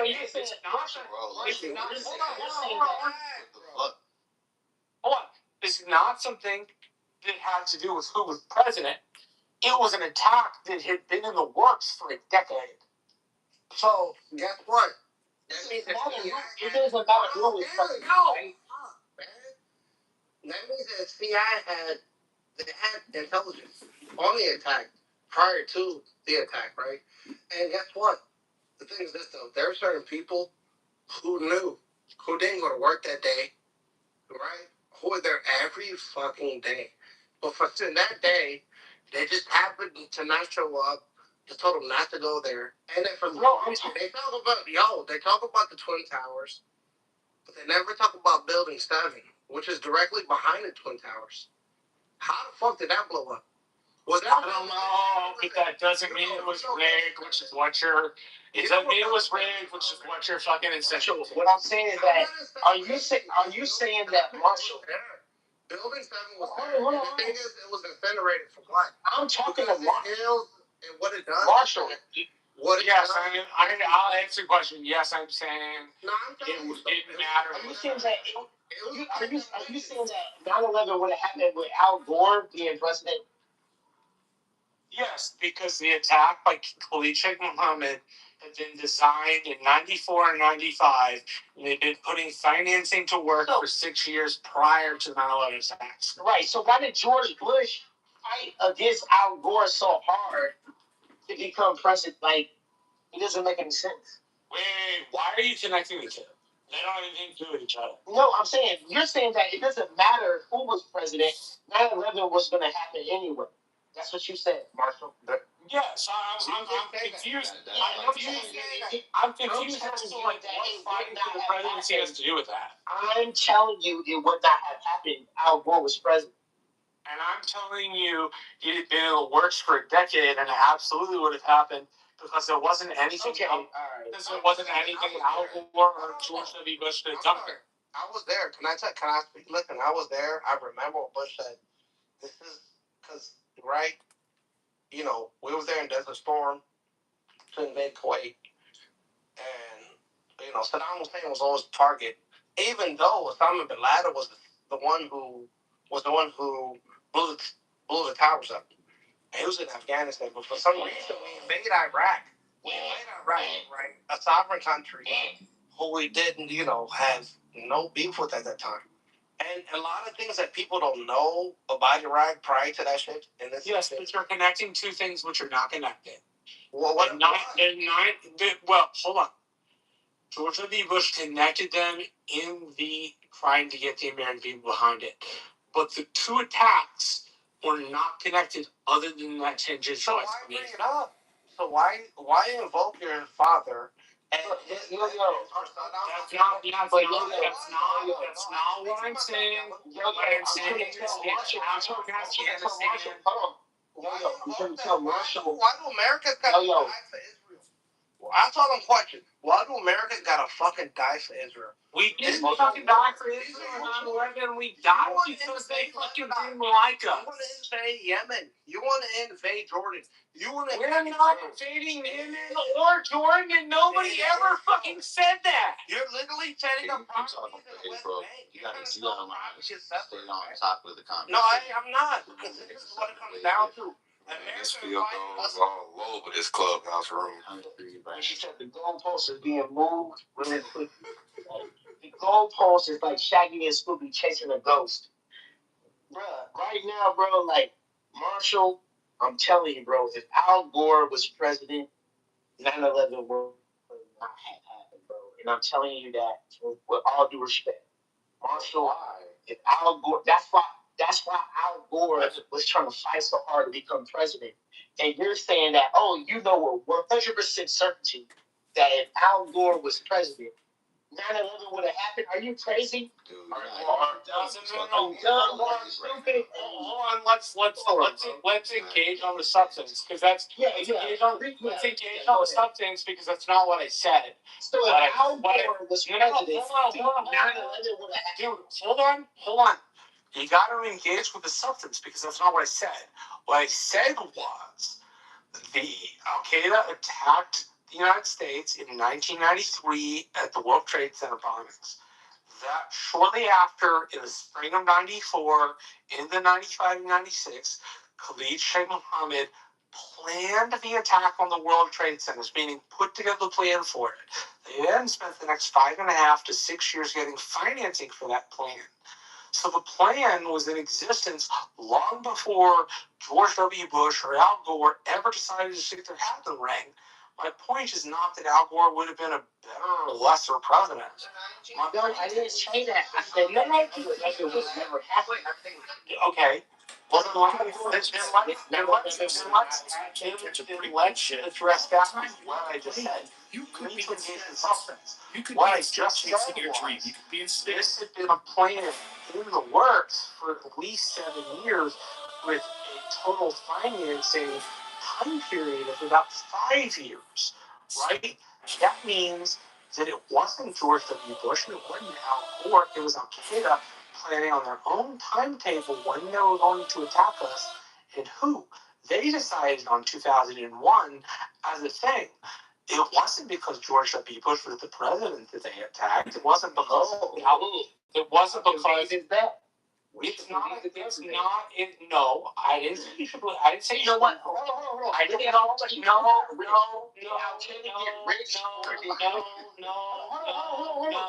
That's enough. Hold on. You need to engage with the substance. You need to engage with the substance of what I said. Not what you wish I can get rich because of 9/11. Bro, you need to engage with the substance. You need to engage. No.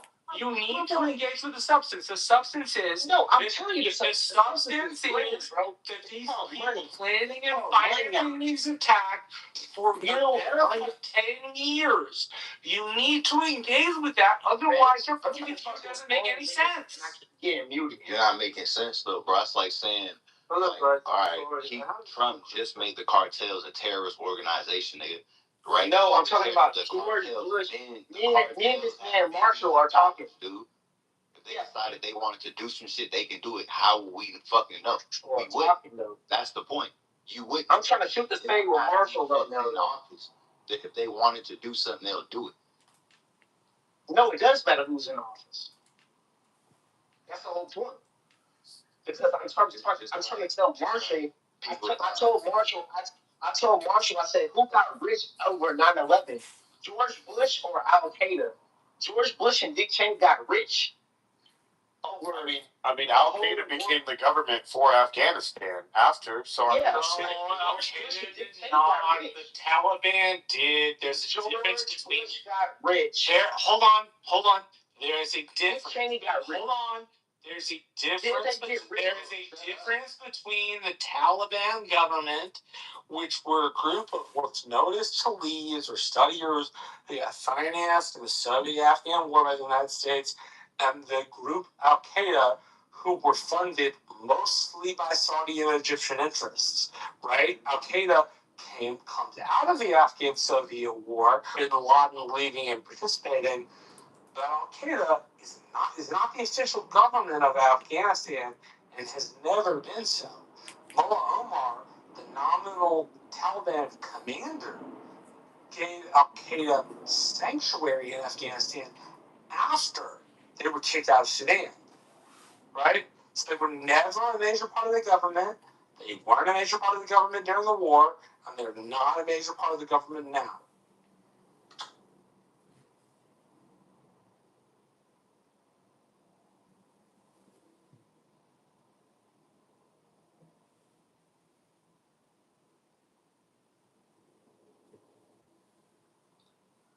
Hello, I have a question. If I want to send an email to Mr. Trump, is there any email address available, or you have to put a message on the White House? So what you need to do is you need to go to the White House website. I need it for 4,000. Is that right? Yes. My best suggestion, if you really want to get a message to the president, is find somebody below the level of president to send it to. Typically a staffer or a scheduler.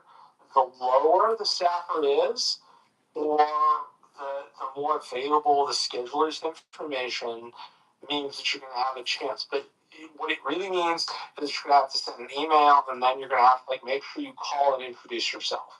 Hey, I'm not sure of your name. Hey, I'm Mr. Rankin. I emailed you about this concern. If you could pass it on, I would really appreciate it. Be aware you may get a form letter. So there are 10 ways in there. Sorry, go ahead. Well, I just say Matt has a connection to Trump through this house. So if you leave the message with us, we can get it to him. I didn't know the Trump House and Clubhouse has any relation to the early presidential campaign. Yeah, so just go ahead and tell us what your message is, and we can. Damn, bro. What's your message? I want to send an email to him about the situation of the Iran and just explain a couple of things to him about the what's happening in Iran and what's the maybe benefit for the U.S. and Iran both, at the same time. Well, can you go into more details? Yeah, but probably I'd like to send an email, not just have it. Well, yeah. So what you would do is hey, Mr. President, my name is Marshall. I'm really interested in Iran, and you probably have people in your orbit to tell you this stuff, and I imagine you've got access to all sorts of information. This is the way I would say it, not the way you would say it. You got access to all sorts of information, but I really feel like you should be aware of this piece about Iran. The people think this way specifically, right? And forward that to somebody forward that to the Trump House, but also do what I did, cover all of your bases. Do the Trump House, do what I suggested, and it's more than likely that your message gets transmitted. Now, whether the executive does what you ask is a totally different thing. The man gets told what to do all the time. I mean, 24 hours a day, the man gets told what to do. So don't expect him to take every piece of advice. But if you got something real substantive, from what I've heard about people who work with him, if you get the message to somebody that can introduce it, he usually takes stuff seriously from citizens or from people who have worries. He's far nicer private than he is in public, right? Apparently, he's like much more comprehensive. He can explain a lot more stuff to you than he does in public. As Joe says, explained at a 50 level, right? Which is probably why he talks the way that he talks. But if you got anything interesting to send to him, he does take constituents from what I know, and Matt Beaver, correct me if I'm wrong, but like he does take those sorts of things seriously. I don't know if he writes back every letter, but I do know he takes letters every day and reads them. I mean, this could, Omen, if you have something that could really change the dynamics of this war in Iran, you should definitely let the president know.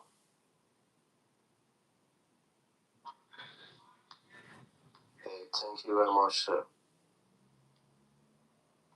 Hey, Beaver, I sent you a little message, but I just want to say this real quick. So I know a couple people in here heard me saying that I'm from a founding father's descent line. But I went down the rabbit hole, but I'm a confirmed fourth cousin, 7 times removed of Jared Ingersoll. So, dude, that's fucking ass. That's some badass shit, man. Yeah, and I'm also a mogul myself in the music industry. And what's unfortunate is that we got written out of history because for some weird reason. But my second great grandmother was basically was like half white and half French and black somehow. But her mom related to the French Huguenots as well. So it's just a lot of stuff that I've covered from the ancestry rabbit hole. But Story Scout verified this connection. Did you ever read about the French Huguenot massacre in Paris? Well, I don't know if it was in Paris, but it was in France. Did you ever read about that? They slaughtered. I have to look into it. Dude, they slaughtered something like 30,000 Huguenots in a day. Like in a single 12-hour period, they killed 30,000 people. It's insane.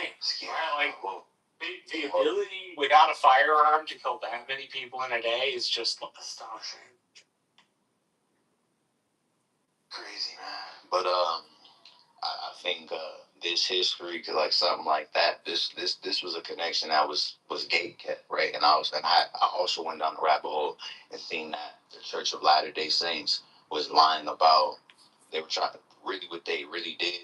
And I haven't really exposed the story yet, but I am gonna break this story soon enough. But they were trying to commit genealogical erasure, and what Ancestry's DNA Story Scout did was found the error that they were trying to hide. So I know the whole tree. So even if Jared Ingersoll's, because I popped up on their ancestry. So I'm also related to the Baldwins. This bloodline also created Abraham Baldwin as well, who's also a constitutional signer. So nonetheless, though, this connection also goes back to the 1600s. To the early English settlers in Connecticut, Massachusetts, and stuff like that. But of course, Jared Ingersoll was from Philadelphia, and this was my 5th great grandmother's on record confirmed 4th cousin.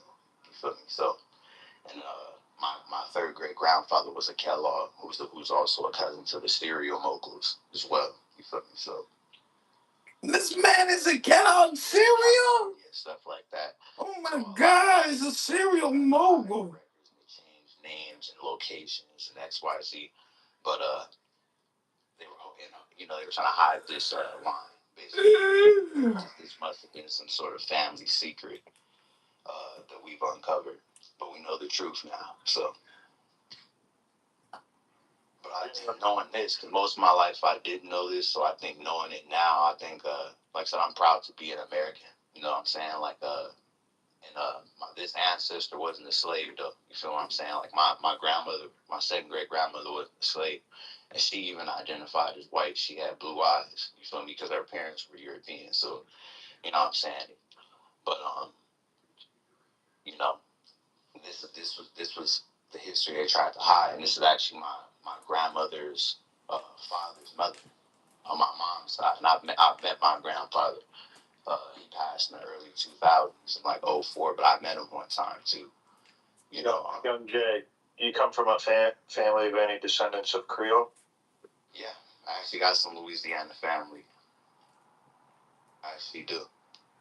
Is that comes from the line of the lady you're referencing? No, well, interestingly enough, so the Kellogg's lived in Mississippi, and that's where I guess she was born at, I assume. But after that, I'm assuming they also moved to California because it's a census record and stuff like that that says that. And her mom was a Lafayette, so she was like a Canadian French woman. She was from Whiteside, Chicago, Illinois. I think everybody on this motherfucking app. Kellogg, he was from I think Westminster, Ohio, or something like that. I have a question about Creole. Just based off, I don't know if it's the same. I don't really do a lot of history, but I just stayed up one night recently looking up those little islands by Alaska because I like traveling to places and remote places and shit. And I guess the natives from Alaska and Russia, like on that little area, were called Creole also. I don't know if that's where. I don't know how people get anywhere. I'm just curious if it's the same people.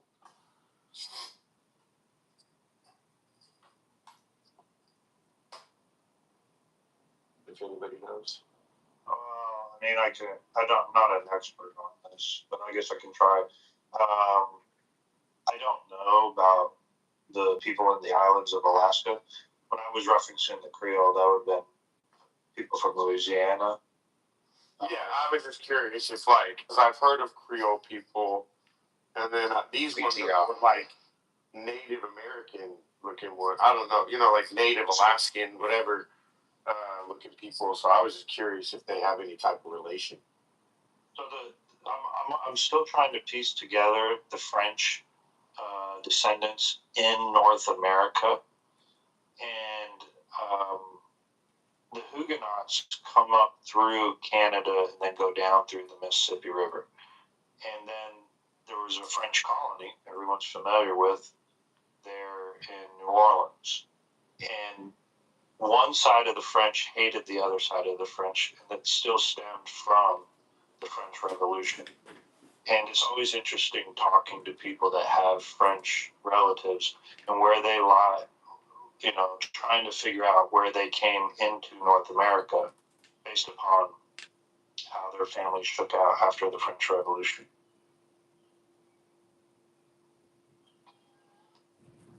Yeah, if you PTR right here, you can see what I'm saying. So what I am saying is, I come from Jared Ingersoll's direct family, so his cousins eventually created my bloodline, basically. So I do not descend from him directly, but I'm a lot relative than his actual direct descendants, like than his grandchildren.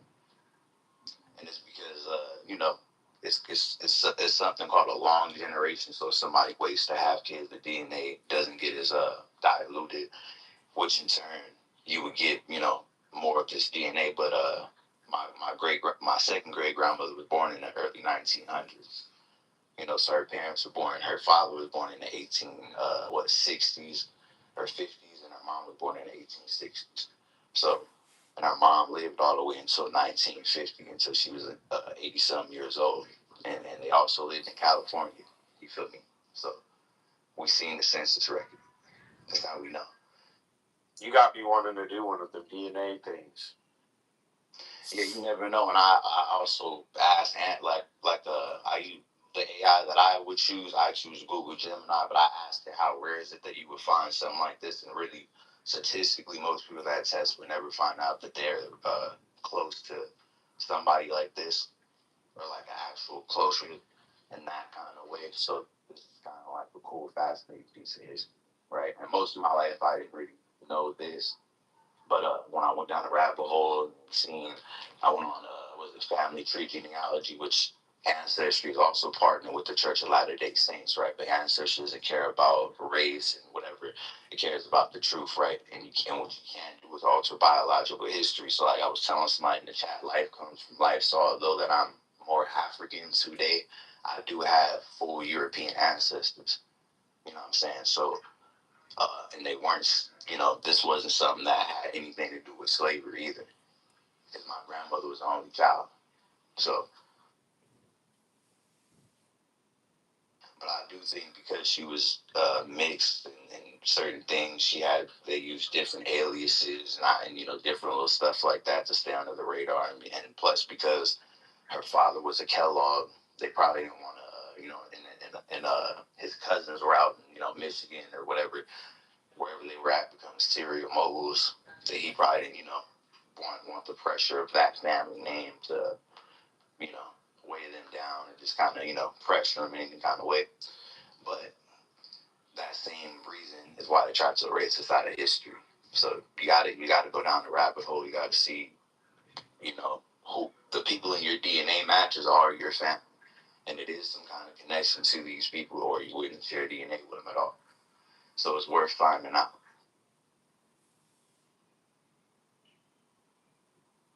So you were mentioning lightly about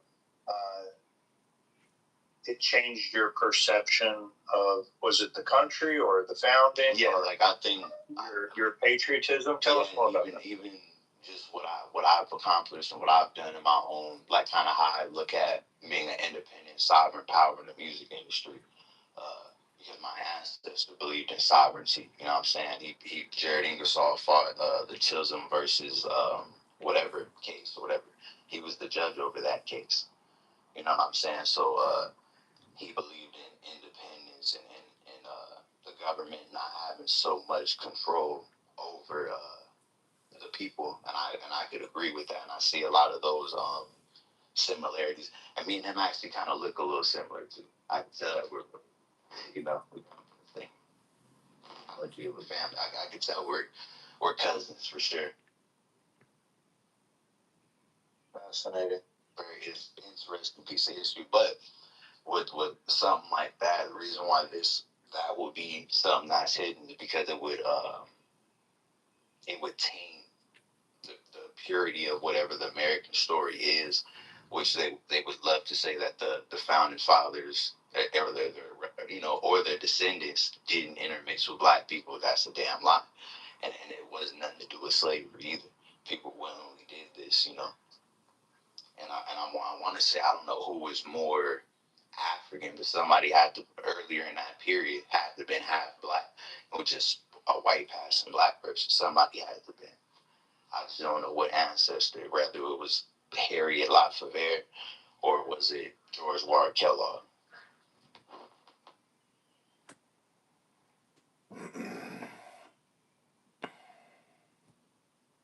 How far you made it? Oh, go ahead, sure. Yeah, I was gonna ask AJ, how from PC, bro? How far you made it back in your French? You navigated through French yet? Like you haven't chosen? I think so. What I have done, because I have my ancestry, like my raw DNA put inside of my heritage as well. So I have looked that name up also, because you can search these names inside of the search bar and see if any DNA matches come up. I have found some Lafayette that still live in France. I haven't reached out to him yet, but I look forward to soon. Approximately what year did you make it to on your French lines? I mean, well, as far as this relation to this person, to Jared Ingersoll, we trace that back to the 1600s, to early English settlers. So we trace this back like to before America, pre-colonial America,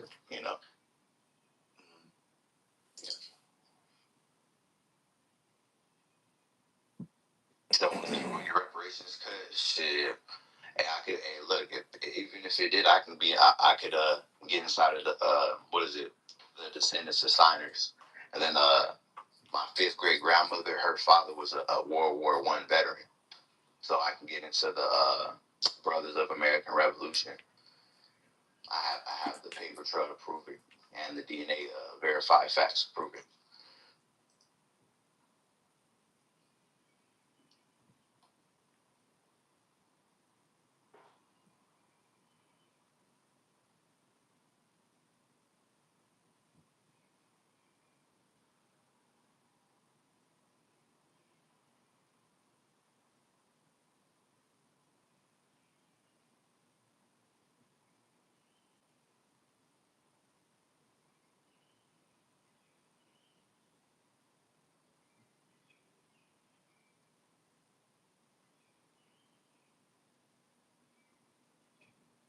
Yeah, but financial is the best. I read some stories about what them folks had to do to get up out of France. Run, flee for their life. It's like, damn. I'm reading one book. One of the guys, I think he was somewhat being convicted of hearsay. He knew that it was coming for him, so he had his wife put together a house party. And in the middle of the night, he snuck out the back door and got on the boat and came to America and then married. What was that lady? God, dog it. I cannot remember her name. But he ended up marrying this one lady, and that lady ended up sharing with her granddaughter, and her granddaughter wrote a second edition of the book and rewrote the preface, explaining, what actually happened, with her grandfather. So, folks had some crazy stories back then, man. She wasn't peaches and cream just because she was European.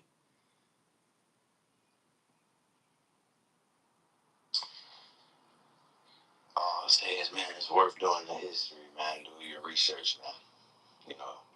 It's two sides to history, right? It's the side of the history that that you were told by your loved ones, and it's the truth, right?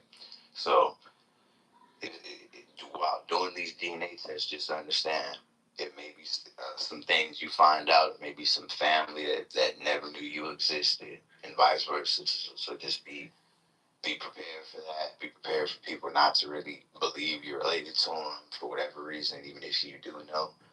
And but it's better to know, because guess what?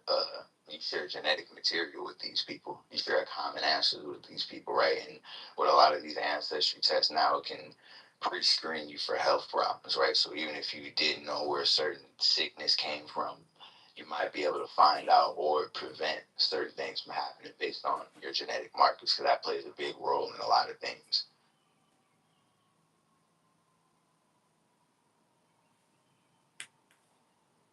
Yeah, I definitely do the genealogy. I'm not really a fan of the DNA test, but the using the records to find family members. I mean, we just talking about matches, right?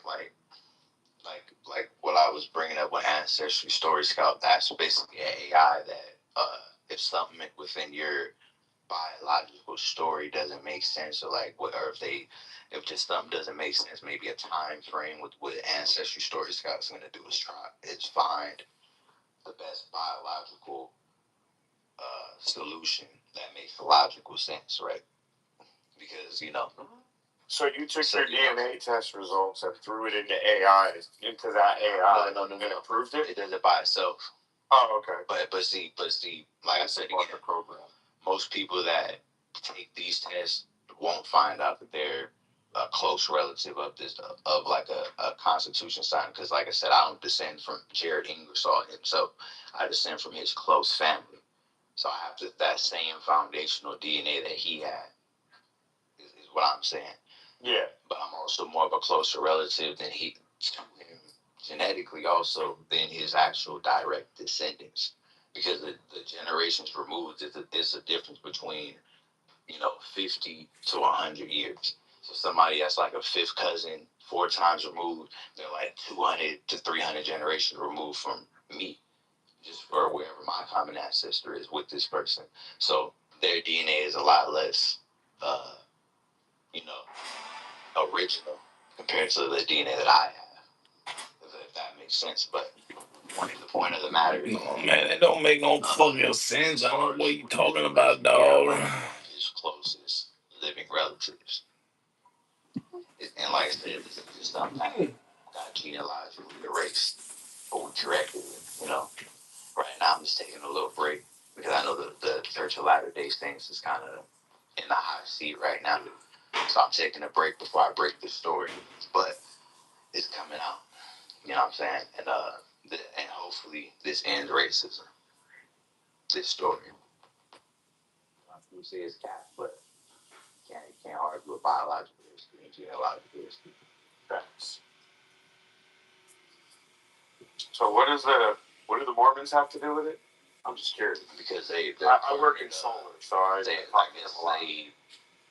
guess like manage these like Find the Parade, all these different sites. They manage these sites and give these sites the API information that it has, and even if it's false information. So it's people on there that they call them fucking like contributors or something, right? But these are people that have no fucking direct relation to you or none of your ancestors that will change stuff about your ancestor to disconnect you from these kind of prestigious lines if you do have a connection. Yeah. This is what these people do. And the reason why is one, so you don't know the relation, and two, maybe so you can't ask for some kind of inheritance if you want to make it. If you were entitled to one, they wrote you out of inheritance. You see what I'm saying? So it's just shit like that now. And the reason why I know they're in the hot seat is right when I expose all this and I get up in the back and forth through email and stuff like that. And they're trying to tell me that I'm not. I guess you got to be 5 generations from the person. I'm like, well, motherfucker, this is my second great grandmother. I'm not talking about somebody else. I mean, yeah, even though I was born in '97, my grandparent was born. My great grandfather was born in the '30s. He was born in '37. You feel me? So that's not that far back. And I met my great grandfather. I met a lot of my great grandparents. They said you had some old, some young. For what? For me to, I guess, manage these memorials. Yeah, for me to manage these memorial graves that's posted on these sites. But the people that's managing these sites have no direct DNA relation to these people.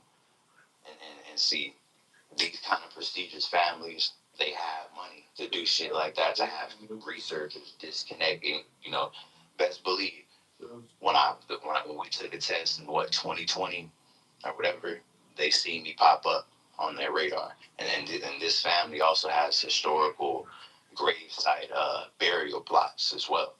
You know what I'm saying? So it's deep.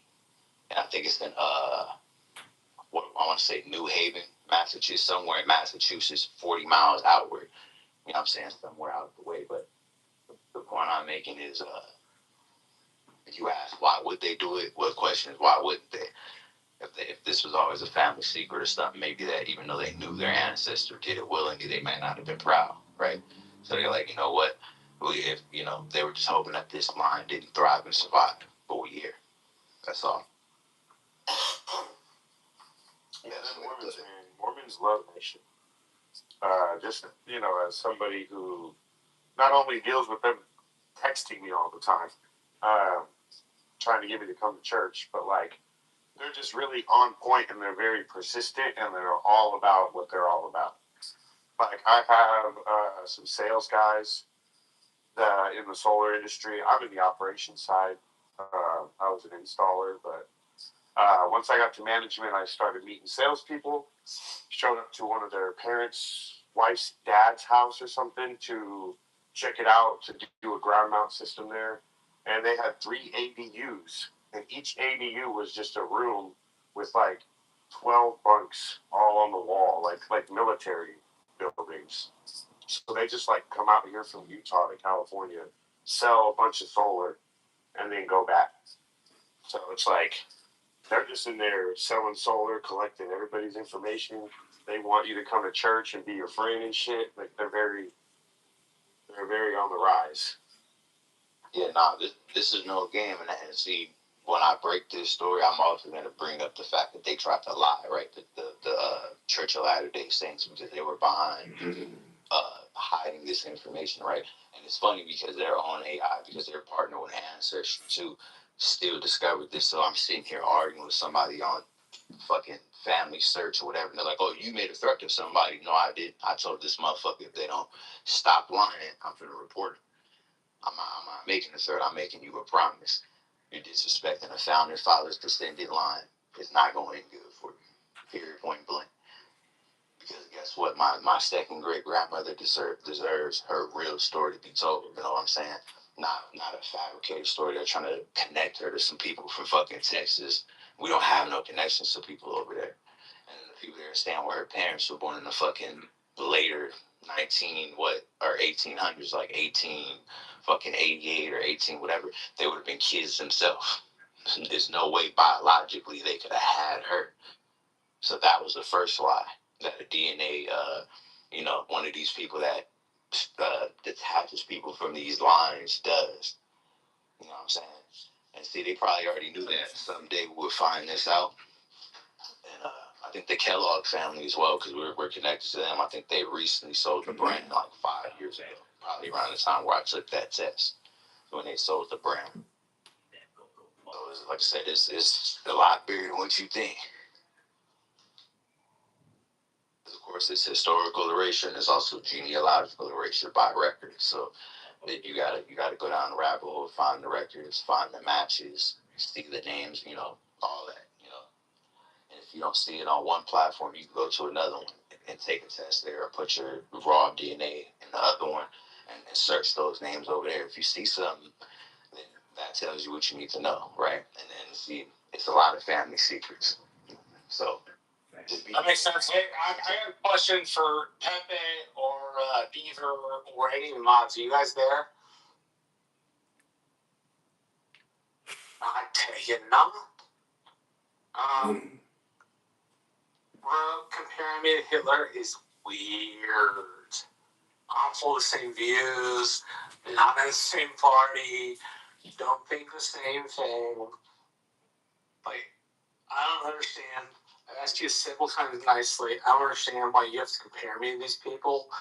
When we argue, I never invalidate your ideas, and I don't compare you to evil people. It's just a little bit weird. All I gotta say.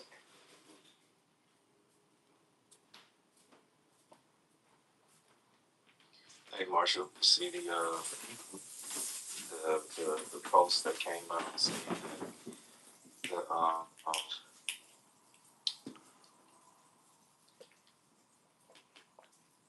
the money was flowing from the it's not the United Nations, it's the Global Forum. You know something about the Nazi government funding the League of Nations, which would have fallen apart before the Nazi government was ever replaced. Is that what you mean? No. I'm talking about like some of the current events. Today. Yeah. I was watching hold on, let me I'll get back to you. By the way, I really appreciated that